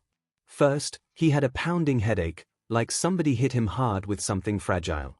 Second, he could barely move. Finally, he felt something covering his mouth tightly. Waking up fully, he saw he was in a locked room he wasn't familiar with, gagged and bound by ropes, and it hit him, he'd been abducted. At first, he was afraid it was the League of Villains. But how'd they penetrate Yue's defenses if that was the case? His next assumption was that he'd been taken hostage by some females. His sense of touch alerted him to the fact he was still clothed, so maybe not. Not unless they wanted vengeance on him for something he did or was accused of. Suddenly he remembered, he was facing off against 𝐤𝐼 back at Heights Alliance, that flat-chested beach. "So, you woke up. About time." Speaking of 𝐤𝐼, that was her voice. Mineta began twisting and turning, trying to find where 𝐤𝐼 was. When he got his hands on her, a foot stepped hard onto him, pinning him into the floor. "This is your fault, you know, being so filthy-minded. Yorozu." She was in on this with 𝐤𝐼. Mineta realized, she must have hit him while he'd been watching 𝐤𝐼. If this had been part of a hero class lesson, Aizawa-sensei would likely be chewing Mineta out for letting his guard down and not minding his surroundings. Something fell before his face, and he tried to look but couldn't make them out except they were photos. But of what? He tried to lift his head to get a better look, but it wasn't enough. Well, they probably weren't cheesecake or full nudie pics, so maybe it wasn't worth it. Footsteps were heard, and Mineta saw a familiar set of shoes, 𝐤𝐼's. She dropped down to her knees and used her hands to pick up the photos and then showed them to him, one by one. His eyes widened, horrified. They were pictures of him. And in each one of he was sitting upright, eyes half opened like he was drugged. Worst of all, each picture had a sign in front of him, in his hands, with a different message or warning. "I'm a dirty-minded young man. I love bubbies. Girls, stay away from me, I'm too perverted to trust. I peep on girls bathing, I have no shame. Show me the bubbies, girls." And then the final picture filled Mineta with dread. It was a close-up of his forehead with a message written in what looked like, and he hoped it wasn't, permanent marker, "All hail the Bubby Kingdom." He would occasionally voice his love, obsession, for female BRSTS, having it tattooed to his forehead was harder to conceal. A muffled groan left his gagged mouth. Suddenly he felt Yorozu's foot ease off of his body before he heard her step around him and place a small bottle in his field of vision. "This is a chemical proven to safely remove permanent ink from human skin," she said emotionlessly. "And it's yours, on our terms." "Here's what's going to happen, sour grapes," 𝐤𝐼 then said while waving the collection of pictures in front of Mineta. "You have two options. 1. You back the hell off from all 6 of us girl in Class 1A, in and out of classes, and not only will you get that bottle to clean your forehead, but these pics will never, ever see the light of day. I give you my word. 2. You continue your vile ways, and you're stuck scrubbing the skin off your forehead, and copies of these pics will circle all over UA and the internet. No female in their right mind will ever, ever trust you, even when you make pro-hero. If you make pro-hero. When we're done with you, you're going to wish the League of Villains got you first. Mina's business is her business," Yorozu added. "Our business is none of your business, Pia. So mind your own. Do you understand?" A very heated glare came from Mineta's eyes. However, he'd never give up on his dream, to have as many girls he could get, the ultimate harem. Slowly, he nodded. He'd give in, for now. "One last thing, Mineta," 𝐤𝐼 then said, bringing her earphone jacks up so Mineta could see them. "We'll be keeping a very close eye and ear on you. In other words, you don't trust me. Feelings mutual, flat chest." Again, he nodded, but Mineta silently vowed he'd get the last laugh someday. He then felt Yorozu remove his GG, But before he could say anything, something was sprayed into his face and he became drowsy. Oh, no. 𝐼𝐻𝑜𝐫 smiled as she stopped using the aerosol can on Mineta. It was loaded with Midnight's aroma. If only she'd sell this on the open market, 𝐼𝐻𝑜𝐫 said while looking at a smirking gyro. I'm quite certain it would be a hit with women having persistent guy problems. Agreed. Wonder how Mina and Toru got that, anyway. We'll just have to ask them. 𝐻𝐽𝐾o was slowly getting herself ready for the night, well, more like she had been trying to settle down for bed. She was in her night clothes, teeth brushed, and had been laying down in her bed for some time. Yet sleep was eluding her something fierce. Was it the fact she'd been thinking about Mina and Deku out on a dinner date? That it was the second time Mina had taken Deku out off campus? He was supposed to be in the lower half of her top 10 list of guys, right? Then again, back to that first outing, 𝐻𝐽𝐾o couldn't fault Mina for asking Deku for help. After all, he was kind and helpful, and maybe any other guy she would have asked would either be too busy or no help at all. Still, she couldn't deny this feeling of jealousy. She couldn't deny it anymore. It was jealousy she was feeling. As foolish as she felt for feeling in such a way, there was no denying it. She had tried to put aside her crush for Deku, lest it impede her hero coursework, but the more she tried to push it aside, the stronger the feelings became. She sighed again, wondering if she was being strangled by the red string, or just shitty luck. Just then she heard a knock at her door. Sitting up, she rubbed her eyes before calling out. Who is it? It's Mina and Toru. Can we come in, 𝐻𝐽𝐾o? Blinking again, 𝐻𝐽𝐾o fully got out of bed, turning on her nightstand light and padding over to the door. Undoing the lock, she gently opened the door to find her classmates' friends waiting for her. Oh hey, what's up? Can we come in for a talk? The invisible quirk user inquired in a soft voice, while Mina nodded. Can we? Sure. Confused but curious, 𝐻𝐽𝐾o stepped aside to let them in, and closed the door behind them. On a whim she re-engaged the lock, feeling whatever had to be discussed, she didn't want a walk-in happening for whatever reason.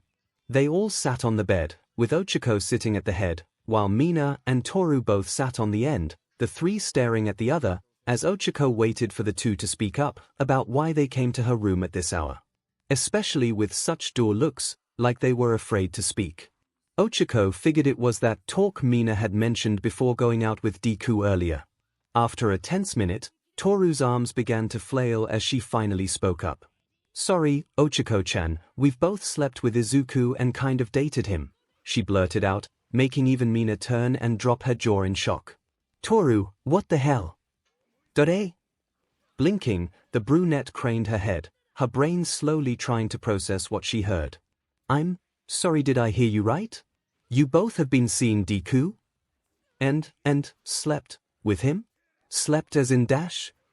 Mina made a finger-in-hole gesture. Intimacy, to the absolute. In short, we fed him. And him us. Made love. A deep tomato blush filling her whole being, 𝐻𝐽𝐾o felt steam escape from her ears and her brain began to fizzle. Why you two? And Deku? Made love? Seeing her eyes swirl, Toru moved to catch 𝐻𝐽𝐾o before she could faint and fall off the bed. Whoa, stay with us. Mina, grab her a water from her mini fridge. Hi. Mina dashed off the bed, moving toward the mini-fridge and retrieving a bottled water before bringing it back onto the bed and offering it to her dazed friend. Take a drink. Grabbing the bottle, 𝐻𝐽𝐾o untwisted the cap and took a long swig. Once she finished and recapped the bottle, she stared at her two friends. So, when were you going to tell me about this? I can stand someone else pursuing or winning over Deku, but you could have told me about it. We deserve this, Mina and Toru both state, bowing their heads in shame. However, Toru then said while lifting her head, 𝐻𝐽𝐾o, you should realize you're not the only one who has such feelings for Izuku. I mean, I've had my eyes on him ever since school started. You have? I have. Being invisible has a hell of a perk of not letting others see your face when you're bluffing or hiding something. I'll say, Mina commented quietly. The real reason why I didn't get all 4 lipstick cameras going when I slipped into the guy's bath was, I saw Izuku, and I watched him. It was hot enough later that night I broke out my toy I sneaked with me here to UA, and ever since I used it nightly until. Until? 𝐒𝐿𝐴 looked at Toru hard enough she could dash. Hold on, why was Toru becoming less clear? 𝐒𝐿𝐴 could just about, she was seeing her face and hair more and more. Toru? What dash? Toru, your poker face is slipping, Mina said. Toru's hands flew to her face, and she could see her hands. Her quirk was turning off again. She sighed. Here we go again. At 𝐒𝐿𝐴's puzzled look she elaborated. It seems my quirk has started to turn off when my emotional state is high and hard to control. They've run tests but nothing has come back to fully explain why this is happening now. The best guess is it's an evolution mutation like some quirks undergo over time, just without a known activation switch. I see. 𝐒𝐿𝐴 took the chance to get a good look at Toru's face now that she could. She always assumed she was cute and pretty, but boy howdy was she. Her hair was gorgeous. And those eyes. Has Izuku seen you with your quirk turned off? That's kind of what kickstarted everything, so yes. Remember the day we found out Bakugo and Izuku had a fight and were under in-house suspension? That first night of that, Izuku took a bath by himself, and I slipped in to peep on him. 𝐒𝐿𝐴 quickly connected the dots on this one. Your quirk dash turned off while I was in there with him. Yes, he didn't see me at first, but I saw my reflection, and then I saw he noticed me, and I stopped him before he could scream or shout. From there, we talked, and then I saw he was aroused. From there, we did it, for the first time. First dash? How many times have you dash? Toru held up 3 fingers, blushing like mad. Told you I was attracted to him. After that first time we ironed out a few rules so we could remain friends with benefits, and twice I've slipped into his room, with some help from Midnight Sensei. The last time was the night you all came home. But I asked him first if I could see him. If he said not to, I would have stayed in my room. But he said yes? He said please. When I got there, and saw him lying in bed, I knew he was hurting from all that happened in that 𝐒𝐻 conflict. We started to kiss, and then he said he needed me, he wanted to make love to me, so we made love. Truly made love. 𝐒𝐿𝐴's eyes turned to Mina, but she didn't ask or say anything. Mina quickly took over talking. I saw Toru was acting funny, so I confronted her in her room not long after Izuku was back in class from suspension. Like now, her quirk deactivated while we talked and I saw she had a hickey on her neck, so I forced her to tell me, but I had to swear to keep it quiet. I promised if she squealed, she'd be stripped, tied up, and given over to Mineta. 𝐒𝐿𝐴 backed up until her back hit the wall, scared out of her wits. Yikes, Toru. Overkill.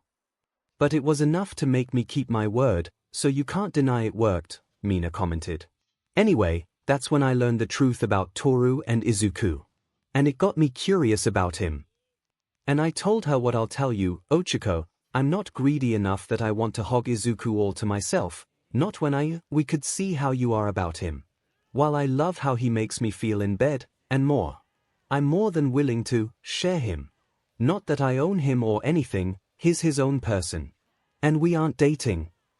Yet. Toru felt guilty, recalling Izuku asking if she wanted to meet his mother. Yet. I'm sorry, 𝐒𝐿𝐴, really, I am dashed. Don't apologize. Don't ever apologize, Toru. That when you told me you and Deku truly made love, I could hear it in your voice, you and I are in the same boat. All 3 of us. Mina sighed. Izuku and I had sex while we were trapped in a restroom on our way back from my shopping trip, and before that we had gone to see a movie, one that turned out to have very graphic sex scenes, which led to him and me hand-jobbing in the back seats until the movie was permanently interrupted by a storm. And tonight, after dinner, he made love to me. It was. I just can't find any words to do it justice. But I think I'm falling for Izuku, too. But I let him instigate it, 𝐒𝐿𝐴. If he wasn't in the mood, I was totally okay with it. But he surprised me by saying he felt bad for me, since he did it with Toru 3 times and only once with me, like he felt guilty he wasn't giving me that kind of attention and afraid I was upset by it. Does that make any sense? 𝐒𝐭𝐚𝐲 closed her eyes, and felt any lingering anger leave her. Yes, it makes sense. Opening her eyes, she smiled. That's just how Deku is, he puts others before himself, even people like Bakugo.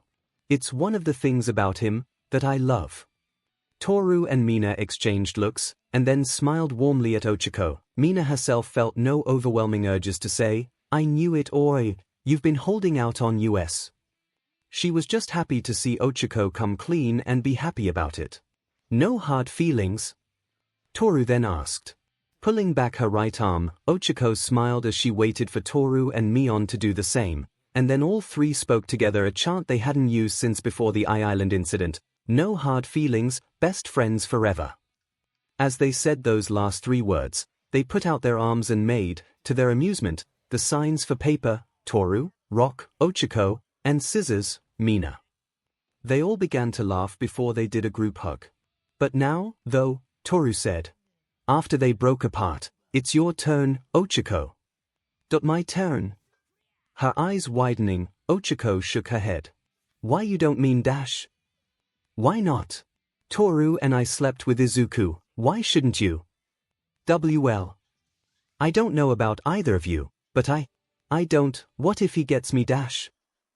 Pulling out a small bottle of pills, Toru shook them a little to make the contents rattle. Mom gave me these, as a precaution. They've worked so far for me. Mina smirked. Mainly I have an implant. Dad made me get one after a summer training incident. Also, I can, with enough concentration, secrete a special acid that prevents 𝑃RGNNCY and STDs. Of course, you could have Izuku shower you with his load. At the idea of that, 𝐒𝐴's whole being turned bright red, and steam shot out of her ears. This time, though, trickles of blood leaked from both her nostrils. Ha, she managed to say before she fainted, Mina catching her quickly before she fell off the bed. Oh, boy. We've got a lot of work to do with this one, Toru. Not only that, we're going to have to break the news to Izuku, too. Say, are you planning on getting all us 1A girls into a harem for Izuku? No, Toru said honestly, shaking her head. She recalled Yorozu's brief questioning from a while ago but chose to disregard it. Sorry, Momoyao. Aside from having all 6 of us involved and trying to keep it a secret, I think Izuku might die from having that many girls in his pants. And I highly doubt his quirk grants him unlimited stamina. Speaking of his quirk, should we tell 𝐒𝐴? And spoil the surprise? She'll find out on her own, like you did. Too true. Too true. Spying 𝐒𝐴's cell phone on her nightstand, Mina got an idea. Let's find some paper and a pen. 𝐒𝐴 should have Izuku's number just like we do. He didn't know what compelled him to do it, but after he woke up that morning, Izuku turned his cell phone on to check for messages. Sure enough, he saw a message from a number he didn't recognize. However, before he decided to delete it, he noticed the opening dialogue. It was Uraraka. I didn't give her my number dash. Toru-chan. His finger hit the message, opening the chat fully. What he read filled him with dread. Hi, Deku. It's Uraraka. Toru gave me your number. We need to talk. Hi, Deku. It's Uraraka. Toru gave me your number. We need to talk.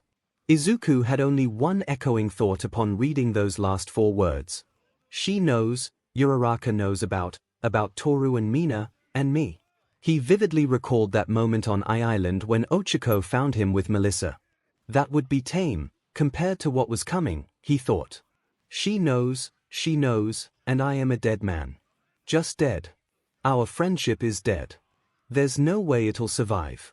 Uraraka must hate me dash. No, despise me. She must think I'm as low if not lower than Mineta. Probably lower given I've gotten farther with 2 girls than his only imagined. Not to mention I did ask Toru to meet my mother, which I still can't believe I did. Even Mina doesn't know that, unless Toru told her that, too. And if Uraraka reveals any of this to Principal Nezu, then it's highly likely that Toru, Mina, and I will be expelled. Or she'll just put the blame all on me so only I get expelled dash. No, Uraraka isn't like that.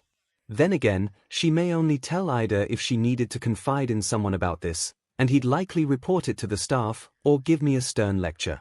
Then again, even if she gets mad, she wouldn't dash. "Hey, Midoriya!" Yelping while he turned with jump, Izuku was shocked to see Dark Shadow, Tokoyami's quirk familiar, had slipped into the room from beneath his closed door.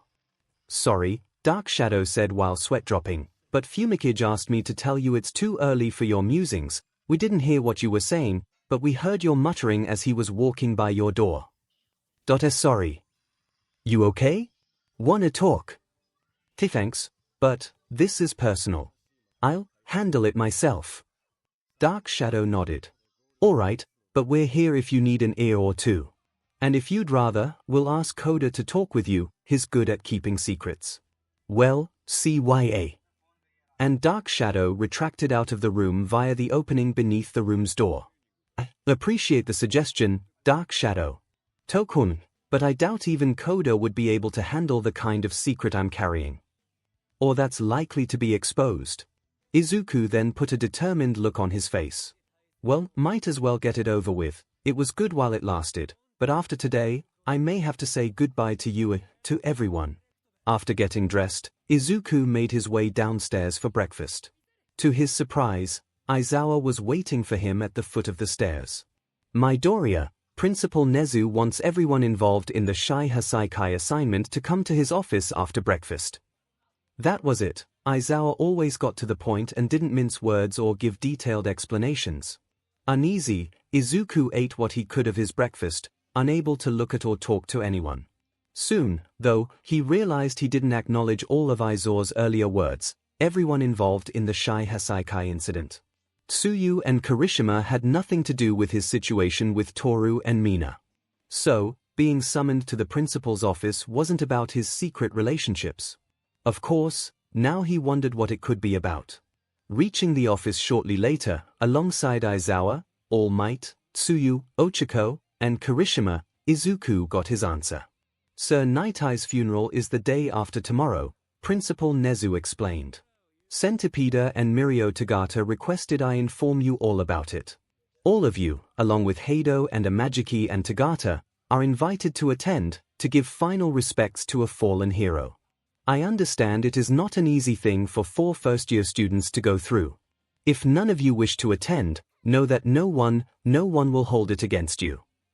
Kirishima spoke up first. "I'll attend, sir. Not going would be disrespectful." Tsuyu and Ochako both nodded. Izuku merely said, "I'll go, sir."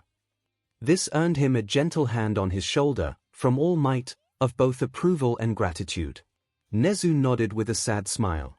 "Thank you, my young friends. The viewing will begin in the afternoon, followed by the service, and then the wake or celebration of life.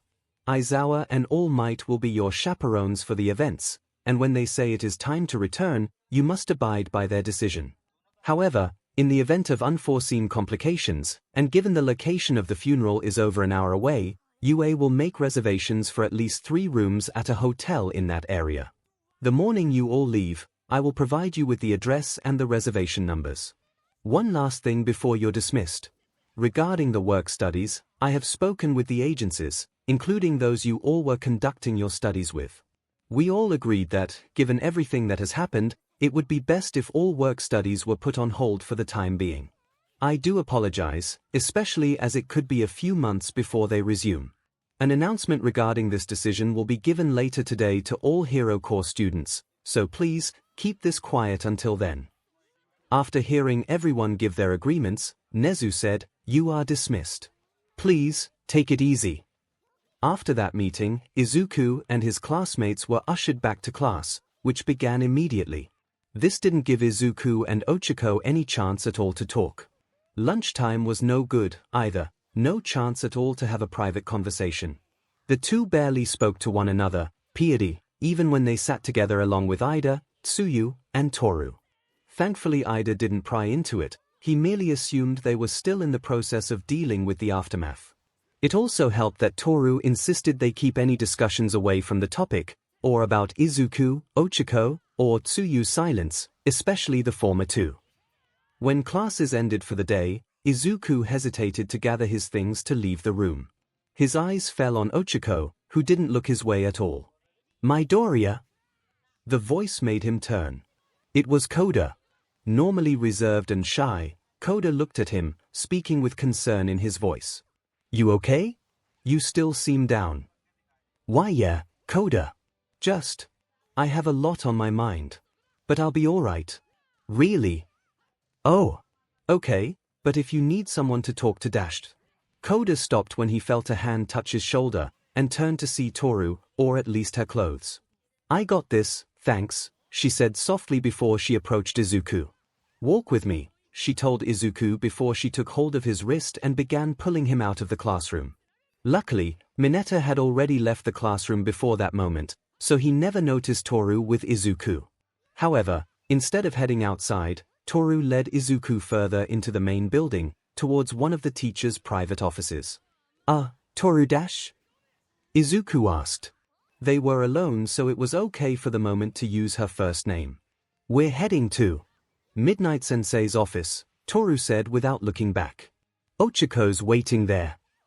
Uraraka? You got her message, right? You two need to talk. Also, sorry I gave her your number, but as I said, you and she are long overdue for a talk. That was all Toru said before they reached the door to Midnight's office, where Midnight stood waiting. The female teacher thumbs at her door. Uraraka's inside already. She opened the door for them, or for Izuku, as Toru gently pushed him inside the office. You two take your time. We'll be right outside if you need us. Before Izuku could say a word, Midnight pulled the door closed and held it. You sure about this? She asked Toru. Yes.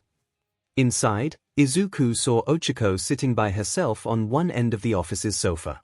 She looked at him, meeting his eyes, and both blushed deeply. However, Izuku managed to walk over and sit down on the sofa, yet keeping a distance from Ochiko. Again, they avoided eye contact, sitting silently while looking as red as tomatoes. Look, Deku. I'm going to withdraw from UA. His sudden statement made Ochiko look at him in surprise.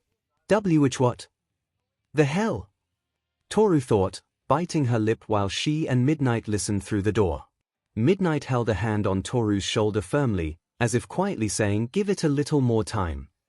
It's the only thing I can do. I'll withdraw from UA, but I won't tell the real reasons why. So please don't tell anyone, Uraraka. Don't tell that I with Toru and Mina, it's my fault, not theirs, so Time out, time the heck out, Deku. Ochiko got up and moved to make Izuku look at her finally. I never said I'd tell anybody anything about you and those two. All I said was that we needed to talk. But you know, don't you? Toru and Mina told me last night.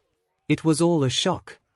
Eyes wide open, Izuku felt his jaw slacken. They told you? Yesterday afternoon, before she went to meet up with you, Mina told me she was taking you out, and invited me to come along. I declined. And then last night after you and her came back, she and Toru came to my room, and we talked. They told me everything. Why didn't they tell me they were going to do that? Izuku thought, hurt. Because of, Ochako blushed more now, but she kept her eyes on Izuku. Because they could see it clearly, how I feel about you. Uraraka? Deku. Izuku, I've liked you from the moment we first met. That feeling grew when we began attending classes together and kept on growing as you continued to inspire me to give it more than my all. I didn't notice how much it grew until we had our finals, when 𝐴mar asked me, Uraraka, you like Midoriya, don't you? While we were working on our final moves, Mina and the rest started noticing how I would watch you. It was obvious to them how I felt. And when we had the provisional license exam, I told myself I had to lock away those feelings, to focus on becoming a hero. For a while, it worked. By putting a lock on my feelings for you, I was able to focus, to dedicate myself to my goal. But then, when I found out Mina asked you to go shopping with her, the lock started to break.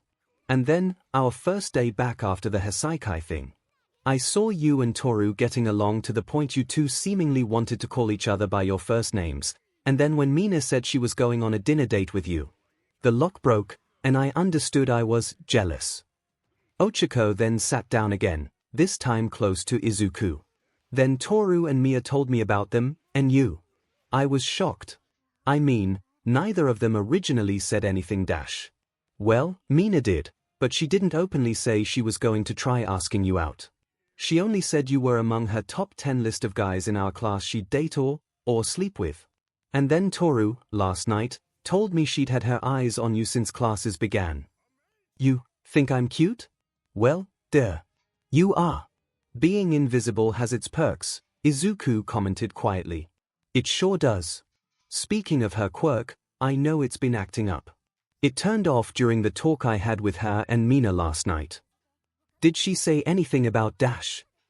Nothing solid, save that they think she's repressing certain emotions and that's likely what's causing it to act up, or at least triggered some slight mutation on her quirk. But anyway, I was shocked when they told me all about you and them, and I was upset at first, but, well, I only have myself to blame. Also, when they both said how you made love to them recently. I heard it in their voices how much more you and they mean to each other. Uraraka. No. Ochiko. I never meant to make you dashed. I know. Something like this just happens. And they told me that for now it's not serious between them and you, as in boyfriend and girlfriends, at least not yet. Just for the record, I'm not looking for a harem, Ochiko. Giggling, Ochiko smiled at him. Yes, Toru and Mina said that. And I believe all three of you. And I'd never try to come between you and either of them, Izuku. And yet, even so, her throat seemed to tighten, and butterflies were swarming in her stomach. Why couldn't she say to him how she truly felt? She finally admitted it to Toru and Mina last night. Was it because there was more to it than just admitting she was in love with him? Toru and I slept with him. Why shouldn't you? Sadly, as much as she wanted to deny it, deep down Ochiko was highly tempted by the idea of giving herself to Izuku. The fact she had a nosebleed from imagining such a scenario was proof of that. DM it, Ochiko, stop thinking and just do something. And so, she did. Grabbing Izuku by his jacket, she hefted him to his feet and pulled him close until her lips mashed into his in a kiss that made fireworks go off in her ears and mind. Her eyes were shut tightly as she kissed him, and her heart pounded wildly in her BST. After imagining it for so many months, she was finally living out her deepest desire and was kissing the boy she was. Looney Tunes over. While she would have loved it if she were his first kiss, she at least could let him be her first kiss. Izuku's head swam. Ochiko was kissing him. In a teacher's office. Granted, no teachers were watching them, though midnight was outside the office, but given she was supporting Toru with their secret friends with benefits relationship, she'd likely wouldn't say anything to the rest of the faculty. Spoon, Izuku stopped thinking, save for how soft and warm Ochiko's lips were, and he began to kiss her back before she pulled away slowly. I wanna be with you, Izuku, she said, tears in her eyes. And if I have to share you with 2 other girls, or more, then that's what I'll do. Ochiko. I'm not worthy dashed. Ochiko's eyes suddenly narrowed.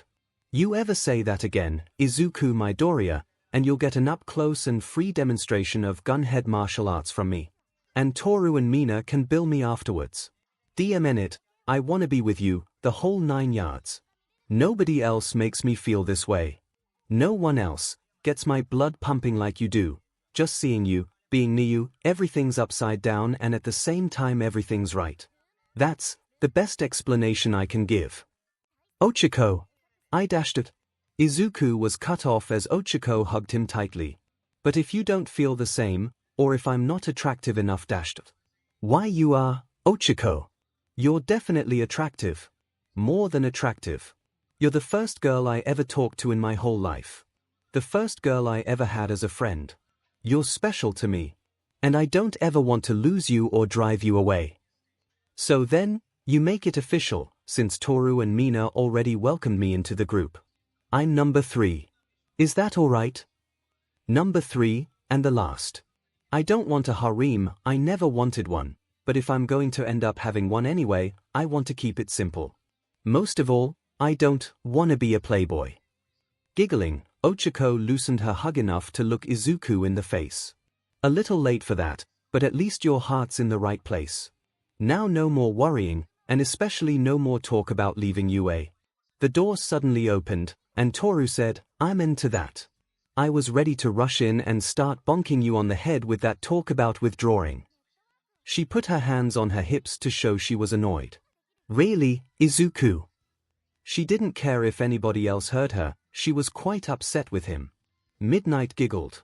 "Lucky for you, Midoriya, I held her back.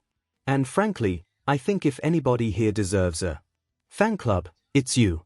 You keep on surprising everybody in numerous ways. Now, I think you three should run along back to your dorms, it'll soon be time for dinner. Plus, I believe you and 𝐒𝐿 need to get together with Kirishima and Asui about making plans for going to Night Eye's funeral. And you two also should plan on finding a good place for a little intimacy." She suddenly hugged herself tight, squirming with delight. "Oh, I'm loving this whole secret forbidden story. So much. I'm so envious, I wanna somehow get more involved dash. And we're running a little late," Toru said while visibly sweat dropping. She grabbed 𝐒𝐿 and Izuku by the hands. "So good night, folks." And she rushed them all out of the office. Soon they were out of the building and out on campus, Heights Alliance their destination. "I seriously hope she was just kidding around about joining in," Toru said with slight exasperation. "That would have really been crossing the line." "You're not kidding. I know I had a few fantasies about Midnight Sensei, but I was dead serious about dash."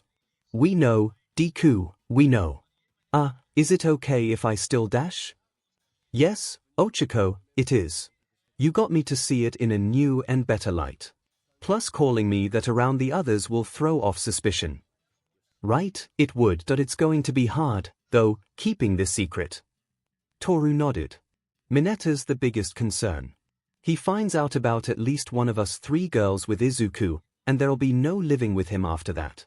Not to mention I believe he'd gladly squeal to the faculty, or blackmail us to high heaven.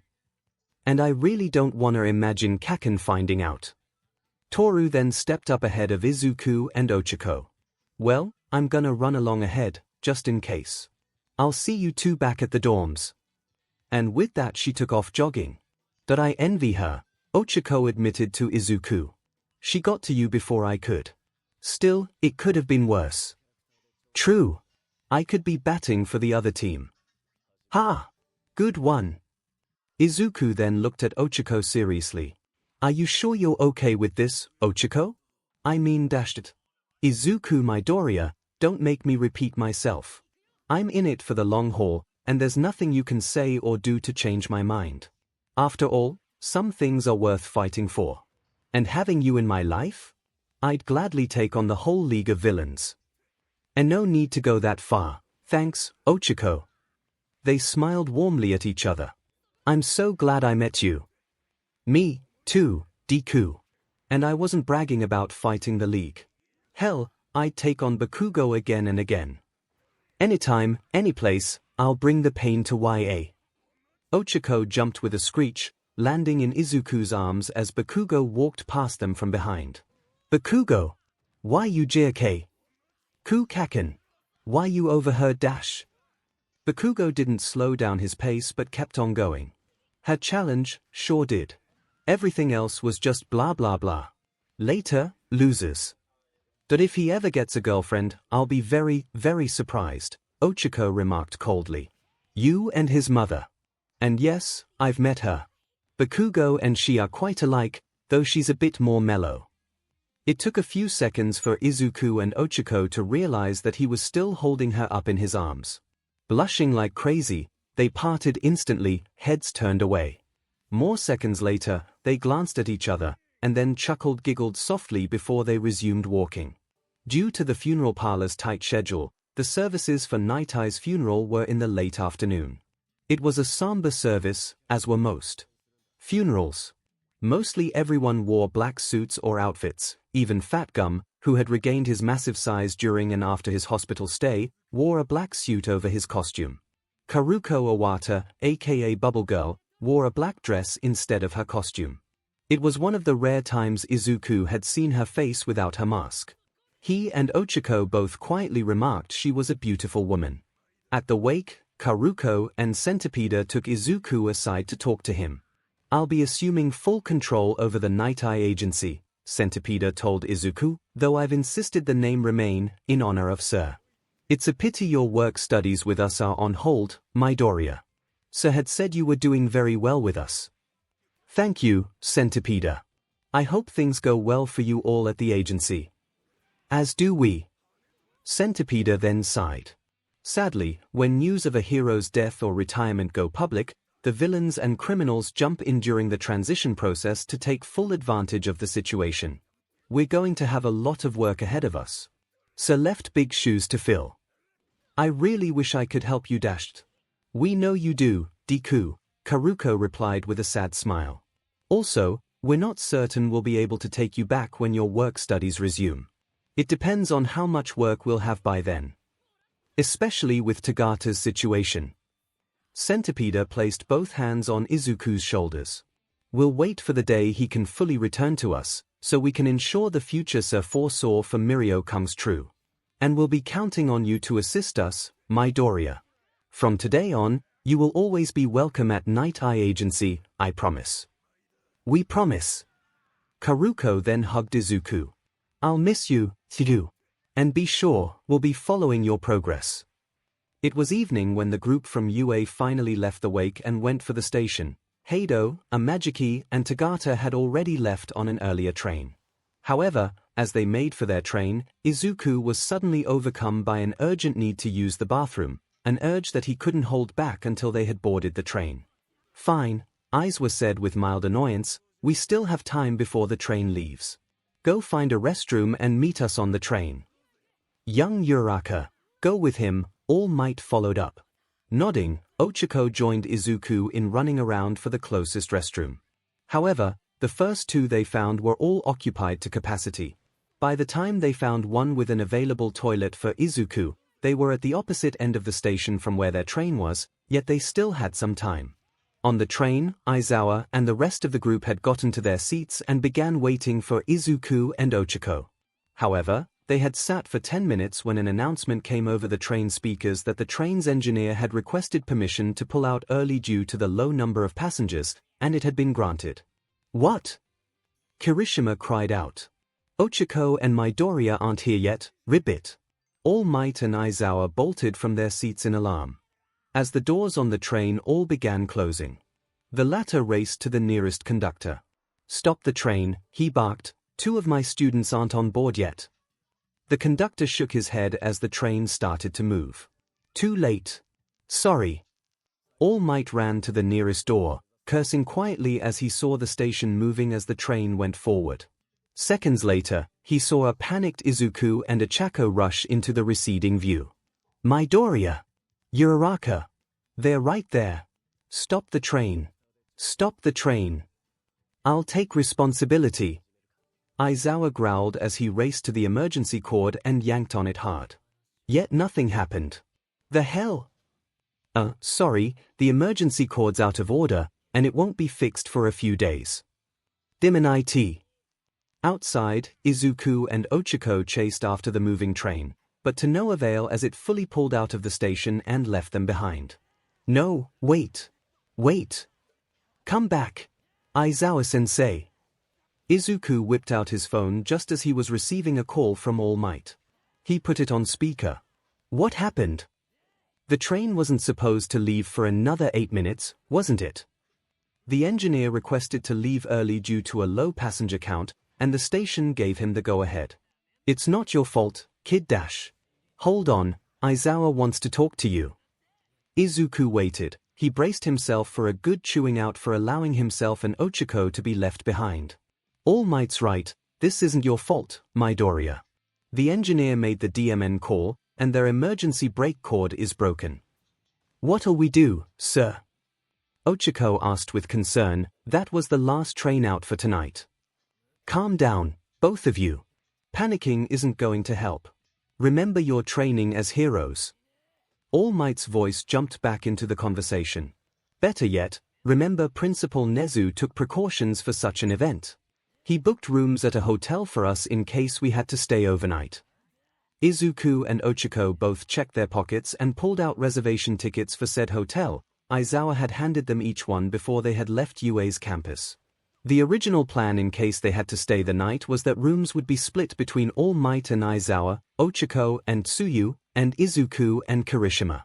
We still have our reservation slips on us. Okay then, you two get to the hotel, get your rooms, and stay there for the night. We'll come get you in the morning. Understood, we'll call or text when we get there.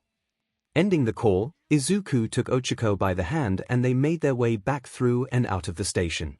Luckily, the hotel that had been booked by Principal Nezu was right near the station, so it was a quick jog to it. Upon entering the lobby, Izuku took his phone out and texted All Might to let him know where they were and that they were getting their rooms. Once this was done, they went to the front desk. "How may I help you?" the receptionist asked politely. "Weiss, we'd like 2 rooms, please." Both Izuku and 𝐒𝐿 presented their reservation slips. "Ah, the reservations. From UA. I was beginning to think you wouldn't be here.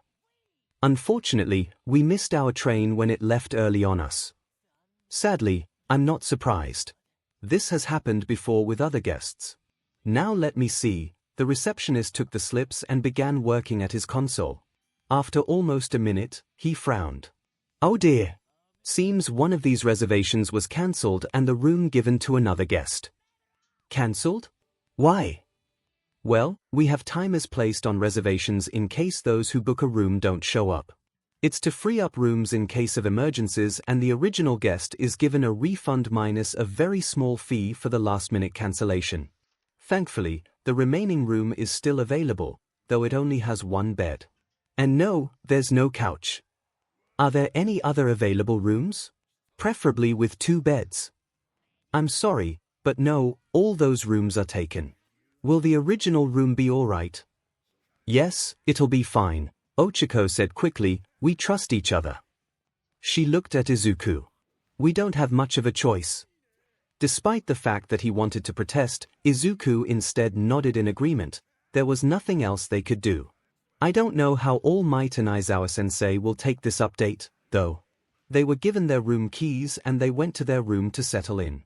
As they did, Izuku answered a return call from All Might while 𝐒𝐿 was on the hotel's phone calling for the hotel to provide them with a set of pajamas each for the night and to have their uniforms and clothes cleaned overnight. The hotel offered such services for heroes for free.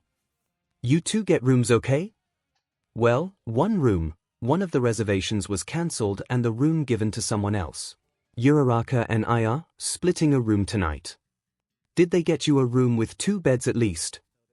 "We tried, but all those rooms were taken. We didn't have much of a choice. But I won't mention this to Aizawa or anybody. For your sake and Uraraka's, I'll say you were able to get the switch done, but it won't show up on the records. Luckily you two are friends and trust each other. I plan to sleep on the floor, I swear." "Good plan. The first train for where you are leaves at 6 a.m. I'll be on it. Set an alarm for the same time so you two can get freshened up before I arrive." "Understood. See you in the morning." Hanging up, Izuku moved to the nightstand by the queen-size bed and, after figuring out the alarm, set a wake-up time for 6 a.m. as instructed before 𝐒𝐿 hung up. "Room service is on their way up with our sleepwear. They'll take our clothes after we change so they can launder them." "Good. Now, what was that about you sleeping on the floor tonight, mister?" After all, 𝐒𝐿 gave Izuku a very sly smirk. "This is a real golden opportunity for you and me, isn't it? A room all to ourselves, you and I alone, no teachers or classmates to worry about." The reality of the situation hit Izuku hard. He was alone with 𝐒𝐿 in a hotel room for the night. If Toru and Ormina knew about this, they'd surely tell Izuku to seize the moment, plus ultra. "So, here's the plan," 𝐒𝐿 said while smiling seductively. "We wait for the pajamas to arrive and hand over our clothes. Once that's done, I plan to take a shower, a long, hot, steamy shower. Need I say more, Izuku?" "No," he said, blushing, yet he didn't stammer or stutter. "Not at all, 𝐒𝐿. And we keep it in the shower, to be safe. Tonight, and tomorrow morning.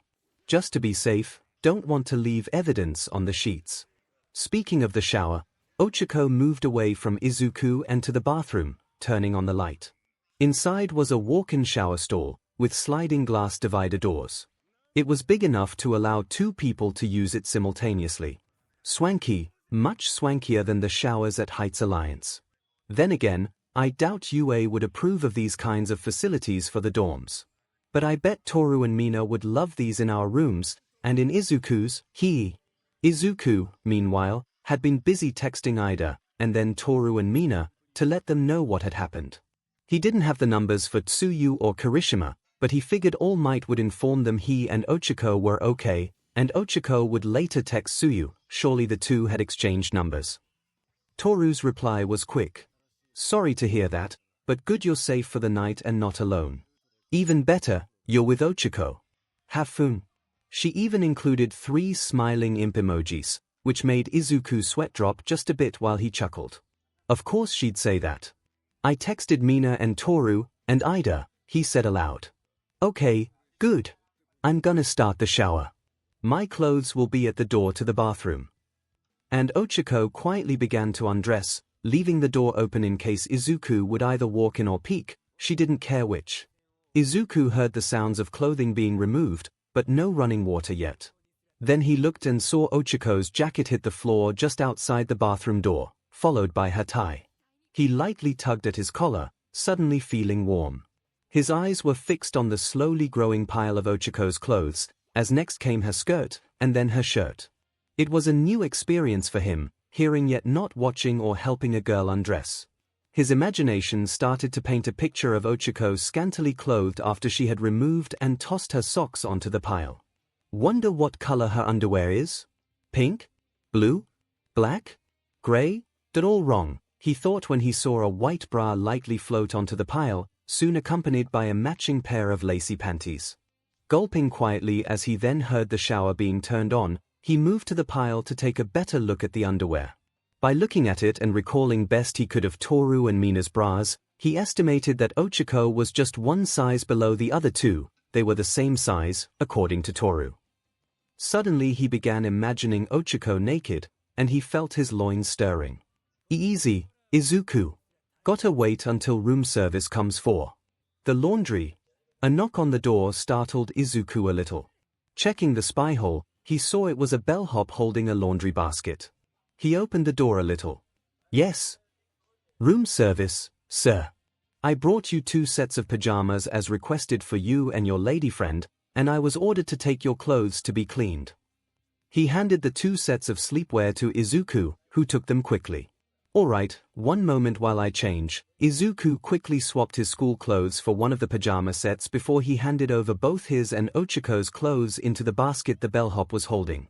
We'd like these back by 6 a.m. tomorrow morning, if possible. Consider it done, sir. Good night. And the bellhop turned to head back down the hallway, leaving Izuku to close and lock the door once more. Well, that's that.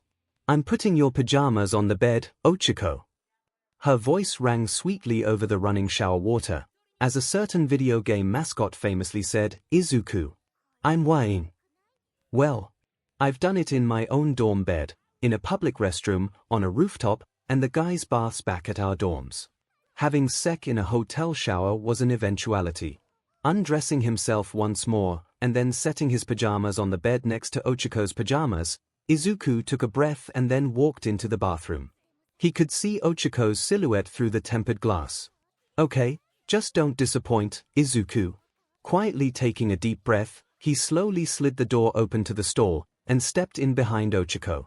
She was simply letting the water cascade over her being, from the head down, using her hands to make sure her hair was completely wet. Yet inside, she was nervous. What if she disappointed Izuku? Sure, she was pretty, according to her classmates, and her figure was decent compared to Mina and Toru. Momoyao definitely had them all beat. But would Izuku find her sexy enough? The answer came when he gently put his arms around her waist and held her close to him, his body pressing into the back of hers. And she could feel his growing hardness. But it was his touch alone that made her feel like she was melting. She reached back with one hand, cupping his cheek. Izuku! 𝐒𝐿! That I've dreamt of this. For so long. She turned her head in time for his lips to meet hers, and she ummed softly in the kiss. Seconds later, she moved her free hand onto one of Izuku's and gently placed it on her 1BRC. He took the hint, and his hand and fingers explored the mound of soft, stuck flesh. His hands were strong enough to give a good punch, especially with his quirk. However, as he touched Ochako, she found it to be the softest feeling she ever sensed. When the kiss ended, Izuku buried his face into her neck, softly peppering it with more kisses. More, please, more. And more Izuku did. He kept kissing her neck, moving his lips up to her earlobe, before he began liking it and occasionally nibbling on it. His hand rolled and lightly squeezed her BRST,